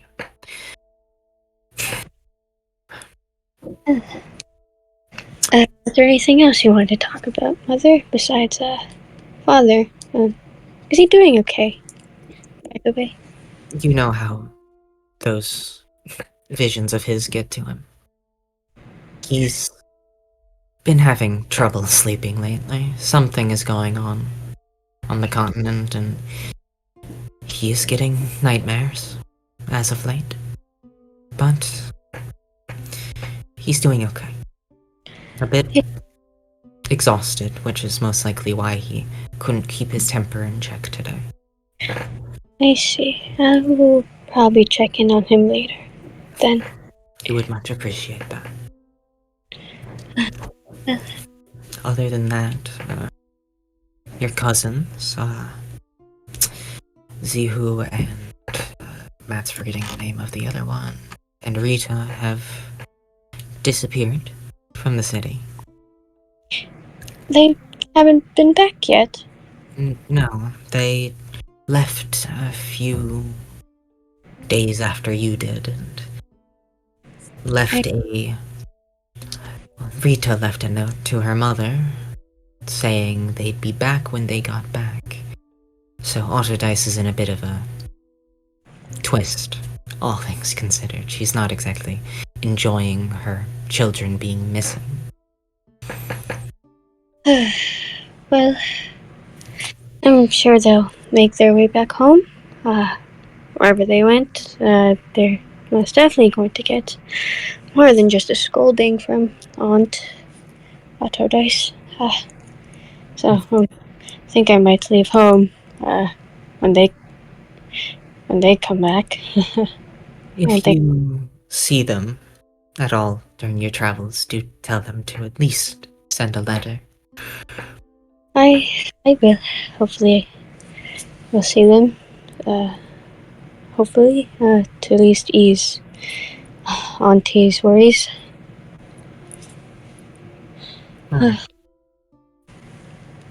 She takes a step forward and just very lightly caresses your cheek and plants a kiss on your forehead. You've grown very strong, dear. Well, after being with the giants for so long and learning from them, as well as my journeys, I do say and for She shakes myself. her head a little. Not that. Sure, you are powerful, but you are strong, my dear. You were bold enough to trust in something like this with another person. You're bold enough to make your own decisions, and I'm just happy to see you strong. I'm proud of you. Thank you, Mother. That means a lot. Then I'll leave you to whatever you would like to do. Thank you. Have a good rest of your Mother. You as well. I'll come visit you and Father. Maybe later in the day. Of course. And she will leave your room. Well, I'm here. Do you like your new form as a dog?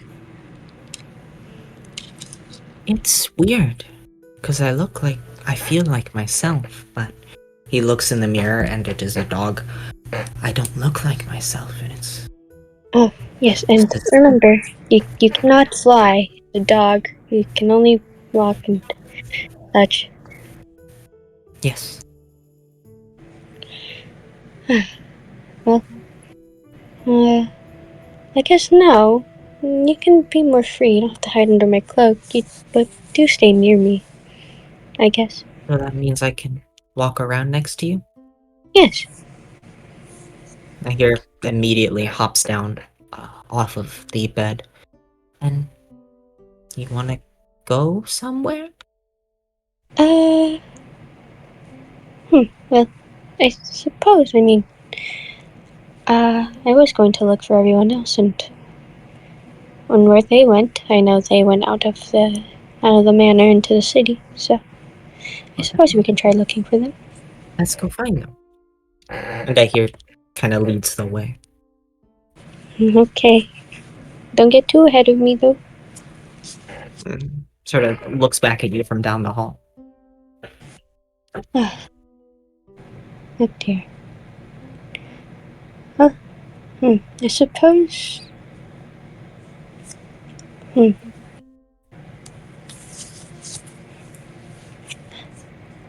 At this point, everyone would have roughly finished up what they were doing.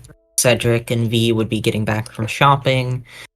Flynn coming back from doing whatever you were doing. Iestus, I really don't know. I assume you're just kind of around. Abel, I believe you'd be in the park. Ah. So you'd see a majority of the group. By the way, it's like 12 p.m. at this point. Like, it just became noon. Gotta trade. So you see most everyone, save for Abel, who's away at the moment.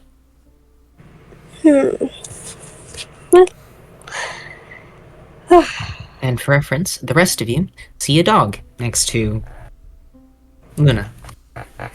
Doggy. Yes. Our dog. What's his name? Luna, where'd you find him? There's no one else around us, Matt. There does not seem to be anyone listening. Cedric, this is I hear. Funny joke. I hear it's a dragon.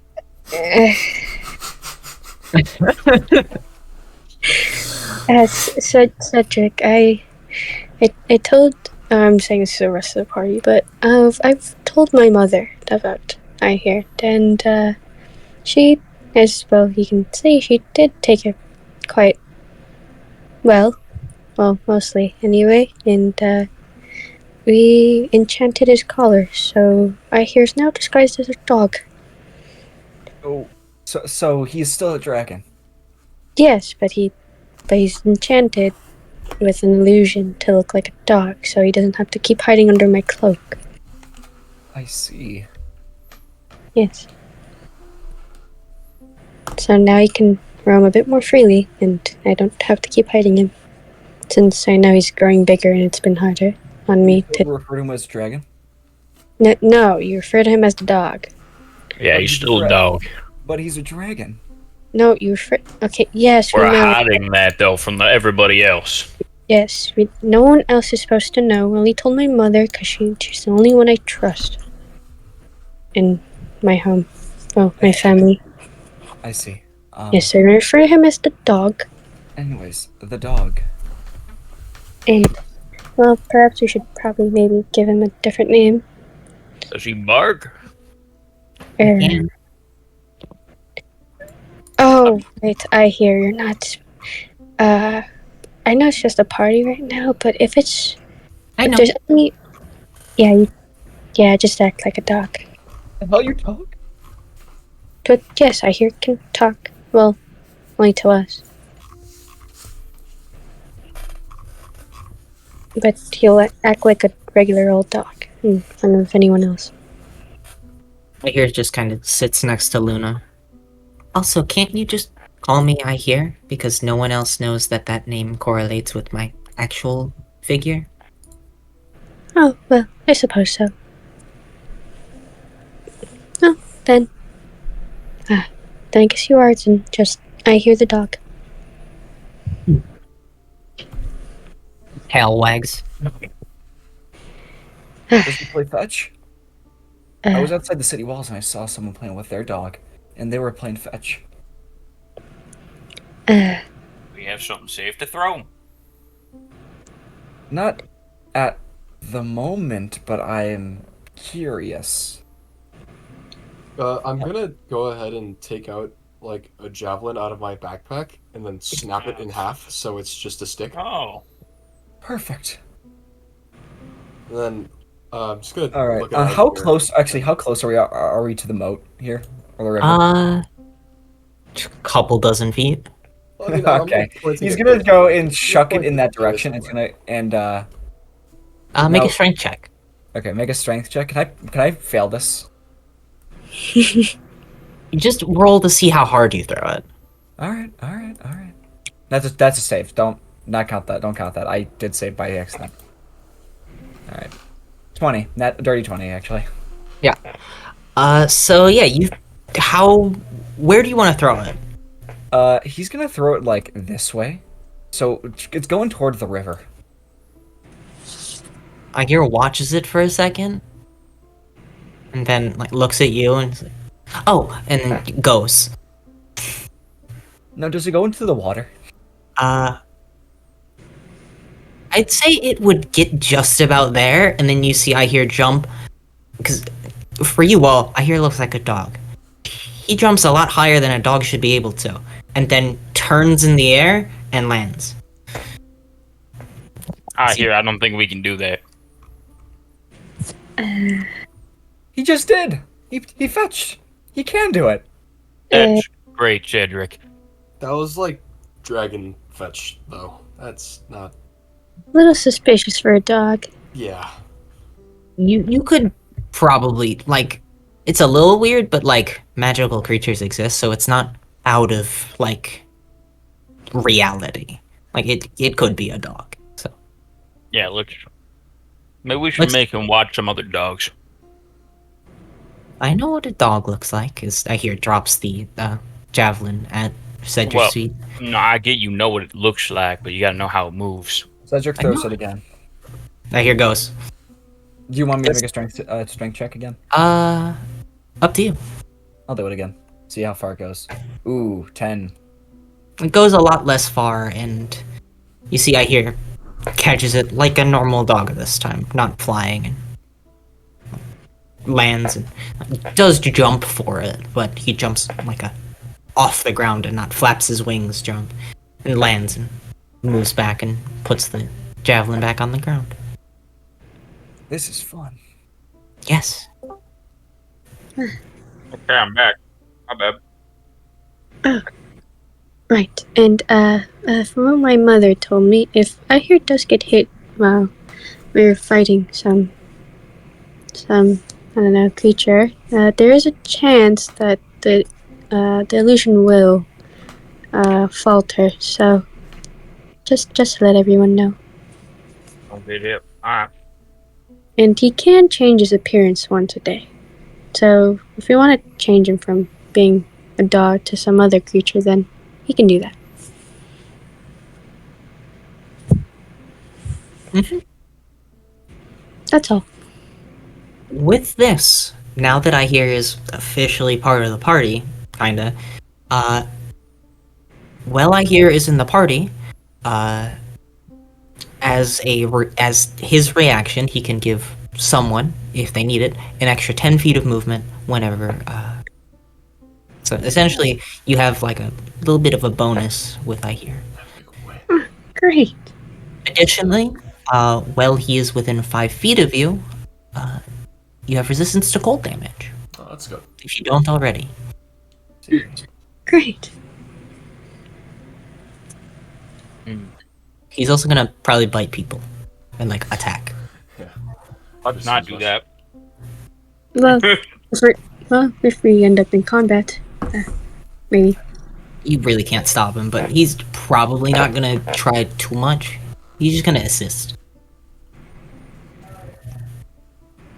Also, his bite is like a D10, so he hits with the force of a halberd.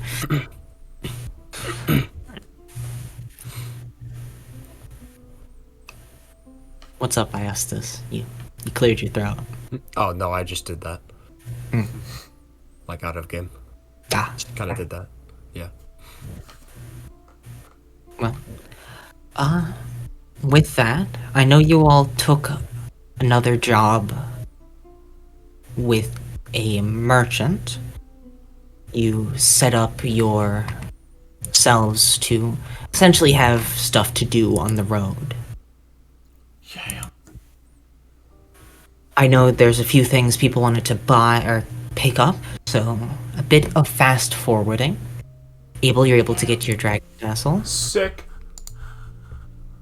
As you spend roughly 4 or 5 days in Bassa, getting whatever you would like done.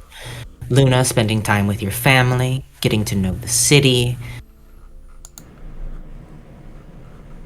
And then, eventually, Oh, wait. you head back to the Mercenary Guild, ready to go. I will say, so are we just gonna go in the mercenary union real quick? I'm just gonna narrate stuff. Because there was something I wanted to do in the mercenary union before we. What would you like to do? I would like to check in with the mail, see if they got a message back from where I Yes. sent it. Because I know it's That's a good point. Yeah, compulsory. can we all check them out? For the purpose of keeping track of time, would that 5 days be from when we arrived? Yes. Or okay. Which means it would now be hold on.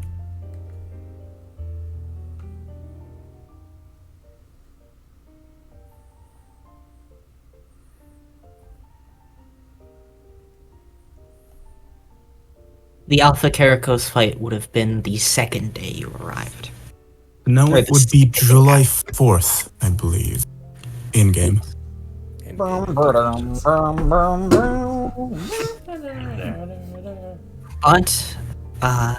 checking the mail, Cedric, you do not get a response.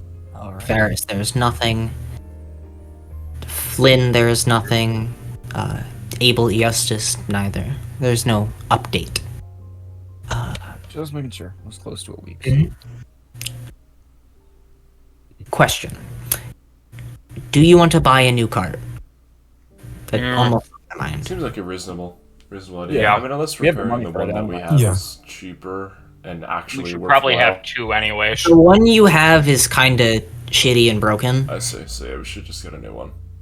Honestly, you could probably sell it for more than you could get use out of it. Alright, at yeah, this that point. makes sense. Yeah, then I guess we could sell it and then buy a new one. Okay. I think we should run 2, just in case. Two carts. Yeah, even if we have to use the broken boat. I was gonna say, were the horses gonna be strong enough for that? I mean, the No, carry we're weight gonna would have be to get nice. one more horse. It's not about that. It's just if it breaks again, walking. I was just Not a good thinking, idea. since we bought what's it called? We bought hooves of what were they? Oh, those are Yeah. the speed ones. The or speed ones. The thing is, horseshoes? they only affect one horse, so I feel like Oh, that purchase. I didn't know you would've guys gone- bought that. I yeah, wasn't here. I mean, purchase we would've could gone just right down have. the drain if you We had could to. have someone buy a second pair. I mean, that would That is actually a lot of I money, got though. plenty of money though. 500 GP. I mean, a lot. Some I don't know people if that's haven't worth spent it. their money yet. We've spent our money though. I haven't spent any money. Depends on who has what. I'm saving up. Because I spent all my I mean- cash earlier. Isn't Well, Flynn not like all, filthy rich right now? No. She is Well, though. for, No. okay, You should for give it all instance, back. here's my current I see. coin count. I have 1,234 gold pieces, 10 silver, Oh. and 3 copper. Okay. Yeah, I've got. I Like got 500. 850 gold. Yeah, I know I'm gonna be saving for the belt of giant strength because it would be fun, to have a higher number, but like, what's it called? So, 500's fine. for the selling your old shitty cart, you can get 10 gold. How much would a new card cost? A new cart costs 15. 15. That's What really about the nice. horse? They're fucking cheap. about The the horse horse? is what is expensive. Yeah. Horses depends on what you want. Run of the mill horse. There's. Give me a second. Can I get the horse list?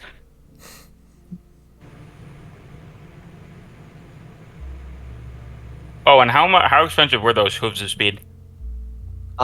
Scroll up in Common Start a little bit. Boots of speed. I'm only 250. Okay. It might be better Yeah. to save your money on something that would be more, I guess. We're going to a place where I have 50,000 debt collectors. I'm losing my money one way or another. I was gonna say, I mean, maybe you want to spend it then while we're here on something that help you survive those debt collectors. I don't know. I already have the surprise tool that'll help us later. I just hope they mature in time. I mean, I guess you might want to invest in something else than just more bugs. That's his whole thing. You have so little faith in bugs, Tom. You have so little faith. I have. What's it called? I have faith in your ability, but I don't have faith in your power. Stick to your sword, swing boy. Good luck. No. So- How expensive was the horse? A riding horse, which is the fast one, but can carry less, is 75 gold pieces.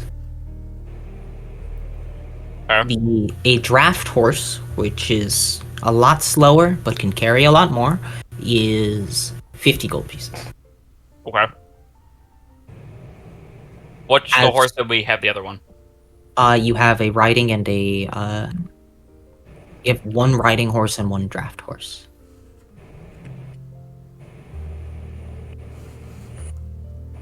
I think. Yeah. You have one riding horse, one draft horse. You guys just want to get another draft horse because they're cheaper? Which one is more resilient?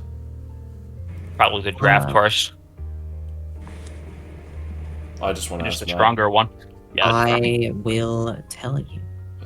Because, like, realistically, for the weather, I don't think it's about speed. It's about it being able to handle the conditions.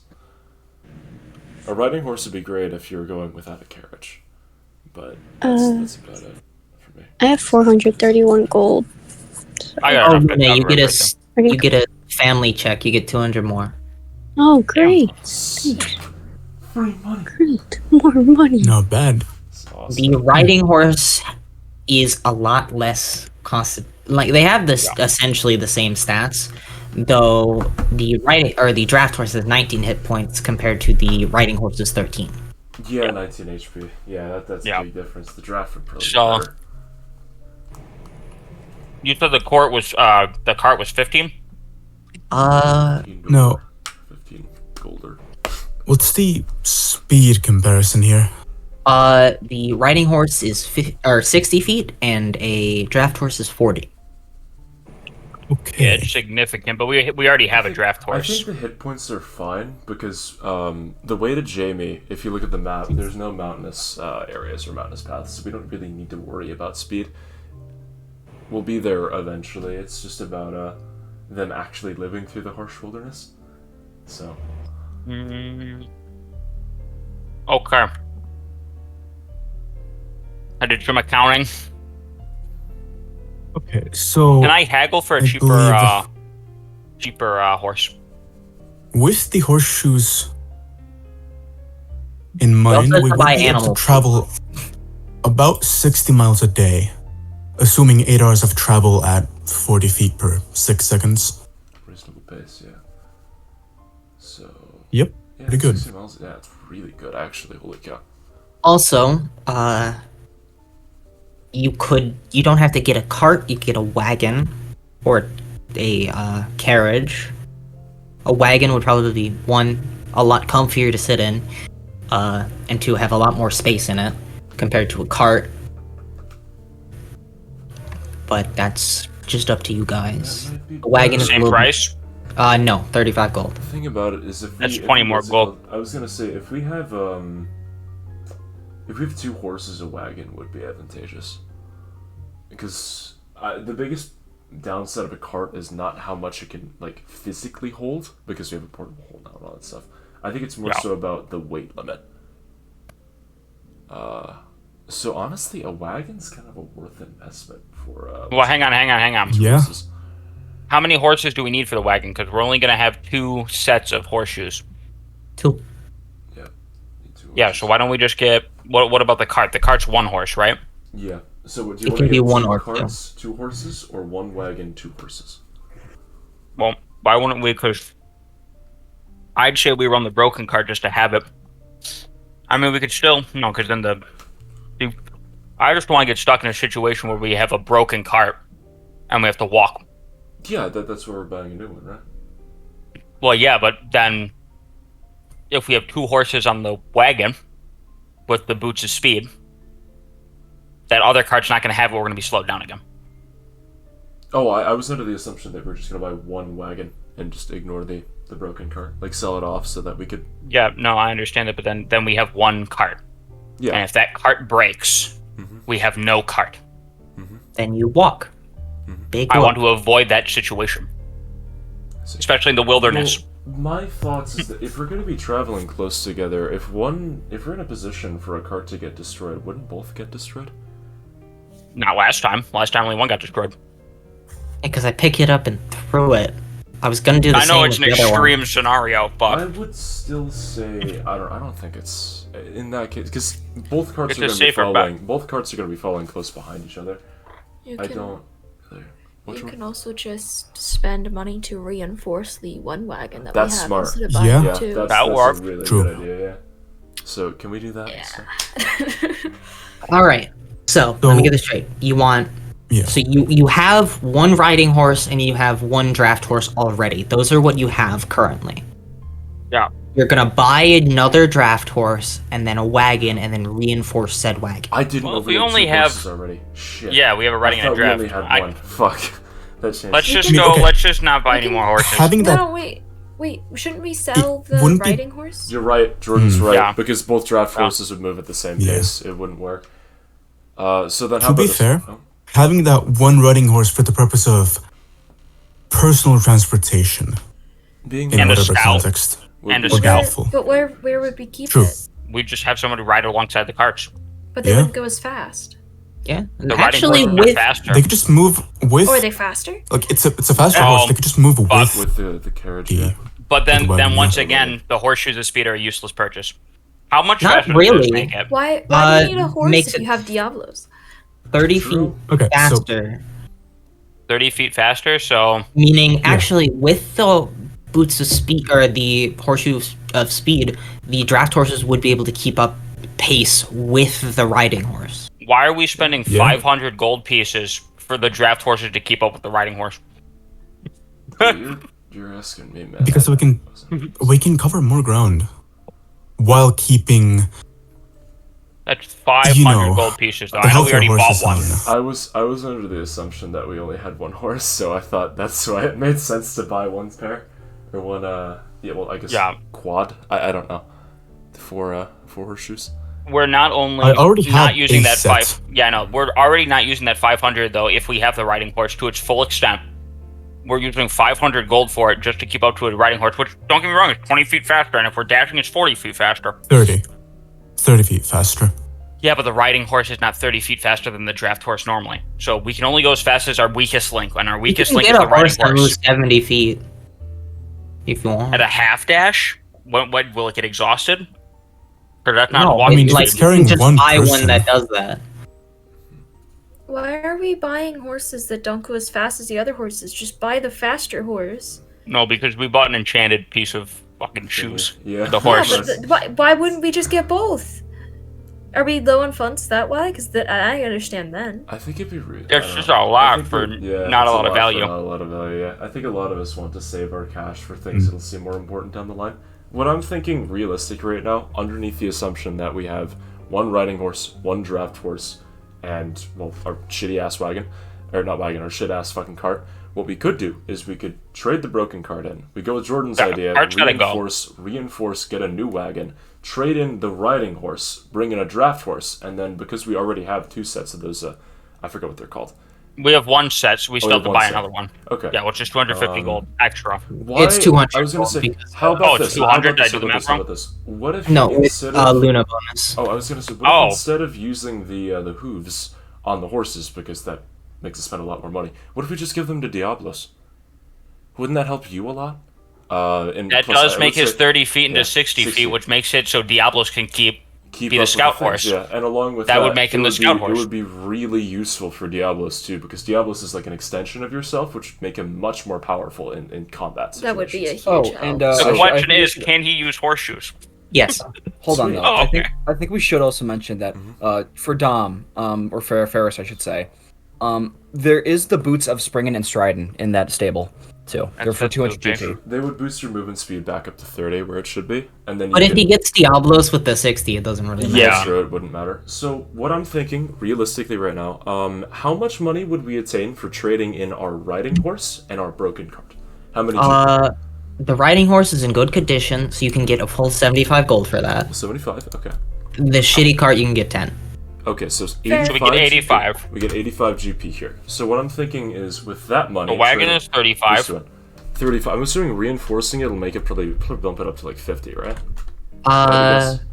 How... For every... let's see. For every 5 gold you spend on it, will increase the hit points by 2. I guess yeah. How many hit points did it start with? True, yeah. The way... Let me check. I'm just gonna type out 50 just to keep it in my mind. Thank you, Jordan, for the good idea. You're welcome. Yeah. Dude, I left for like 30 minutes and I came back and I thought we were all saying the same thing. Don't we want to have two of the same horses with a reinforced cart? I wanted 2 carts for the sake of safety, but reinforcing the cart would Be ease smarter, my mind I think, and yeah. keep it cheaper. The wagon starts with 50 hit points. 50 hit points. Oh. Okay, so then I Honestly, wouldn't mind do you just dropping wanna 50 add, on like, this if 10? we're just gonna. We can all pitch in. Yeah, we have I'm we thinking- have the money. Well, because I'm thinking, what's it called? I want to. You can also spend to increase its AC. AC. I see. That's more by important. How much is that? per gold? Yeah. Like, 10 gold will bring it by 1. okay, then how about What is it at now? 13. 30. Ooh.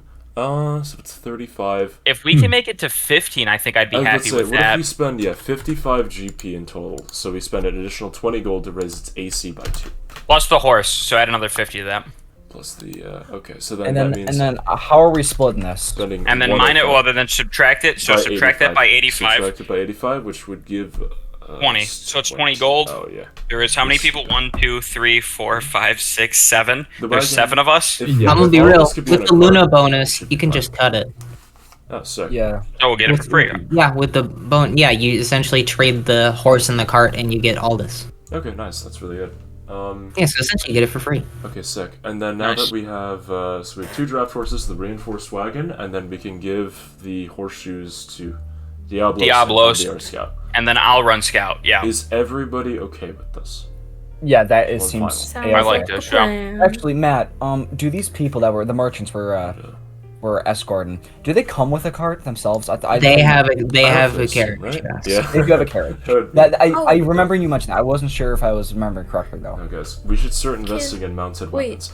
We've Yeah, I was Drew, gonna can say, I put a ballista on Diablos? can we like fashion, because we're already reinforcing it, so we're already adding things to it. Can we add like some type of like trap door into the ceiling so that way we can pop out and throw things if we need to? I'm gonna Still tell you have this right cover. now. It's a cloth ceiling, Jordan. Yeah, we Oh, just I cut it. thought we were It's not the reinforcing worst it. thing to break through and move. I'm assuming That's- It's yeah. more that's how so it's you're reinforced. We're reinforcing reinforcing the the wood. axles and like the body Yeah. of it, The important part, the so frame. the wheels don't break. I'm thinking I can The use cover the- breaking doesn't actually matter. Jordan, I will say Wait. there is like you can probably just like a slit and you can just roll it up if you want. Yeah, it'll be fine. I don't want to get. Yeah, I'll figure it out. We can do it with Mage Hand. Alright, but that seems pretty good, all things considered, I think. Yeah, I like that. Alright. Does Diablos have to attune to the... No, but We you have do have attunement to. slots. You Not do in have Fulminant, you, no. you do have to staple them to Diablos, Two essentially. Diablos, okay. I'll handle it. Diablos is a good boy. I think I, mean, could probably don't- shoot him in the back of the head and he'd be okay. Can bugs feel through their carapace? Is that a thing? Some Uh, They can't feel through their with- shell, but it might pierce deeper.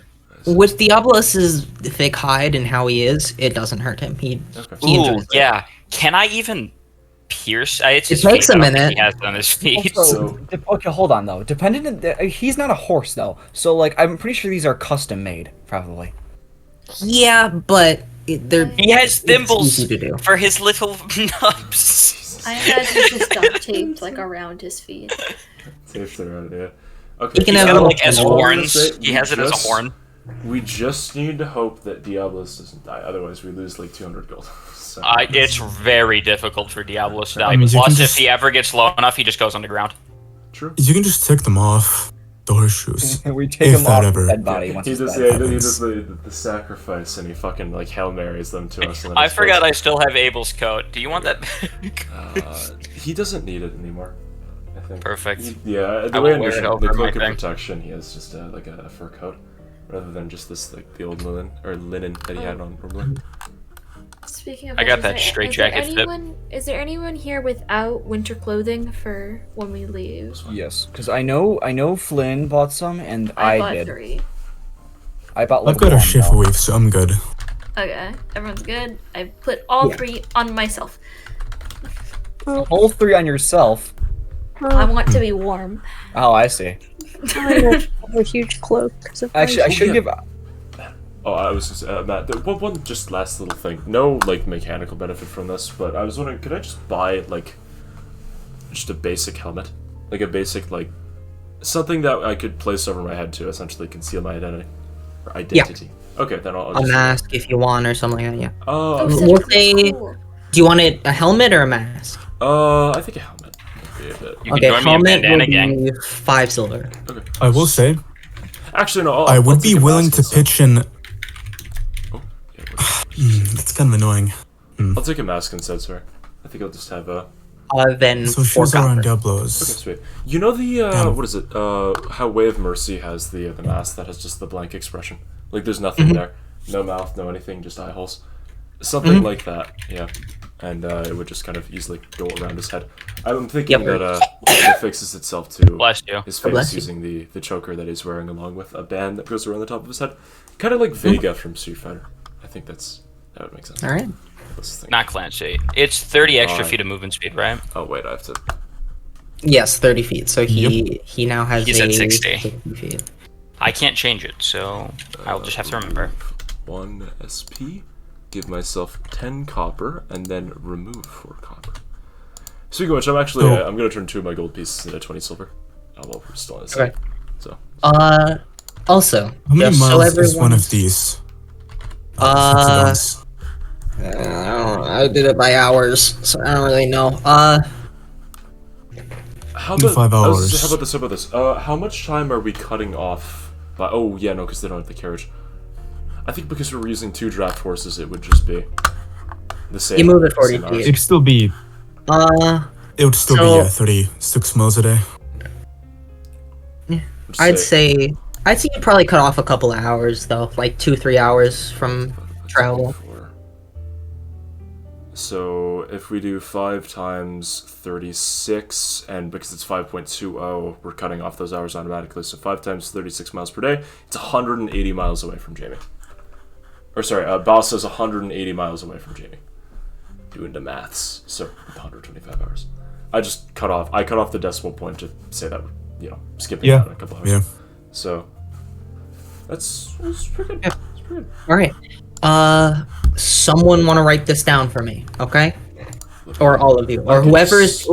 Question: who's driving the wagon? Probably Cedric. He's talented. Somehow. If I had to guess, he's Somehow. he's pretty good at it. Cedric's got this. Since this is his element, so. It's in your blood. All right. Then, Cedric, I I wrong. want you to write this down. Give me a second. Alright. What do you want me to write down now? The wagon has 50 hit points. Give me a second now. 50 HP is good. AC 15, which is even better. Okay. AC of 15, and it has a damage threshold of 12. Wow, Meaning- that's really good. meaning it will only take damage from either something that says it does damage to structures, or if you do 12 or more damage to it. Say that again. Say that again. Okay, so damage threshold, meaning Yes. it's a damage threshold of 12, meaning Wait, I thought it was 15. no, AC it's is armor 15. class. 15. Oh, that's right. Yeah, 12. Sorry. The damage threshold is 12, meaning it can take no damage that is less than 12. So say someone shoots at it with a crossbow and does like 8 damage, that won't damage the cart. I see. Okay. Which is really good. But say someone hits you with like a greatsword and does 14. say 14 damage, then you take that 14 damage. All right, and is that it? Yes. Okay. Also, the cart or the wagon weighs 400 pounds. If you want to write that down too. I'll wait. I'll do it. So if we have to go through any caves full of vampiric bats, they will stand no chance. Or I don't know, Yeah. if we go through like a land filled with like centipedes or something for whatever reason. Yeah. Then they also. Just so you know, never ask me to type something because I will I see. be slow about it. That's fine. Ooh, I- Uh, I'm not sure if you also- have them written down, Matt. I was gonna say I- the names of the people that we're escorting. Or the yes. big name, I guess, the one main guy. The merchant's name is Xavier. Fuck, let me check my notes. I know his name is Xavier. I cannot remember the last name off the top of my head. X. Yeah, yes. X. It's Xavier. It's spelled how you think it is. Then. There it is. Xavier Highsheath. As in high and then sheet like bed sheet. Okay. As in HI. HI as in high and then sheet as in SHEET. Sweet. I'm gonna sell valuable cloths. Xavier. Is that how you spell Xavier? I think Yeah. it's, Wait. I think there's no I after There's the no A. I between A and I V. see. Xavier. You know what they say? I Also, not after A unless followed by V. Brady, Yes. Yes. if you refresh your page, if you click on extras, I added the draft horses to your inventory. Sick. I see. Yeah, they're right here. Lock that shit in, dude. Nice. And then I am going to do another thing for you, actually. Again. I'm flattered. Add. Okay, refresh your page. Yes. You will see that you have a wagon in your inventory now. It registers itself as a like you can put stuff in it in your inventory. I see. So essentially, I see. Yes. it's your job to keep track of what's in the cart. Great. You gave me the organizing job. Thanks. All right. Someone else boys. can do it if they want. No, But you're fine. You're fine. you're driving, so I assume. I'm joking. I'm joking. You know you're fine. Do we want to put things in the cart now? Just got called to go eat. I'll be right back. Might as well. Oh yeah. I'm gonna give Bella the special meat I got for I hear. So wait, we don't want to add anything to the wagon so far. Yay! Because I'd rather get this out of the way now. Just Would it add anything? makes sense. Just like anything you don't want to carry on your person at all That's times. smart. Yeah. I'm And I going don't have to mark the wagon because that makes me encumbered, right? Then in Yeah, that case, don't Okay, equip don't it. equip It's it. I was just gonna say Okay. if you wish to write some things down, Braden, there are a couple things I would like to put in there. Oh yeah, I can just add the items for you. Yeah, what's up? I am going to place a single tinderbox in there. It weighs 1 pound, by the way. I'll just say the pound. Yeah, no, I'm looking it up right now. If you Okay. do it in D&D Beyond, it auto does it. Yeah, I could just do it. Yeah, 1 pound. Yep. Well, just one of them, you said? 1 tinderbox, yes. One After the tinderbox, 1 make sure. tinderbox, I'm going to place 8 torches Okay. in there. Each torch weighs 1 pound. Afterwards, I'm No going results to... found. Give me a second. Shit. Just type in torch. Torch is. That's probably why I typed in torches. Okay, you said Afterwards... 8 of them, 8 correct? of them, yes. Afterwards, I'm Alright. going to place 5 rations in the cart. Yeah, you do probably have to buy horse food as well. Just that were All 3 right. pounds. And how many? 5? 5 rations, yes. 5 rations. 5 rations. Okay. And then, Those are right. that will be it for me. Yeah, that's. I That's think it for you. Anybody else? Anybody have any requests? I have 50 feet of rope. All right, rope. 50 Rope. feet. Is it? All right, this might not matter, Hempen but is rope. it hempen or silk? Yeah, if it's silk, it's more expensive, but it's stronger. And it is 50 feet of it, right? Yeah. Oh, I want everyone to have access Would I just to add that. 50? Actually, no, it's just one. So It's it's just one. All right. Anything else? For roomy reasons, I'm going to put on the floor of this cart the infinite rug I got that doesn't age. The infinite rug. Okay. I don't. Very nice. I like You don't have to put that in the cart. There's just a rug on it now. There's just a rug. All right. There's just a rug on the cart now. We're good. It has no Okay, weight. guys. We're at 29 pounds out of. Let me just make sure. Fuck, that's not the right thing. Out of 1,020. 400 pounds. No, out of 1,020 pounds. I'm stupid. Okay. The wagon weighs 400 pounds. You're right. You're right. I'm stupid again. All right. Yeah. Anything else? We got a lot of more weight to put this in. 20 anchors I keep on me. 20 anchors. All right. 20 anchors. Not actually, I don't have 20 I'm anchors. not doing it. I'm not. You guys, Instead of now that we are doing getting into the nitty gritty of things, you will have to buy rations and horse feed. Makes sense. Yes. I had 10 on me, so I put 5 in the cart for him. When You he's put taking 5 in the it. cart. Actually, how much do I have in And my this thing? travel should take I 5 do. days. I have 5 bedroll. It's- I'm assuming I'll keep this in a bag on me. It's a I have, bit of like, a weird 5 question. I have 5 rations. How much gold does everyone have? I have. 600. Before you all shout out a bunch of numbers, type the number in Send chat. it out, that's fine. Oh, okay. Not 683. No. All right, I'm adding 10 of my rations that I have into the wagon.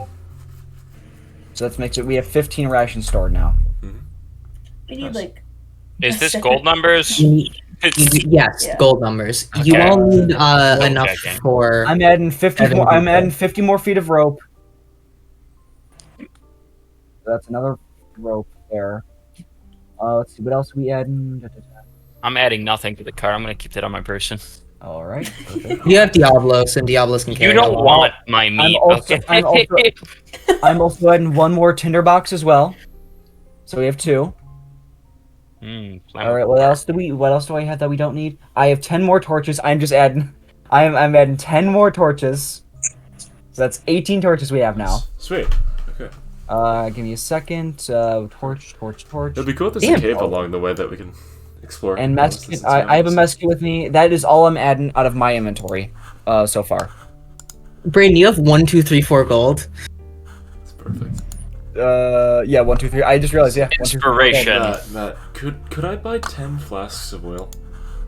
10 flasks of oil. Yeah. Did anybody else want to add something? D&D Beyond lists a price for that, right, Tom? I'm just looking it up on Wikidot. I think there's a price Wait, for are we leaving? it. Like Bassa? Not Now? not right now, Oh. but we're just Pretty essentially preparing Yeah. to. Because Yeah. next session we're Uh, leaving. one Last silver call. piece Anybody want to put first. anything in the cart? Anything they don't want to carry? Yeah, can I put my 30-pound of plastic explosives that is live? You're right. Yeah, okay, that's perfect. Yes. How many of those do you want? Just one. I think Wait. it'll be Okay, enough. you're being serious. You're. I'm ticking, hard boy. No, he doesn't have explosives. Okay. Okay. The way you ended that, you were very serious. I'm like, wait a minute. Is he being serious Okay, right now? Tom, each oil flask costs 1 silver. Yep, I looked at the price. I'm just All right. Is that it? Is that it? Last call. That'll be it for me. Alright, That'll be then next, All right. animal feed for one animal for 1 day is 5 copper pieces. Oh, that's pretty good. It's easy. So how much do you want to buy? Each one's 10 pounds. How long do they last? It is enough animal feed. Since that's a lot of pounds, I'm gonna say for 10 copper, you can get enough animal feed for, we'll say, 2 weeks, and it Can weighs the 10 horses pounds. just eat the candy we bought? No. It would be nutritious. I'll Do they- say. Don't they have love any sugar potatoes? cubes? Yeah, but Salt I don't. cubes, Okay, salt cubes. listen, Dom. Have you ever heard of a horse Sadly. surviving on just sugar cubes? I don't know. I don't own horses. I own chickens. They got the salt. Exactly. Like, That's the I problem. mean, it's 1 silver piece for enough for both of these horses. Yeah. So it shouldn't be too Let's bad. travel. 2 weeks. Yeah, Alright, because uh, let's travel. We're Do traveling. you want me to put that in the cart, That's what it Matt? is. Yes. So for 1 silver, you can buy enough for 1 week of food for both horses. And is that we're gonna hit by 1 week of it, right? Yes, 1 week of horse rations. Do you want me to? Do we want me to pay for it? No, you have 1, 2, 3, 4 gold. I'll take care of it. Well, no, because it's silver, I believe, right? Yeah, How silver. much? 1 I have silver. 10. I have 10 silver. Okay, I didn't know if you had silver. Okay, yes. All right, 1 Yes. silver. So I have 9 silver right now. All right. Also, this is like grain and shit, so it really doesn't go bad easily. Okay, and what item would this be under? Just add a custom item, Okay. make it weigh 10 pounds. Additionally, you all need food for yourselves. I have a lot of like cow meat.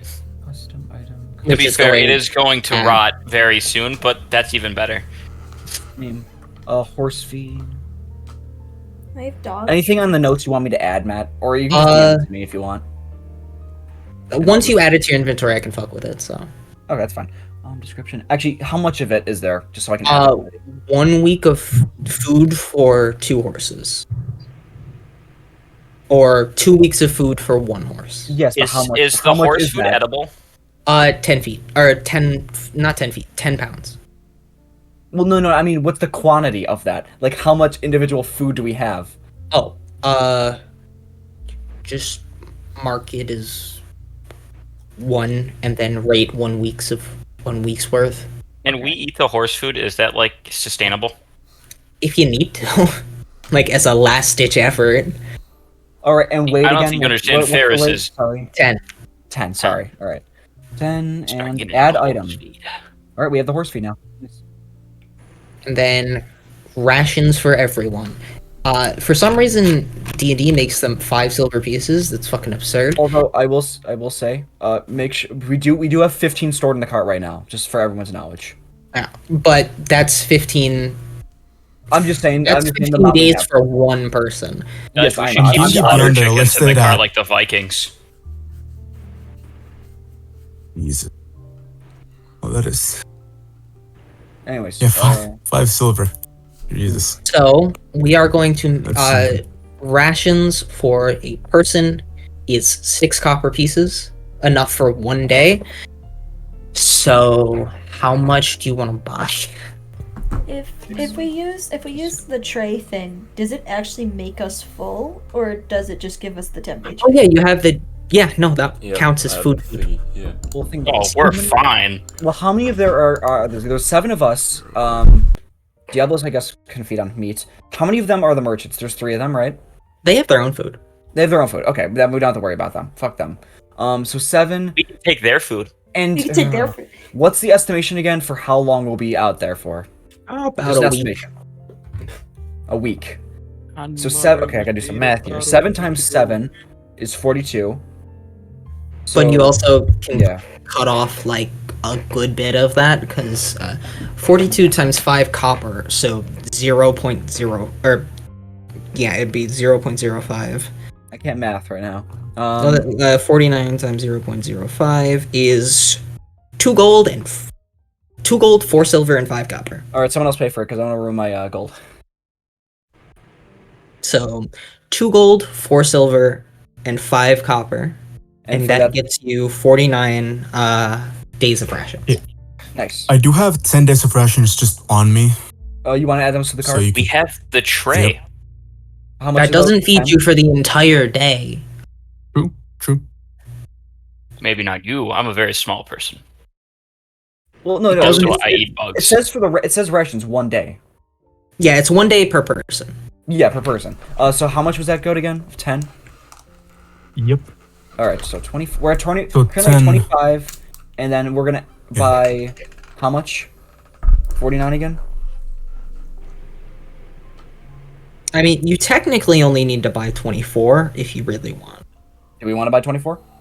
which would get you to 49, meaning 7 days of rations for everyone. Or do we want to buy some more to just make it play it safe? It's probably good to play it safe. It's up to you though. It's 2 gold, so like I'm asking for the party. I'm just I We have the tray thing. it doesn't feed you for the entire day. Maybe Yeah. if you're 500 pounds like Eustace, you're ruining it.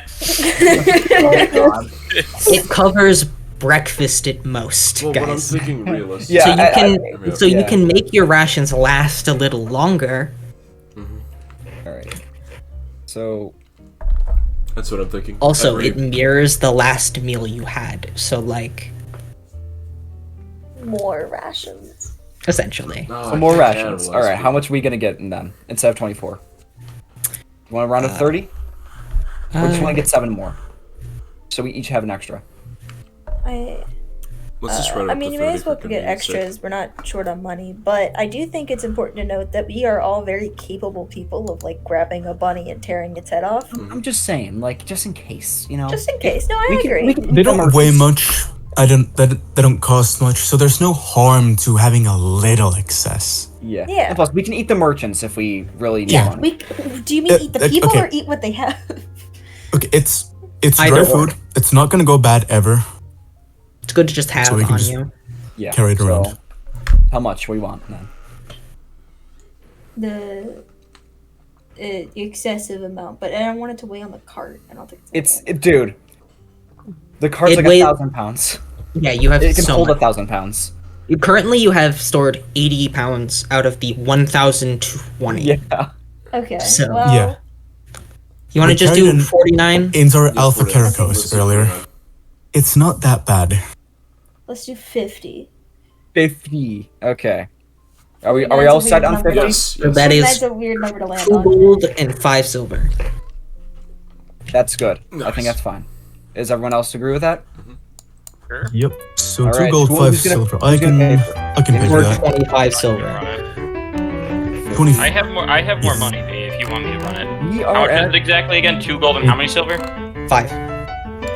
that makes us Can at someone 7 cover 3 silver because I don't want to split up gold. Yeah, that's fine. I can do that. Oh, okay, never mind then. All right, then that means we are at 75 rations in the cart. 2 gold, Oh yeah. silver. Okay. Is that it now? That makes. Yeah. Okay. All right, there we go. Nice. I Jesus. just wanted to make sure we were there. All right, so we are currently at 600 pounds out of 1,000. So let me just Meaning- add this. Let me edit this. No, you have 200 because you subtract 400 from that number because the wagon is 400 and D Beyond doesn't subtract that for you.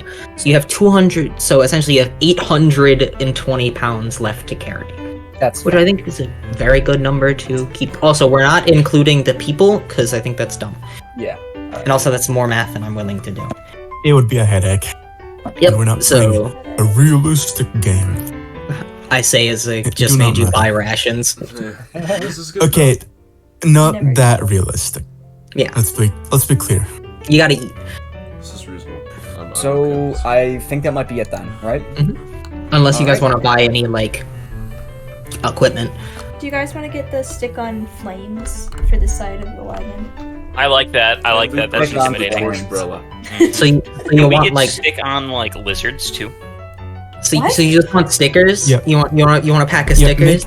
Can we get a pack Make of them as stickers? bright as possible so anyone can spot us without even trying. Genius. Yeah, no, but like you know the We have reflective audio. vest. You know the reflective vest. Like put it like on the side there, and we get like a siren too that blares every time. Yeah. You know those I want like audio. window stickies? Can we get those too? That's Like okay, the like yeah. Christmas tree To ones? be fair, there is a what's it called? Sure, There you is don't a- have like We don't have windows, dude. Wait, I have a genuine I'll stick them on the ask. horse. I actually have a I doubt they're genuine gonna stick. ask. The, what the scent things you put in cars, do those exist yet? I'd say yeah. Oh yeah, Okay. get one of We those. need- That's a we Oh, need, we like- get a spoiler on the back. We You want an air freshener?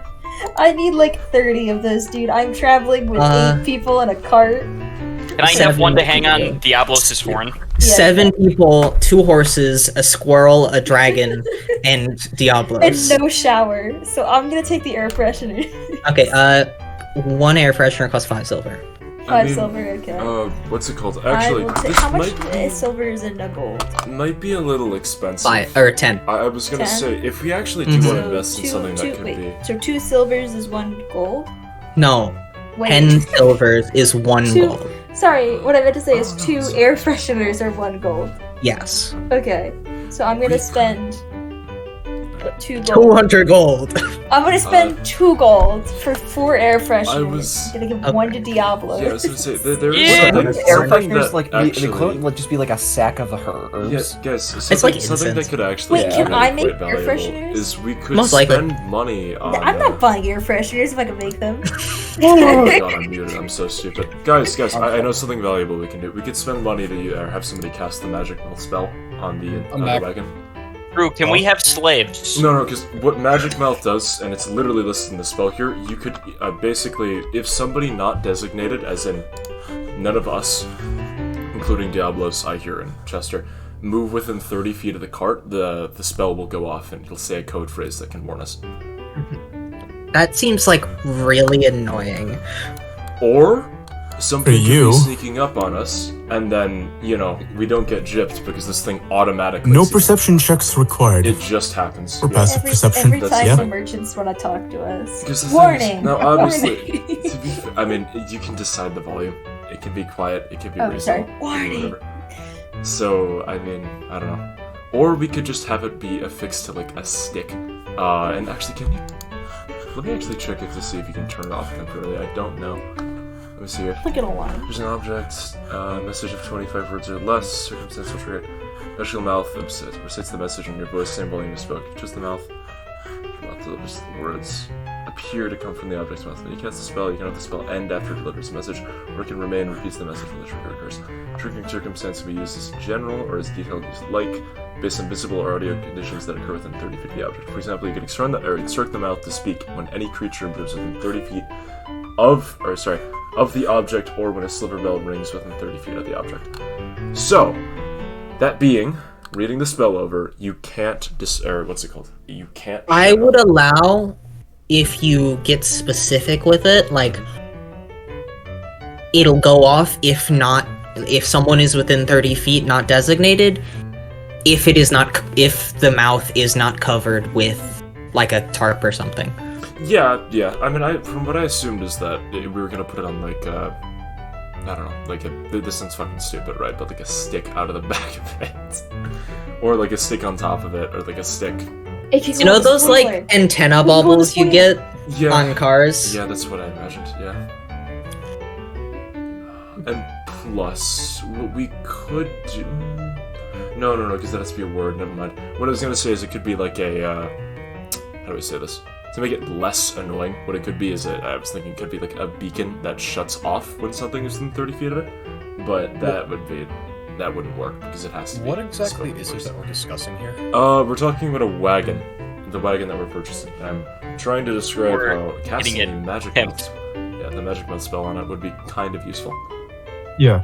And that's Essentially that a affects security what? system. Pretty much, yeah. Security system. So We when, do yeah. kind of have one Can we already. get I've got gold the rims? Magic organ.